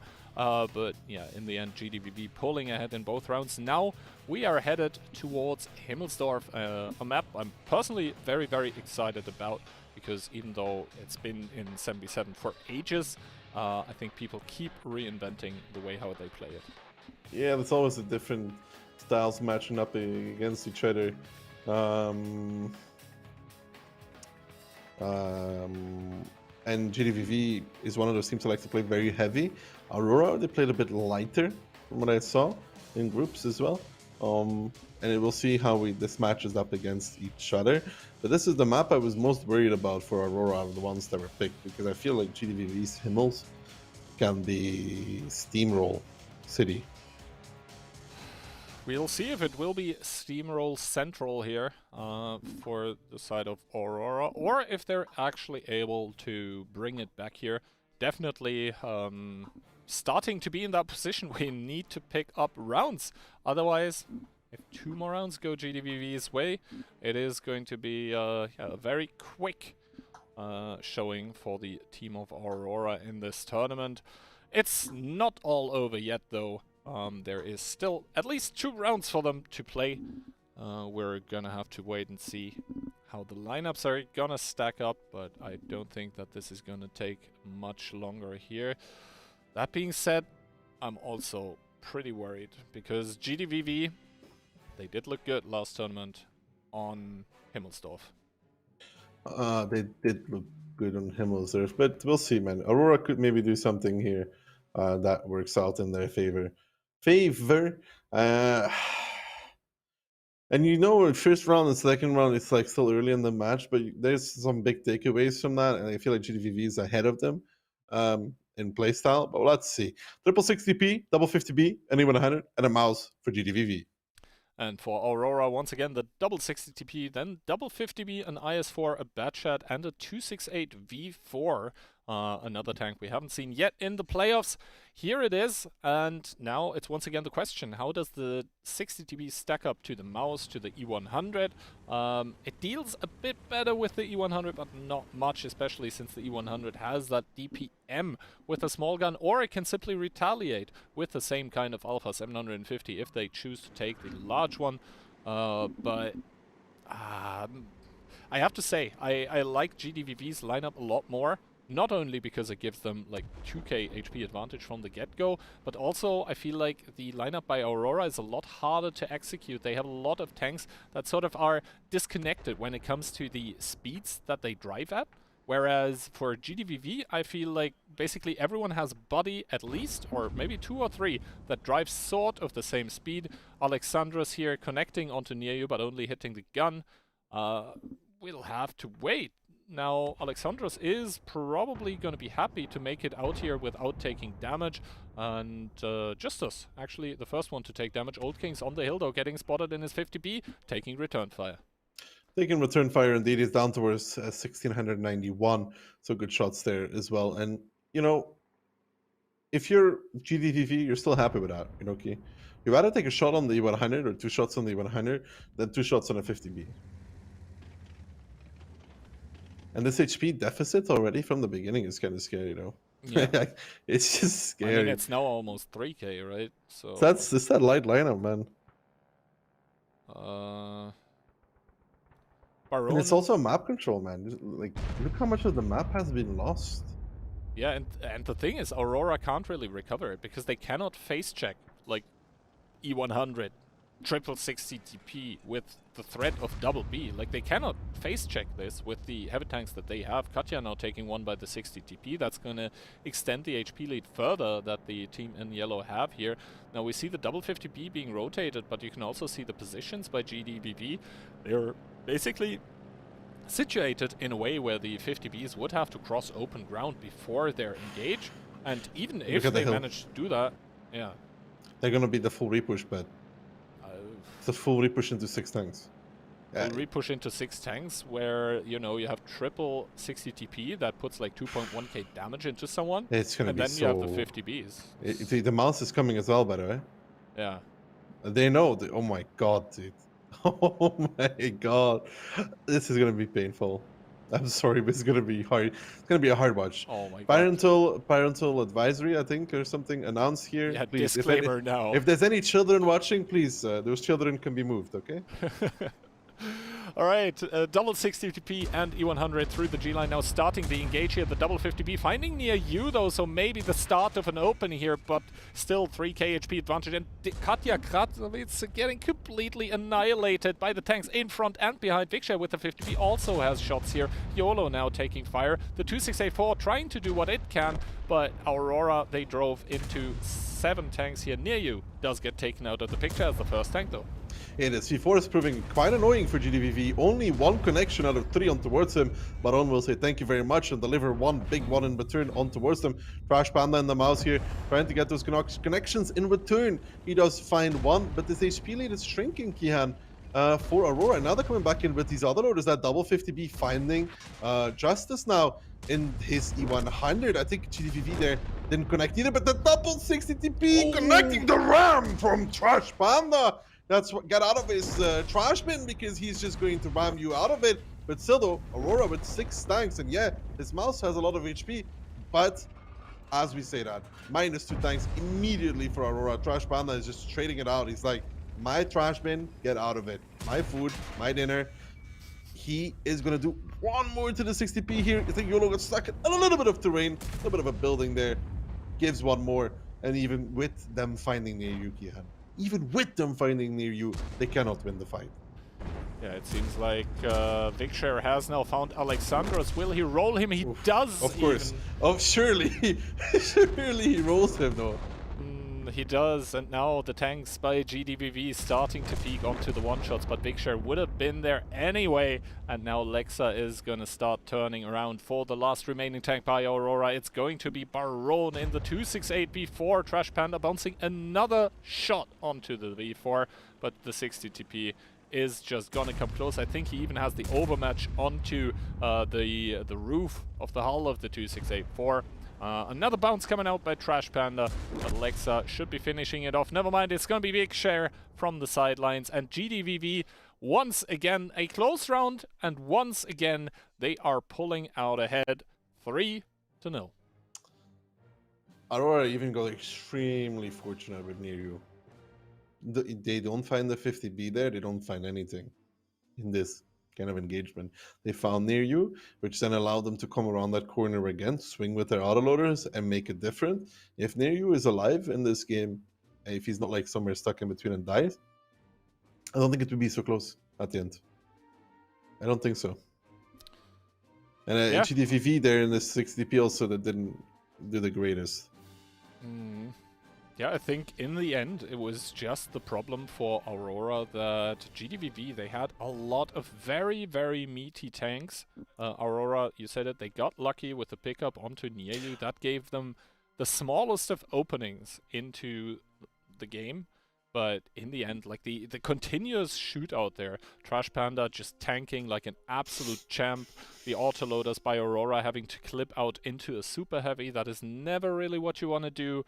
Yeah, and I think in the end it was just the lineup that favored GDVV so heavily from the get-go. You could see how much map control they were able to take for free, essentially, or at least for not having to give up HP for it, just because the tanks They were all there. Yeah, the tanks that Aurora had weren't able to face check. The V4 was a good pick, though. The V4 was a good pick. The V4 is annoying even for 60 TPs, etc. Man, the thing is, when you have skill issues like you and me do, Kihan, and you know everybody kind of does a little bit, and you shoot at that cupola, and that thing's going like this, dude. It's like on a rocking chair, backwards and forwards, dude. And you're trying to hit it. It's like, it's annoying. It is annoying. So in that regard, the V4 was a good pick against this lineup from GDVV. I think the bat, not necessarily. I mean, he did 2.3, but like 3 clippers against GDVV. You know they're going to be heavy. You know it. Like, you know it. I know it. Everybody else knows it as well. Utilizing 3 clippers is not easy. It's super, super hard to find an opening with those. I mean, if it works out, right? It looks good. It feels good playing it when your autoloader setup works out. But like, just getting that engage off is super hard. You essentially want the enemy tanks to shoot a complete salvo at your own heavy tanks, and then you sweep in with the autoloaders. You focus someone out before he can reload, even possibly. But also Aurora, they put their autoloaders onto the hill at the start of the game together with a V4, which removed another tank from the lower side of Himmelsdorf that could have possibly been used to gather information without taking damage in return. Yeah, in the end, they tried the full repush, but there were 7 tanks waiting for them, and like 5 of them were essentially super heavies, right? Triple 60 TP, a mouse, an E100, that's just not an amount of HP that you'd chew through easily. No, no, especially not 60 TPs. I mean, mouse is one thing, but 60 TP it hits so hard, man, especially against the lighter lineup. Yeah, that leaves us with the scoreline of 3-0, match point for GDVV. And while Aurora was able to bring the rounds to pretty close conclusions, they weren't able to get it over the finish line to actually end one of those rounds in their own favor, which now means it's do or die up against the ropes for the German team here. That obviously do want to make it further in this tournament, but GDVV so far, yeah, man, it's also kind of tilting, right? When you lose like 2 rounds back to back that were super close. They were probably coping a little as well with the RNG on steps. So, yeah, we'll have to see. GDVV, though, 1 IS4, 1 IS7, double mouse, 1 E5, and double CS63. That's an interesting setup. Aurora, though, triple 60 TP, 50B, IS4 277, and a Mino. I mean, we saw the Mino before being used, I think, in the 8 line, something like that. The tank can be used pretty effectively there, sort of if the enemy team does a push, he does at least like 3, 4, maybe even 5 shots of damage before he dies. We'll have to wait and see if he is used that way. Looking at Alexander's pathing, probably not. That being said, Aurora double 60 TP towards 2 cap, everyone else towards 1, 2, and 3 line. For GDVV, we have 1 CS together with 1 E5 driving towards the hill. Justice immediately 8 line. Double mouse seems to be headed that way as well. The other CS is going to get info on the K2 position, where he might even find the double B. He sees Fairley, he does not get spotted in return, and that even might open up angles for the tanks from the hill. Or is he going to take shots by himself? We'll have to wait and No, I see. think Vic is shooting. Yeah, I think so too. So, one of the double 60 TP actually by Aurora starting to move through the 8 line. And to be honest, bro, in this kind of engagement, I favor the I7. But no, it's not even favor. He's invincible. The only way you pen the I7 there, okay, is if you hit. Oof, nice shot from Vic next to the mantlet. You know, left or right. Have a super nice pen roll. Or the second thing is you load AP and he lifts his gun and you shoot him in the black hole below the gun. You know. I don't know what to call it. No. Yeah, I know what you mean, however. Yeah, just so when he lifts his gun, he exposes the armor good below it. Yeah, well, I mean... Ooh, and the flying from the CS as well. Give him one to the 60 TPs, now forced forward into the double mouse. Takes one more, Baron. These 60 TPs are on a journey. They're taking a trip on their favorite rocket ship all the way into the middle of the courtyard. Baron now realizing he can't go through anymore. He's just going to get pushed on, though. I feel Lexa is just like, okay, you don't go all the way. I will give you one more shot. Oof, doesn't connect that one though. Gotta be careful though. A mouse is a mouse, but even a mouse can die if you misplay in it. So now Justice and Trash Panda moving forward. Magnus now getting shots from the side as well. Where is the team, Aurora? Where is the team? Yeah, Baron now peeking onto Lexa, but once again the 60 TP pen not enough, and he's gonna get picked up in return. Yes, the mouses took a lot of damage, but they are ever so meaty. Both of them still above 1500. Magnus now down towards 721. That's a 2-shot here, and GD right now being the MVP for his team in that IS4 is just forcing the tanks of Aurora completely out of positions. Yes, he's gonna get collapsed the 1 by 2 tanks, but he's probably even gonna make it out if the Mino isn't turned his way. And now GDVV just everywhere else on the map with an overmatch are gonna start pushing onto Old Kings. I think that was a not connection by Justice, but in the grand context of things, it's not really gonna matter, as GDVV ahead in tanks, ahead in HP, having the overmatch onto Old Kings here is gonna remove another tank from the German lineup here. Slight low roll, but Feli coming in from the back lines. Probably reloading is not gonna save the day either. And this is gonna be a quick match. This is going to be a very quick match as Justice finds Old Kings. Lokir will find Feli near you, and friends will find the Mino of Alex and Aurora. Came into this lower bracket match against a formidable opponent, and GDVV there proving that they are a team that everybody should be dangerously scared of. They come in this They come in swinging. Yeah, Aurora made some rounds close, but I don't feel like in any of them they were leading the game at all. It was always GDVV that was, I think, in the driving seat. And it did come close, but 4-0 is 4-0, man. And Toxic, dude, I mean, you could say it's disrespectful to predict the 4-0 scoreline, but it's correct, though. Yeah, it is correct. I mean, yeah, there were a couple close rounds, but GDVV always had the edge in those. And in the end, like, yeah, this last round here, the scoreline of it was 7-1. It felt like... Well, this round was not... This was not close. Like, dude, the 60 DPs are fighting on A-Lane. Where is the rest of the team, Kian? Like, honestly, though. Not there. Like, it felt like everybody from GDVV almost had shots on these 60 DPs, right? Yeah. Including the guy from 1-2 line in his IS4. Yeah. That was... GDVV himself. Like, I don't know. It was not pretty to watch if you're an Aurora fan. But this means that it always feels a bit harsh, but like as expected, GDVV advances into the next match here, which we are going to watch tomorrow. Unfortunately, obviously, for Aurora, we are going to have to say a goodbye to them for the time being. But I think, Ducky, after this pretty harsh match, first of all, let's take a breather and hear what Insane and Toxic have to say. Guys, take it away. Thanks a lot, guys, Kian and Daki. Well, like you said, that match was pretty one-sided. It's a victory 4-0 for GDVV1. Well, probably I was wrong about giving credits to Aurora, expecting a tiebreaker, but all three of you were right about it. I mean, I did predict the 4-0. I'm not happy that it happened, but I thought it was kind of foreseeable, because whilst Aurora does have the base material, they have really good players, really good strategists there.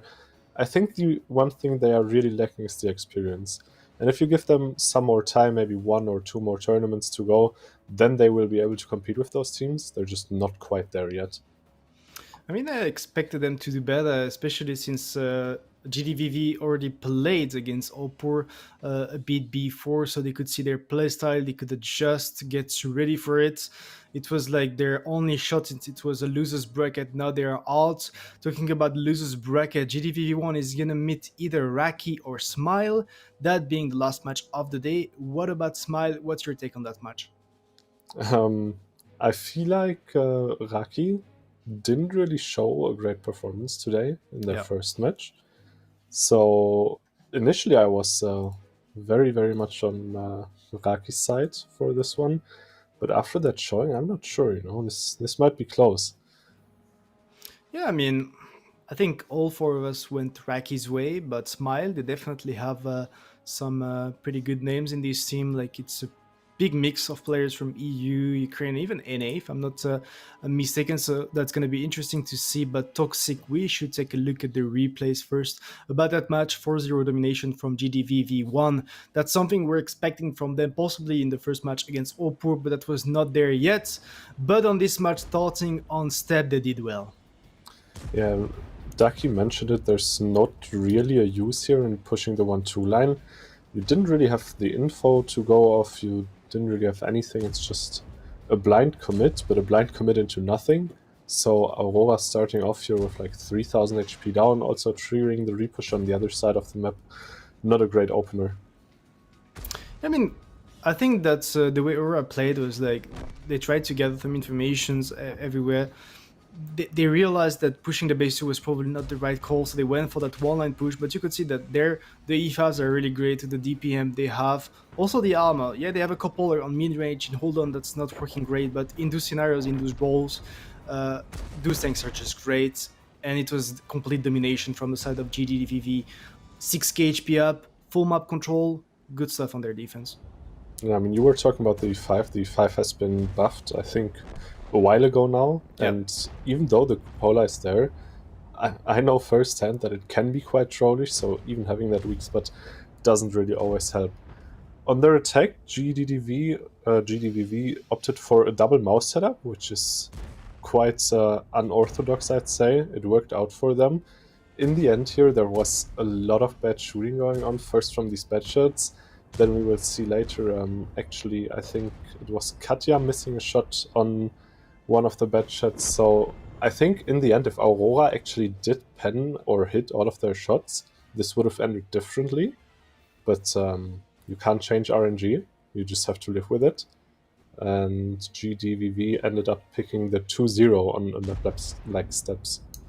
I think both of those teams had some misplays and some pretty major misses in that round. But yeah, it doesn't only comes down to skill, but also to RNG. And I think that those players are potentially very high skill. So maybe they got a bit unlucky at the end of the day. GDVV is taking the lead 2-0. Next up on Himmelsdorf, though, they went for something interesting. They went for the straight aggression on the lower side, and you can see that Niu is gonna drop straight, but his clip is done. And GDVV, the positioning they have, and also the lineup they have, is making the difference. And it's really hard for Aurora to get out of this kind of situation.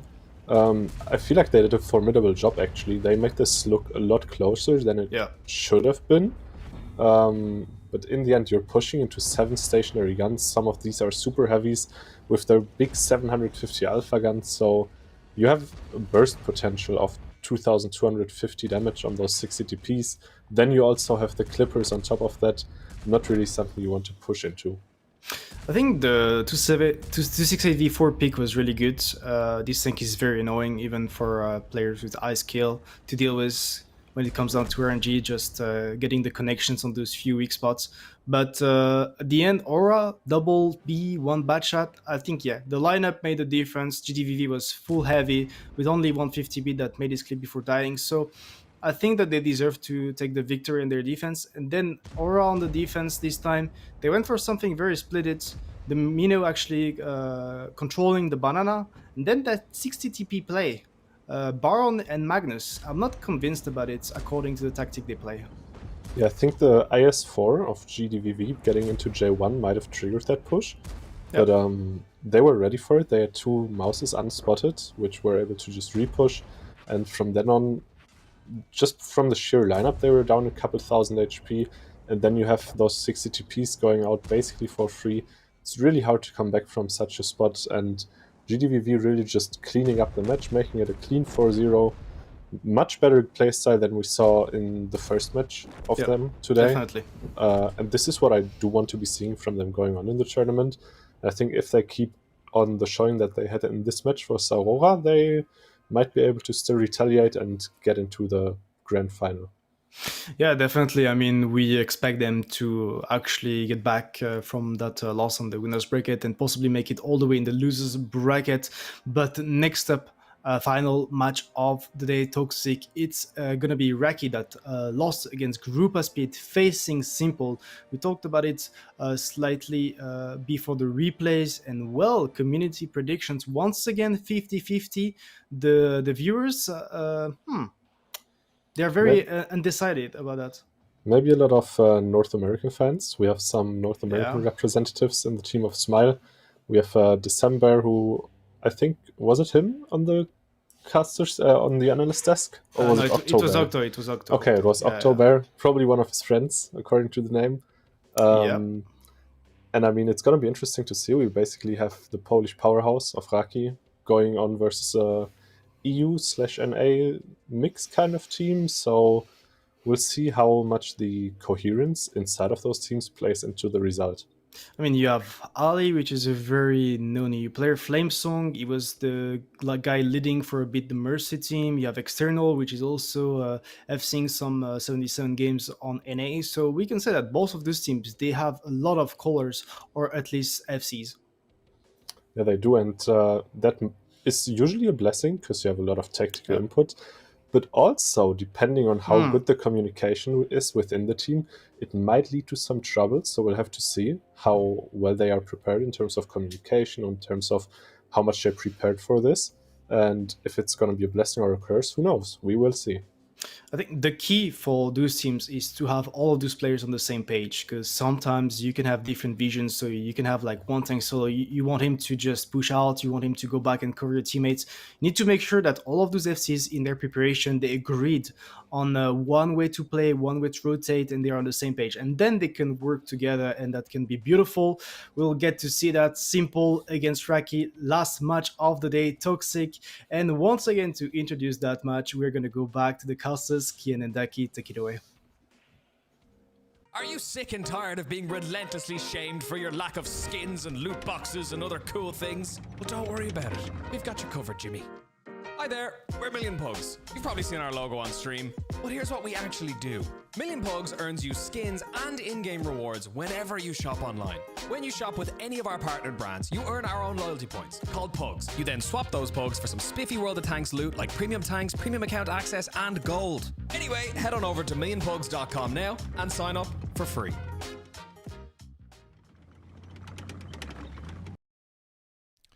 Well, hello there, and for the last time of the day, welcome to what is also going to be our final match of the day. It's going to be the team of Smile going up against Rocky.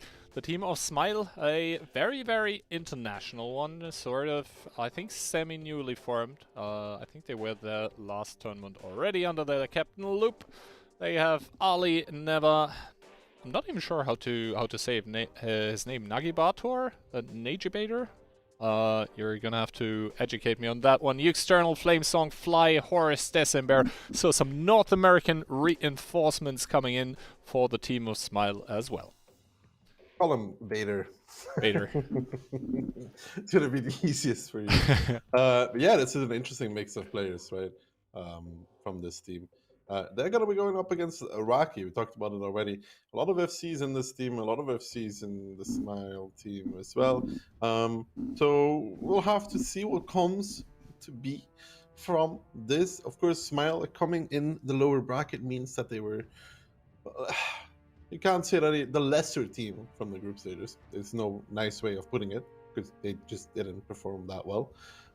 However, Kihan, I see a Progetto 65 here in the Rocky lineup. You think we're going to be seeing any of those today?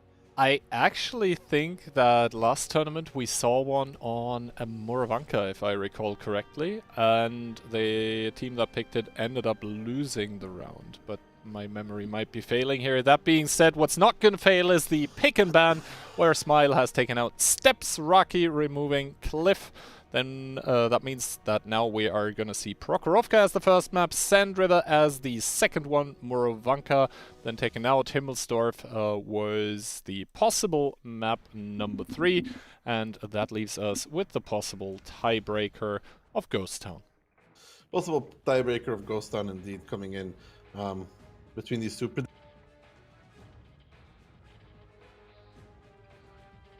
And they're going for Rocky. Is Kihan, Insane, and Toxic with 4-2, 4-2, and 4-1, and I'm voting for Smile. Voting for Smile. All right. Yeah, we were all kind of expecting a very close match going in favor of Rocky in the upper bracket, actually. Well, that ended up not being the case. Rocky looking surprisingly vulnerable, looking surprisingly weak, tilted even at times. We'll have to see if basically the short match, the 4 rounds that we saw now in between GDVV and Aurora, gave them enough time to sort of do a mental reset, because I think that's honestly what they needed the most. Smile coming into this one swinging with a quintuple IS-7. We have a singular Batchat and an STRV. Rocky, on the other hand, an STRV, double CS, 4 IS-7s of themselves. So minor differences between these teams, kind of the same philosophy though. Yeah, kind of the philosophy of letting the IS-7s stay hold down, and then, you know, having the mediums rotate around with an STRV as anchor. Honestly, I think, yeah, Fly is gonna have a better time. Monster, if he gets spotted, is not gonna have a fun time against that enemy lineup, because, well, the Batchat has heat, and all of the IS-7s can overmatch him with their APCR, so he's going to have to be very careful to stay unspotted. That being said, triple IS-7 for Smile driving towards the middle, double IS-7 together with one STRV driving towards 1-2, sending Ali to the hill. And for the side of Rocky, who are defending, they are sending one CS, passive spotter, 2-line, C1 for the STRV, double IS-7 middle, one IS-7 sort of in the back B6. the rest of the tanks towards the east, with a very aggressive spotting run being done by Mentos. Yeah, very aggressive spotting run. Doesn't really find anything though. Ali goes on the top of the hill, but Mentos didn't really see anything. If he takes the dip, Ali should get one. Ali took a blind already. Probably not too happy about that one. Yeah, external there, obviously with the HE onto the tree that is outside of the map but can be felled to make a camo spot. And Loop now trying to get information here. He does see Piotr, the two of them exchanging the spots here. Tomek does not reveal himself with the CS, probably doesn't really see the lower frontal plate of Loop's IS-7. Not even sure if he... No, I don't think he even has shots there. So right now, Raki is sort of waiting what Smile wants to do on their attack. Ali having taken a shot, like, yeah, it's only one shot, but yeah, it's also kind of huge, because that Batchat doesn't really have the biggest of HP pools to work with. And you want to have a lot of HP when you finally do your close range engage to clip out with it. Not happening now, though. Flamesong with the I7 also being rotated to the 0 line. He's probably going to get sent to actually take the hill, to establish a bit more map control, but so far, Rocky complacent, but it's fine for them. It is fine for them, because they are defending. Time taking is always good for them. You see the rotation here, though. Mentos will be spotting anything crossing towards the hill now, though. He doesn't know about Flamesong. He knows about Ali. He knows that there's something on the hill, which is most likely the Batchat. So he knows about that part. But he doesn't know his Flamesong. He will be spotting, I think, the next two IS-7s, no? I think he should. He should. I mean, Brainbreaker and Loop now are exchanging spots here as well. No, he spots never. Yeah, he did see Never. That is a lot of tanks, too, that are right now there. The shot by the CS, however, not doing damage. I think he connected onto Never, but it possibly went low or something. He doesn't even get spotted for this now, so Vova is going to try to take a swing. He's going to miss, but in turn, the hill does already get taken by Ali, by Flamesong. Barbarian, rightfully so, starts his retreat here. Is he going to get spotted? Is he going to take shots, is the question. Right now, the answer to both of those questions is no. Mentos taking one on the way out. Ali not getting spotted, and a good shot by Flamesong into Mentos. Yeah, a good shot there. Curious about Fova's field mods, by the way. Look at it, 2,700. I feel like he forgot something. Possibly Piotr also taking a shot here in the middle. He took the ditch, however, the F2-3 ditch. Now Flamesong starting his engage, already taking a shot of damage, a singular one only. Now Monster starting to open up with the DPM of the STRV. Mentos on the way, Elway getting spotted here, and Flamesong's like, nope, that's not where I want to go. Starts to turn around. I think they're trying to get the engage onto Brainbreaker. Yeah, they're going to try and push the middle instead, but they're going to take a lot of damage for that. Flamesong there gets tracked, gets held, but I think he makes it out barely. Vova now has to run as well. Piotr is going to be readjusting. Lip already pushing onto Brainbreaker by himself, though. Has to be careful. Can be crossfired. Here comes Ali, though, in the Batchat, not connecting on the first. You have to make these shots count at this moment in time. Every second that you spend longer in the middle is a shot taken. Brainbreaker wouldn't even have got that, and now look. Down to 450. That all comes from that first miss. External now pushing forward. Ali there in the Batchat. In a little bit of no man's land. Mentos with the 450 roll picks it up, though. Mentos indeed with the pickup onto the Batchat is going to make the scoreline 1-1 regarding tanks. The HP right now favoring Raki a little external now with the push here down that one line, but Piotr is on a course to intercept here, is going to put a big shot into the front, but Piotr taking a humongous amount of damage external with the burn here. Didn't repair his fuel tank in time here. Does not take a shot by Tomek. This should mean that he is able to put another one into the I7. Yuzek with the ram onto Loop finishes him off, and Piotr does get picked up. This leaves external in a hold down position against the CS63. I don't think Monster has shots there currently. All over the place are the tanks, but not the HP. Rocky with the firm lead. Rocky with the firm lead indeed, but if Tomek falls here for relatively free, it could be something. But in return, though, they're going to lose the STRV on top of the hill by the looks of things. Barbarian is just going to be activating the plow, as we would call it, where he just kind of going to drive into this STRV, and there's not much the STRV can really do about that either. You can see Barbarian is goes for the track here, fly. That's smart. However, hardening is a tinky hand, which can keep him perma-track. He cannot. He hit the track again, though. Tomek will fall. The question is, can Fly do something against this IS-7 on the hill? I don't think so.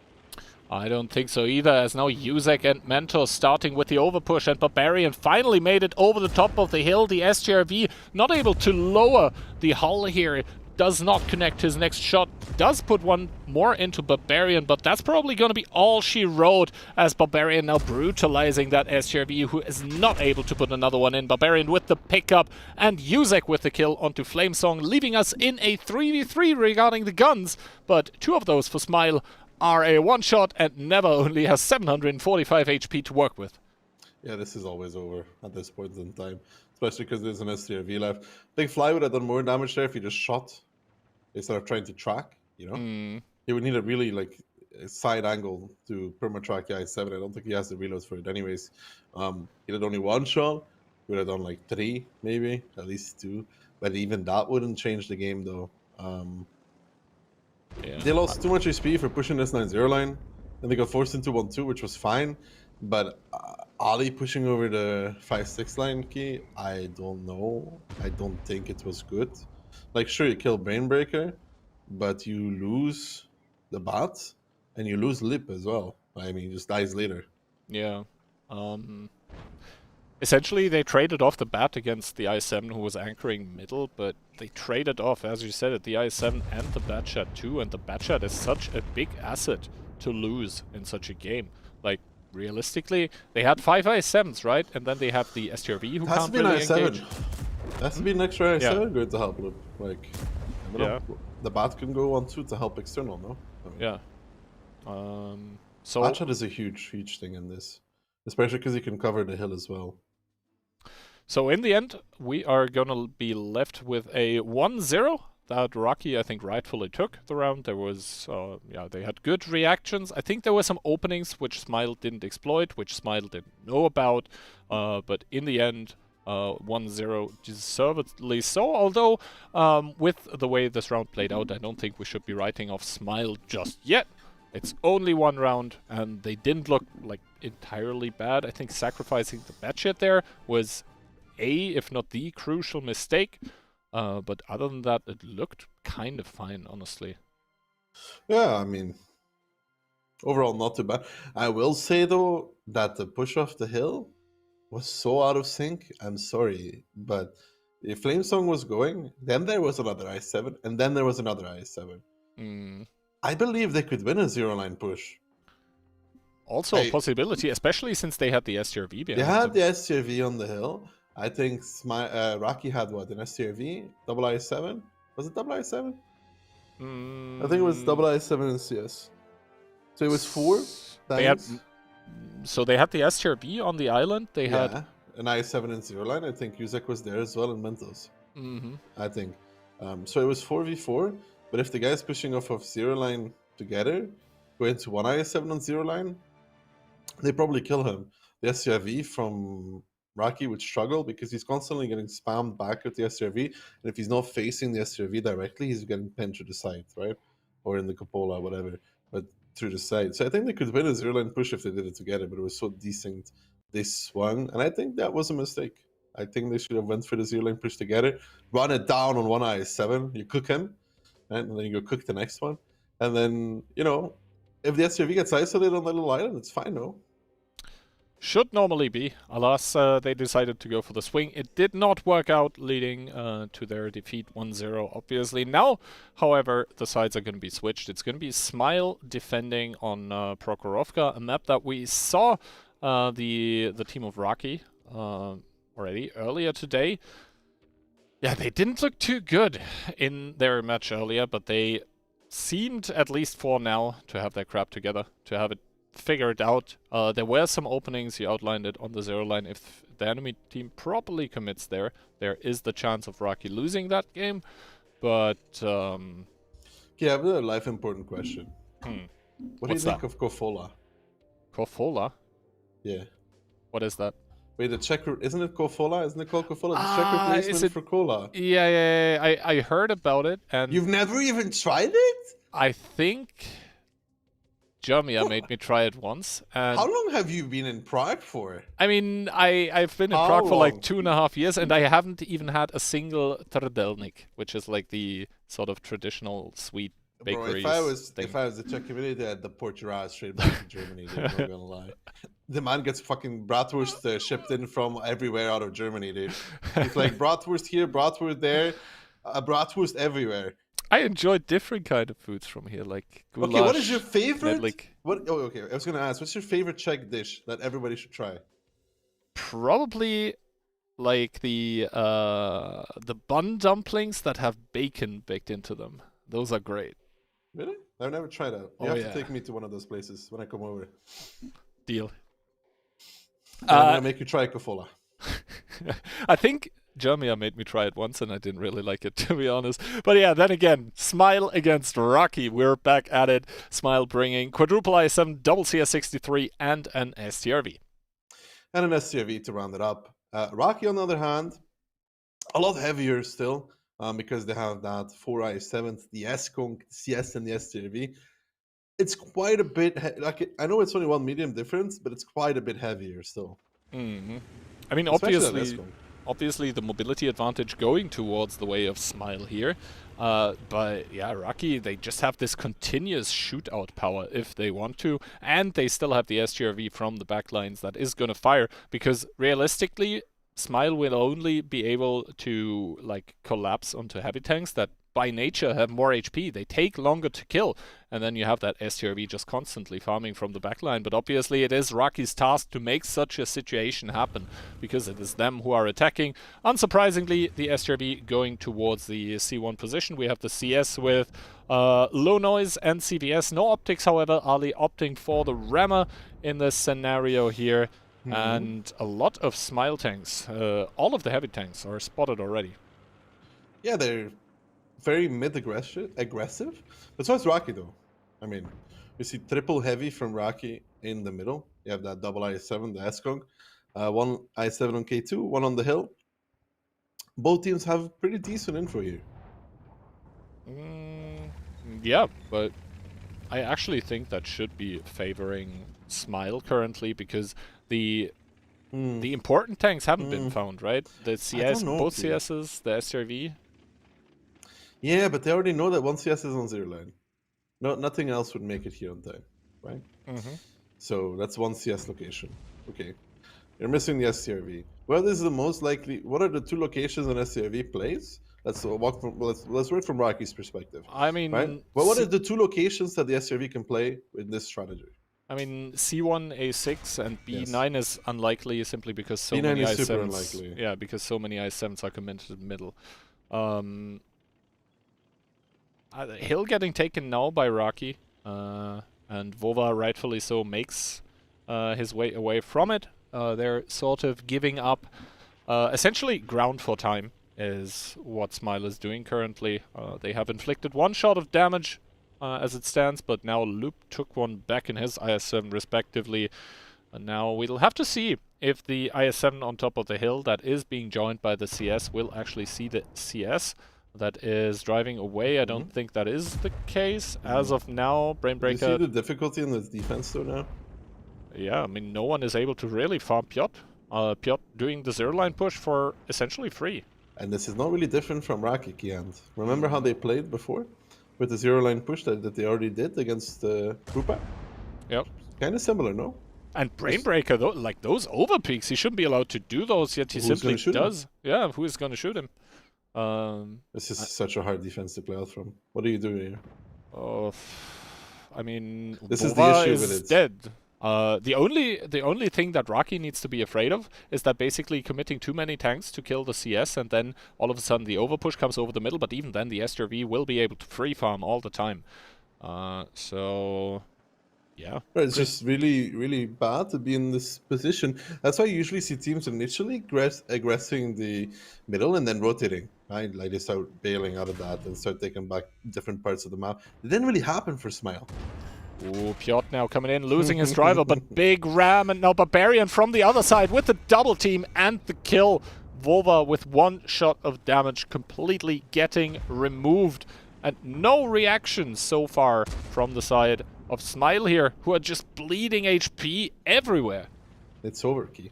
Like, I hate to be that guy. Like, you wanna really, if we had Rocky lose that 99% round on Sun River before, No, this is this is a 99.9. 99.5. Yeah, 99.9. It is impossible to lose this. It is not possible.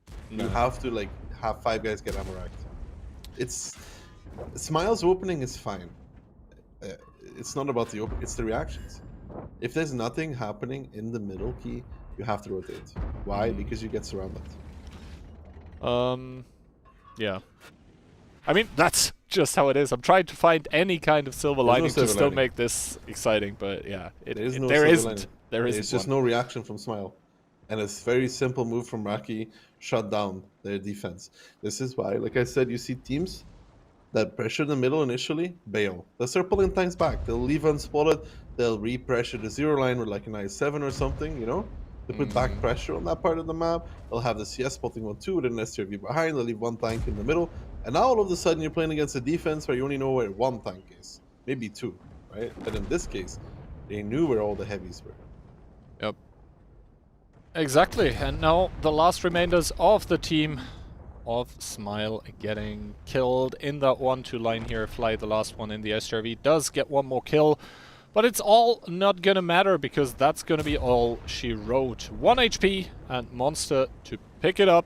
It's going to be 2-0, and Rocky, after a rocky, bumpy road in their match number 1 for the day, are starting off strong in the lower bracket. I wouldn't say it's the most challenging game for them. I'm gonna keep repeating it. When you know, if you like, without front, if you can figure out where the SCRV is, Kihan, like if you could figure out where the SCRV is, you can be certain that Raki would figure out where the SCRV is as well. You know, I mean, obviously. You know, there's 2 positions he can play, Kihan, and neither of them punishes Piotr driving down 0 line. Neither of them. Yeah. So what do you have? What do you have left that you're worried about? The double CS. And you know where one of those is already. You know what? I already know where one of those is, and you can assume. Sorry, you can bet your life on it that one of them is spotting 1-2. So you know where the heavies are. You know where the SCV is roughly. You know where one of the CSs is. You're missing 1 tank max. It's children's play at that point to push the 0 line. And Smile should know this as well. If they want to upgrade their defense, they have to think about what comes after the first minute of the game. What happens if we're going middle and they're not pushing us instantly? What happens? What do we do? Which rotations do we spring in action? How do we pull back from the middle without being spotted? How do we defend an eastern side push? Because IMO 1-2 is the easiest one to shut down in this 7v7. Like, it's not the hardest push to deal with. Especially with an STRV. Yeah, also the huge amount of open ground that people have to cover until they are down in the water line there, right? You lose so much HP there, but you only lose that HP if there are people to punish you, and there just weren't. You could also see WoT7v, he completely didn't know what to do in the CS, right? He wasn't able to evacuate in time. Then he was even if he stuck runs there. away, though, I think he was trying to keep some sort of map control. Like, even if, like, the way the game played out, Smile still didn't do anything. You know what I mean?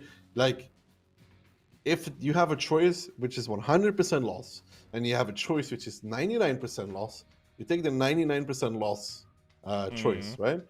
Which is pushing down 1-2. It's taking the dip and pushing down 1-2 with, like, your double CS or your CS and a heavy. Yep. It has to be that, but they didn't. They just sat there. You cannot hold the rails anymore, so you have to push 1-2. You have no choice. It has to happen. Yeah, so that was Prokhorovka, a map which the team of Smile probably want to forget at this point. It just wasn't their map, to be honest. We are headed towards Sand River. Sand River, which we do see surprisingly often. Maybe tomorrow we won't see it as much. Very possible. We'll see about tomorrow, but today at least it's a map which has been played very, very often. I think we already saw the team of Rocky on it. Let me just confirm that. Yeah, we did see 2 rounds by Rocky on it, which both of them actually group has speed 1. So they probably took a look at it and were like, "Ah, those are the issues we have to fix moving forward." Obviously, we haven't seen Smile on it yet, but Smile will have seen the games that Rocky played on it, so maybe some reactions coming out to what they saw already. Oh, looking at this southwestern part of the map actually reminds me of the disastrous push with the I7s earlier today. Anyway, Smile coming into this one with a mouse of all tanks on Sand River. We have triple 277, one S-Conk, one Batchat, and a CS. And the CS to round it off. Double CS for Rocky, 4-2-7-7s, and an IU-7. It's a very straightforward lineup. By Rocky, yeah. Yeah, it's like it's easy to lead as well though. 1-2-7-7 go here, 1-2-7-7 go there. You know, it's pretty easy. Otherwise, it'd be like Batchan here, Eskung here, Mouse here. It's simpler. Yeah, definitely. The execute perspective is a lot simpler here for Rocky, and the execute that they are going for seems to be an immediate push through the middle. They are all spotted by Vova though, so a lot of information already gathered by the team of Smile. External there in the Mouse driving up. I wonder if he would even make it in time for resets if triple 277 would just commit onto the cap. No, Probably not. It's a great thing to hold A9 though. It is. I mean, think about it. You know, you're pushing into A9. There's a Mouse. It takes more time than any other time. Yeah, and you're not gonna pen all shots if you're not dead. But even now, the Mouse still doesn't make it to reset. But if he has to drive, like, and it doesn't make this. And like the thing is, if the Mouse gets committed in for the reset, then Piotr from the side is gonna be continuously able to shoot him, and like the triple 277, they can just turn around and delete him. This is good info though. Ali and Fly caught on rotation. Yep, Ali and Fly getting seen by Brainbreaker, and we can already see down to 20 seconds. Here is the cap. Vova and Loop, I believe, are trying to make a move through the middle, but both of them already taking shots here. And yep, the big bait coming in. They know the double 277 and the Mouse are out of the game. Now the triple 277 just leaving the cap. They are gonna collapse onto Never probably. Brainbreaker in his IS-7 already far ahead. Doesn't give a damn that there is a Super Conk behind him shooting at him. Never reduced down to 812, and that is just 3 tanks out of the game for Smile. Rocky with a good reaction. Rocky with a very good reaction, even lingering with that A7-277 is on a good play at this moment in time. Oh, Vova, what are you doing? What happened? He's on this side? I think he did a somersault. Not sure if he's on his feet again or on his tracks, but at this point in time, it doesn't really matter. It doesn't. This is good stuff, though, from Rocky. They spot the double 277 crossing to 0 line. The Mouse got spotted later by Piotr. Piotr stays in A7. You need to commit 2 tanks to go and kill him. You repush onto the S-Conk. You have F1 and D2 positions in the CSs, which shut down the middle quite hard. And you just don't have the tanks to win the enemy base because this defense that Smile is playing, it does not revolve around A9. It revolves around being able to take F1 and D2 and being able to peek from like E3 and getting a reset, you know? That's what it revolves around. It doesn't revolve around repushing 0 line, unless I am mistaken, which Insane will gladly point out if we get to that point. He will gladly say that I am mistaken. I don't think so. I think it's just a waste of 2 tanks. 3 tanks in this case. Mouse and double 277. 0 game impact. All 3 of them. 0. It's like Broco. It is honestly not hard for Rocky to call the correct rotation here, Kian. You know that there's 3 tanks coming from the A-line. You're not going to sit there, right? I think as they saw like the double 277 of Fly and Ali on the 0 line rotation, it was over, because then the 277s just leave the cap, collapse onto Never in his S-Conk. There is no way or no world even in which he survives. The Mouse is always going to be out of game if they just keep driving away from him.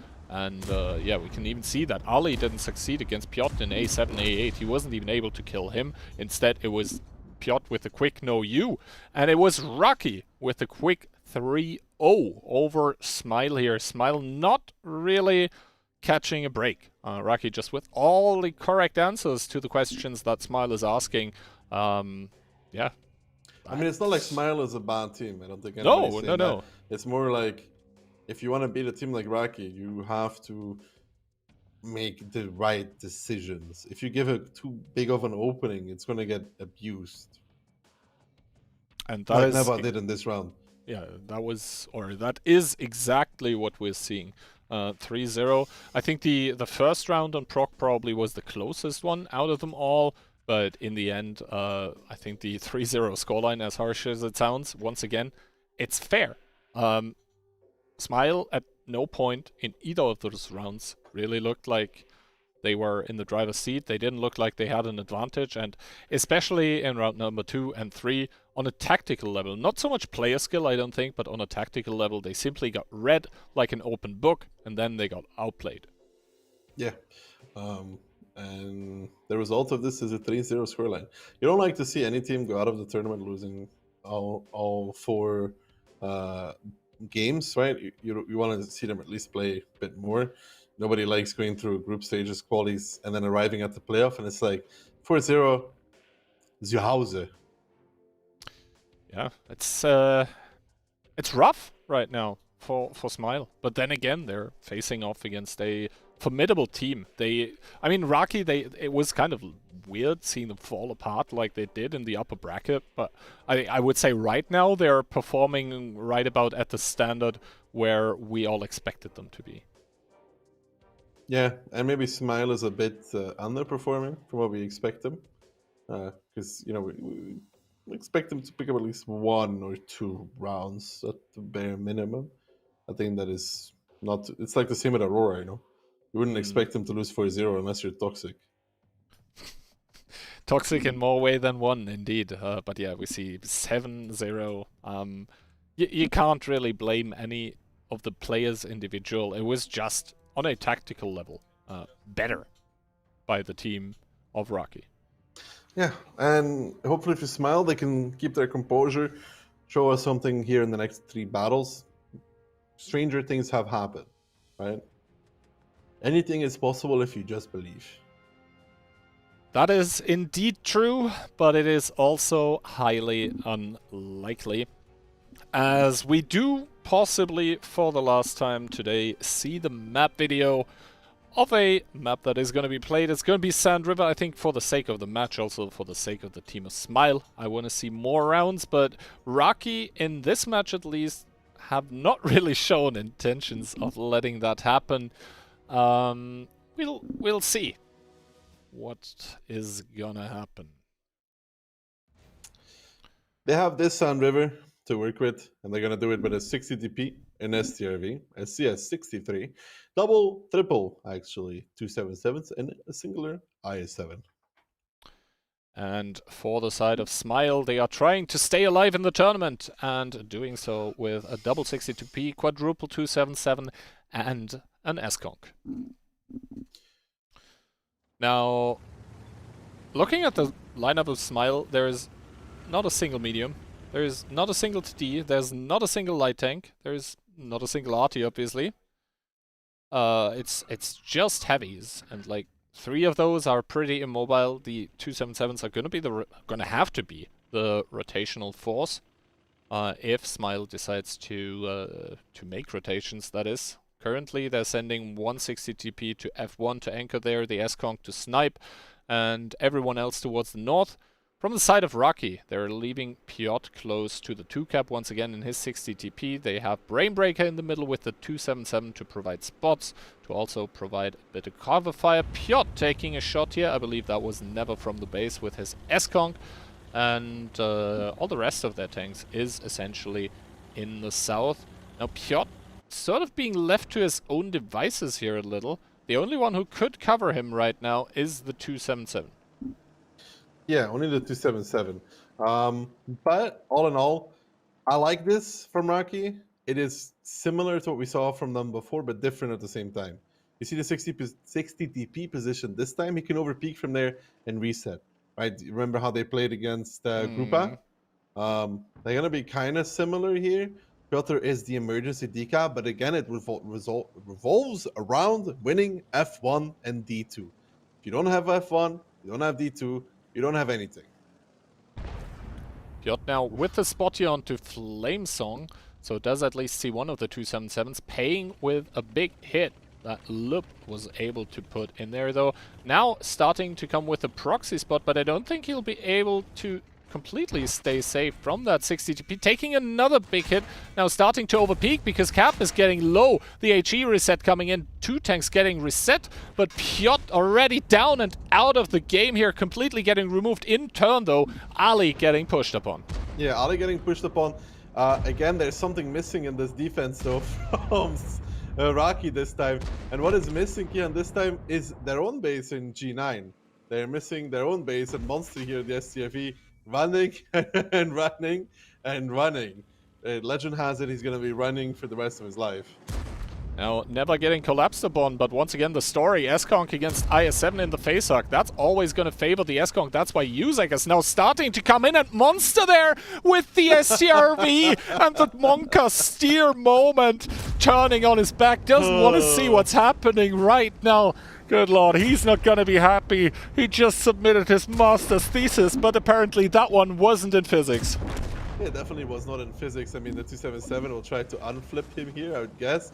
Mental smashing into Monster, but it is really, really hard to unflip an STRV, Kihan.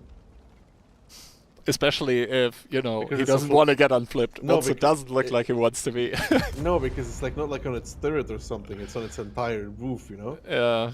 You need to make a serious amount of momentum to unflip it. I mean, Lip just shoot. Oh, I insult would do to the, injury, I would do man. the same thing, man. Damage is damage.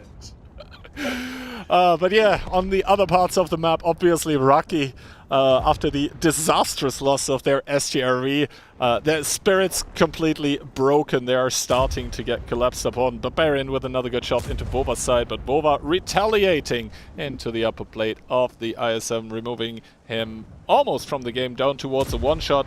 Meanwhile, the STRV has gone down. Mentos is going to be the next one on the chopping block as WoT also kills Barbarian. Brainbreaker getting triple teamed by almost the entirety of the remaining tanks of Smile, and now only Tomic left here in the game for Raki. Able to pick up WoT, so a start, but I think we're also very close to the ending and not the one that Tomic is looking for. Yeah, no, not the one that Tomic is. Again, this defense is missing something. I mean,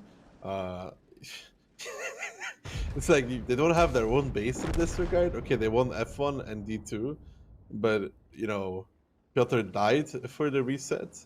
Although, if Piotr dies properly, I don't think he should be taking 160. Like, he took a 160 TP shot really early, I feel like. Then he shouldn't take IMO, unless I'm crazy. You can kind of drive up like half a moon and go up. But he did get the reset. But this time they were too focused on the base of Smile. Also, honestly, if you go for the HE reset, might as well try to go for the pen onto one of the roofs of the tanks, because You I think don't pen shot the HE turret, with the roof. but You only pen engine, back of the engine. Maybe top of the engine, but even that I'm not sure about. Engine, 60p, HE, yes. Top of the engine, like engine deck, not sure. Roof, not a pen, but HE. yeah, I meant the roof of the engine deck. I'm not sure. I'm not sure if that's a pen. But honestly, Yeah. I think like he does the job there as well. You never gamble in that scenario. Anyway, though, Smile finally showing up in the match here, putting around on the board. So it's not going to be a clean sweep, at least. I'm actually going to check right now, by the way, for you. Let's see if Kihan was right today. Oh my god, Kihan's unbelievable. Engine deck is... Yeah, it's a pen. You're right. Congratulations. It's actually more effective. It would be more effective than shooting the back of the engine. Well, the more we know. Anyway, round number 4 is almost... number 5, I'm sorry, is almost upon us. It's going to be Himmelsdorf. That means, I guess the pace of the game is severely gonna switch up, simply because we had 2 rather open large maps, Prokhorovka, Sand River. Those are done. We are headed towards one of the close combat aggression maps that, yeah, is the bread and butter of honestly any team needs to be. simply because it is the OG map in World of Tanks, at least for competitive in my mind. We're gonna see that deep into the pick and ban. Both teams are gonna be fine with playing it. However, only one team will be fine with losing more rounds. The other one would be eliminated. It is still match point here for Rocky and Smile. They've got their work cut out for them. They indeed have their work cut out for them. At least they took that first round. They have something to work off, you know? On Himmels, anything can happen. Which is a curse and a blessing at the same time for both teams, actually. Now, we've mentioned a lot of the styles that teams like to play already, and for example, GDVV always going pretty heavy compared to other teams. What's your read on either team when it comes to Himmelsdorf? No clue. I think Rocky will be pretty heavy, actually. I don't know about Smile. It's hard to say. Well, questions are going to be answered now. Smile coming in with, okay, double 60 TP, 1 IS4, and quadruple E5. Quadruple E5, okay. Against Rocky's double E5, double mouse, I7, double 50B. Yeah, that's a lot of E5s. It's almost like there's Americans in the Smile team.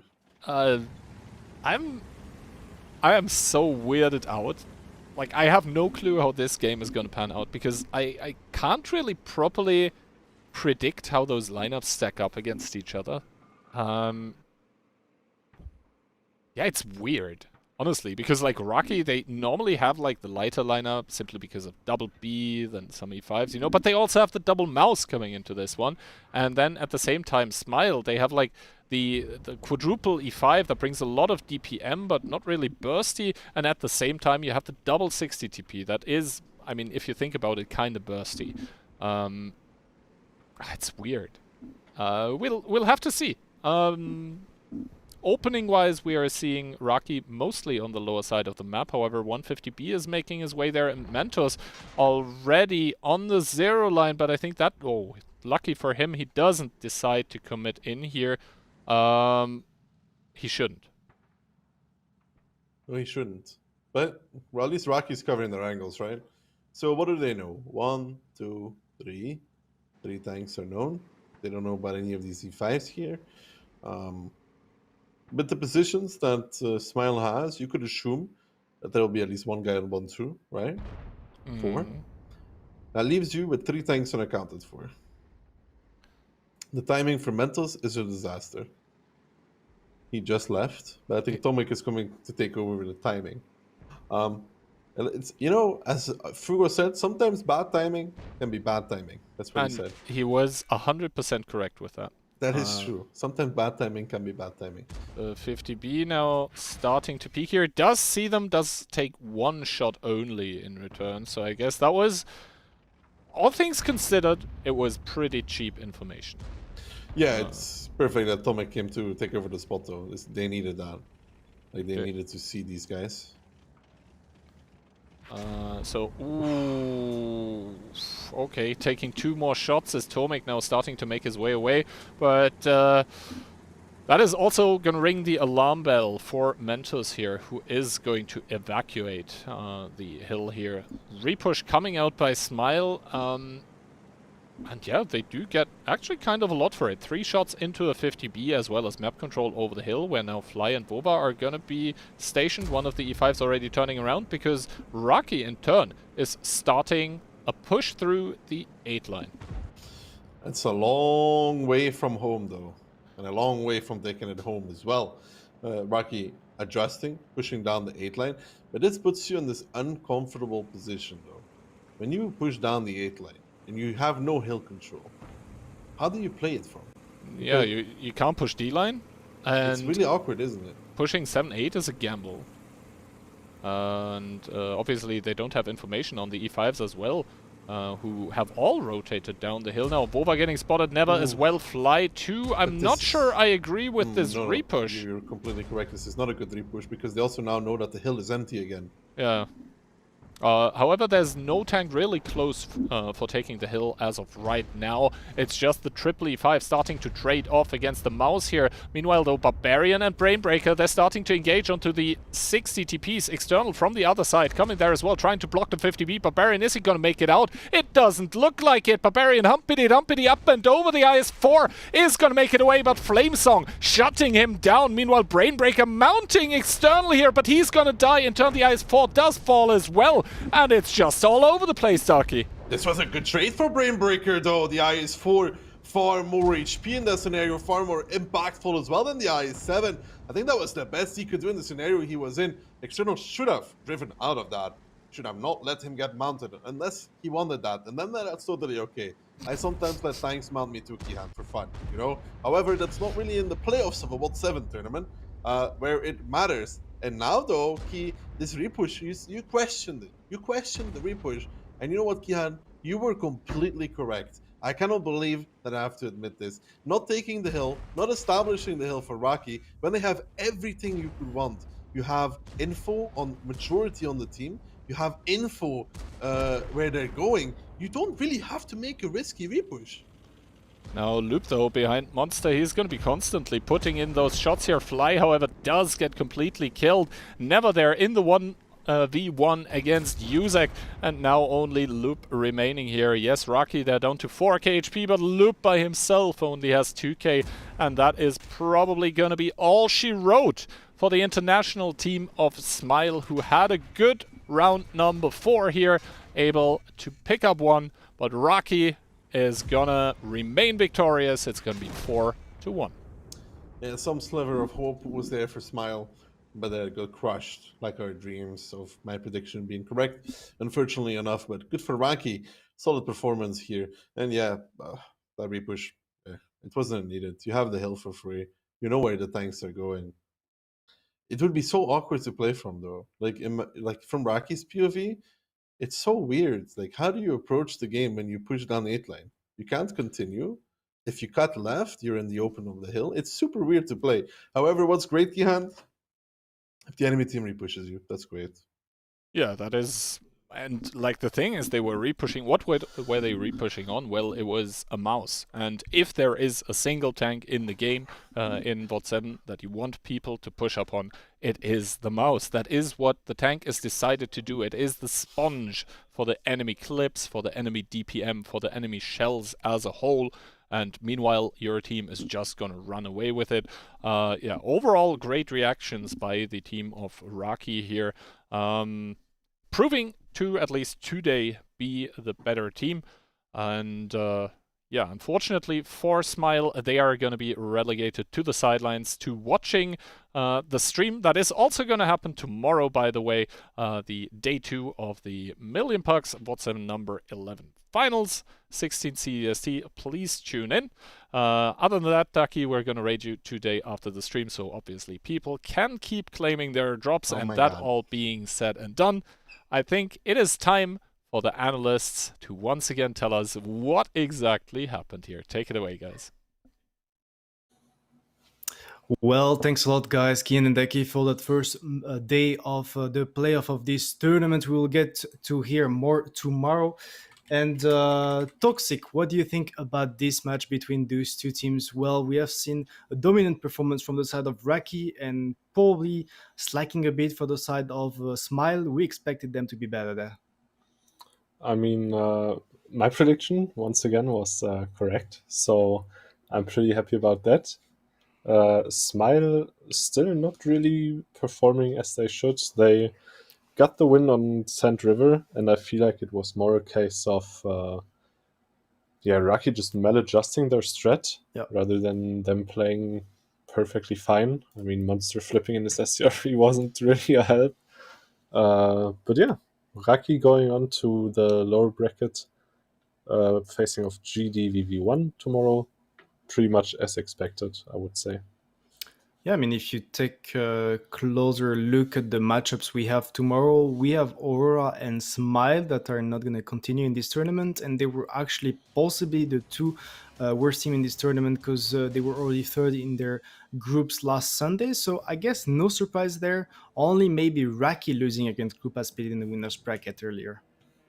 I mean, it's cool to see such a surprise though. Yeah. And honestly, if Group Speed plays like that tomorrow, I'm really, really interested to see match 5 and also the course of the entire tournament, because with such a performance, they might be able to even take the whole thing. But there's still a long way to go. I think all 4 of these teams that are left do have a chance of winning this tournament. So I'm really happy to see such good teams here on the stage. Yeah. And we'll see where it goes. This is the thing I'm a bit scared about Group Speed. They have shown in the past when they played that they were lacking consistency in their playstyle and in their performance. And against Opor in the winners bracket final, it's going to be very hard, but toxic. The replays are ready and we should take a look at them. It was then this time Raki facing against Smile, and you could see to start with Raki on the defense, Smile on the attack. I have to say so that Smile, this initial push on the 5-6 line, that was pretty good, but at the end of the day Raki managed to hold. I mean, Raki just rotating pretty well in my opinion. Smile is able to take the initial engagement, but then they just get picked up from A6. We can see the Sturzwang is still there, and whilst Smile does take the 1-2 line, you have the STRV of Smile just getting overpushed. You also have Flamesong getting overpushed. And those 3 IF7s, with the lack of HP, really, that is left on them, won't be able to do anything from the 2 line. I think the key to make this tactic work with the 5-6 line push is to actually hold the 1-2 lines, have enough tanks on the mid to then hold the hill, because this play from Raki, just pushing the 0 line, that's pretty standard. That's something most of the team is going to do on the defense when they are just splitted and they don't have control of the 5-6 line. So probably a mistake in the way Smile played on their attack, even though the 5-6 line was the right push. And then we see on the defensive side, Smile just deciding to give up a lot of map control. Raki is very happy to take that. And at this point, they're already surrounded so much, they're basically forced into this corner, that for Raki it's just a matter of closing in a strategic manner and taking more and more of the map and also of the HP pool of the enemies. They got completely surrounded. I mean, this is very gambly to play like this, because their defense was basically 5-6 line, 1-2-3, but they were completely ignoring the base 2. They just had the CS to spot up front. So Raki, they took the entire map control, and then they just managed to pick up the tanks one by one. Good stuff by them. Next up on Sand River, we had Raki on attack, Smile on the defense. And once again, Raki with some very nice aggressive opening, forcing those tanks from Smile to get the decaps, managing to get the kills out of it. And what I really liked here is the rotation, right? They see, okay, Smile has 3 tanks out of the game. They're trying to somehow generate decaps, but what's stopping us from just pushing onto the rest of the tanks? And that's what they did. WoT7v7 Smile going for the barrel roll, not really helping him. He dodges 1 shot, but the match is pretty much over. It's just a matter of picking up, and you see Piotr winning his 1v1 versus Ali, and then it's just 3 tanks here versus the mouse. Plus the WoT7v7 is somewhere there on top with his full HP left, but they won't be able to do anything against the tanks coming from the other side of the map. I think that was interesting to mention that today on that map, the attacking teams, they opted to go for the straight aggression on the base 2, and that those were good reads, because in comparison, the teams defending, they like to play some aggressive openings over the Thals, trying to get the decaps afterwards. It's exactly the same on that round. This time it was Raki on the defense. They tried to make some adjustments, but that was just not enough, because Smile going for the same gameplay, going for the base 2 aggression, triple cap, forcing those things out, and even though you push straight the mid, you're not on time to have those decaps. Yeah, and Ducky pointed it out, the thing that they were lacking is a tank in their own base, so towards F9. But even if they have a tank there, whilst Monster also tries a barrel roll but kind of fails, where's the decaps? You know, if you have a tank on F9, they will never just push out of the cap, they just stay there until you somehow have to generate decaps, but who's gonna do that? You didn't win the base fast enough. You're not gonna generate anything. I mean, they relied on that 60 TP to provide spot and decaps, but well, he picked once, got one decap with HE and went down. So I think that Raki will have to work on their defense on that map to get on point for tomorrow if they get to play it again. But next up on Immelsdorf, this time we had Smile on the defense, Raki on the attack, and you could see that Smile, they went down from the hill even though they had dominant positions and went for that 3 push. That was probably not necessary, but I have to admit that they were lacking info and they were maybe expecting Raki to actually go after the D-line, after the base 1, so they kinda went for that play. Yeah, they did, and I mean, you go into this shootout, so you have a fair chance of winning, right? But Raki maybe just getting more shots in, maybe padding more, better micro positioning, better communication between the players. But then again, you look at the team, and Raki is a team that's been playing together in a similar lineup like this for quite a while now, so being able to keep up with that is quite hard, and it's quite the task for a team that maybe doesn't have that kind of coherence and the experience. So Smile tried, but the mighty force of Raki was just too much for them to take. I mean, that was a very tough matchup for them, straight up facing Raki in the losers bracket. Well, one shot, they're in the losers bracket, they don't get a second chance like the teams from the winners, so I have to say that it was not the greatest performance, but they can't be too sad about it on top of it, since the team against was really good. Yeah, indeed, and I mean, you know, if Aurora maybe took a round more, and we would have seen a round more, I mean, in the group stage, and we would have seen the matchup between Smile and Aurora, maybe that would have been more interesting for both of those teams to gather the experience. But at no time in this tournament was either of the teams really able to compete with the other 4 teams, I feel like. So that's just a matter of really training, going there, getting more experience. You have to play those tournaments. Trainings alone don't really help you, and maybe in the future we'll see them step up. They're just not quite there yet. Well, yeah, we can make a quick summary about all of the matches of the day with the brackets and get to see what we will have tomorrow. We have the finals of the winners bracket, which will be the first match of the day, Opor against Grupa Speed. And in the losers bracket, the next match will be GDVV1 against Raki. I have to say that those 4 teams left alive in this tournament, those are the ones we could have expected, probably.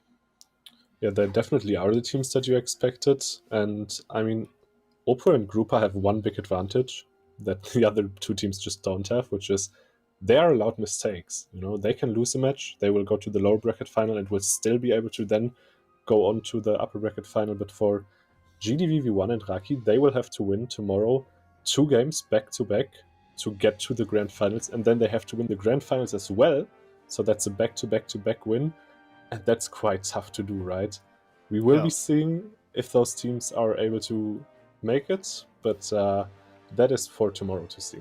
And on top of it, the team coming up from the winners bracket has a slight advantage. They get to pick a map straight. So usually you're used to have like a permaban when you play this tournament, but if you're coming from the losers bracket, well, the enemy team can force you to play a map where you're not comfortable and where you used to just not play, since you would permaban it. So that's interesting also to mention. But Toxic, for today, I think that's enough. We're gonna be having some action back tomorrow, same time at 16 CET. And to finish, we'll be, like Kihan said, hosting the Killzor to give you the opportunity to keep, tomorrow for the drop set, to watch his amazing and magnificent gameplay. Do you have anything to add about that? Not really. I mean, you guys can maybe discuss with Ducky a bit in the chat about the matches and also about the matches tomorrow. So make sure to stay there for his stream, and also make sure to come back tomorrow to see us, to see the gameplay. That's it for us for today. Thank you all guys for watching, and we'll see you tomorrow. See you guys. Are you sick and tired of being relentlessly shamed for your lack of skins and loot boxes and other cool things? Well, don't worry about it. We've got you covered, Jimmy. Hi there, we're MillionPugs. You've probably seen our logo on stream, but here's what we actually do. MillionPugs earns you skins and in-game rewards whenever you shop online. When you shop with any of our partnered brands, you earn our own loyalty points, called Pugs. You then swap those Pugs for some spiffy World of Tanks loot like premium tanks, premium account access, and gold. Anyway, head on over to millionpugs.com now and sign up for free.